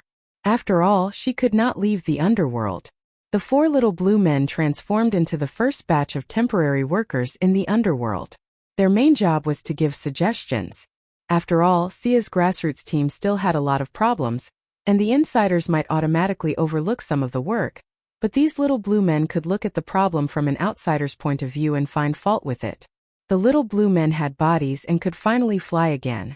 It was not a good feeling to walk on 2 feet and look up at everyone. They took back the emotions in the ring. In order to show their loyalty, they each took out a part of their memories. With their cooperation, Thea finally saw the complete forging process of the first lamp ring. The guardians were very strong in the beginning. They easily captured the source of emotions. Unfortunately, eternal life and infinite wisdom prevented them from walking the path of the new gods. Instead, they tried to decipher the mysteries. At this time, First Lamp came to them. He brought with him a technology from billions of years in the future. Everyone worked together to transform the source into a ring. Now they needed to reverse the process. It was not easy without the help of the little blue men. I see your intentions, but resurrection is impossible. The underworld, or rather the world's will, has high requirements for the resurrection of the long-lived species. You obviously do not meet the requirements. Sia was not lying. The long-lived species were basically the life forms at the beginning of the universe. Now that time had passed, the universe no longer needed them. It needed passion and constant change. In just a few decades, they would be able to bloom with endless brilliance. Only this could help the universe evolve to a higher level. Immortals that were like stagnant water were now like malignant tumors. Lady Styx, Attikitis, and these guys in front of him could tell that without Thea's help, Lady Styx would not be able to level up in another 100 million years. These little blue people were dropping levels every day. The universe's will did not hide its rejection of them. The leader of the blue men, Big Head Hobart, still spoke on behalf of the group. This was a habit that they would not be able to change anytime soon. Your Majesty, we are very comfortable here. We don't want to be resurrected. Thea nodded. She was too lazy to think about whether they were sincere or not, as long as they could be of use to her. The matter of purifying the rings was left to them. Thea made another trip to the Blue Lantern main planet. Kyle Rayner was still training in seclusion. She gave him a few simple pointers and turned back to Earth. The matter of the Third Army was not a big deal. It was not a big deal to Earth, but it was not a small matter either. Just look at the planets that were ravaged by the Third Army. Without Superman and Diana's combat power to kill in the early stages, once the Third Army overflowed, it would be a disaster. Now that the battle was over, the Righteous Alliance was ready to have a meeting to discuss what to do in the future.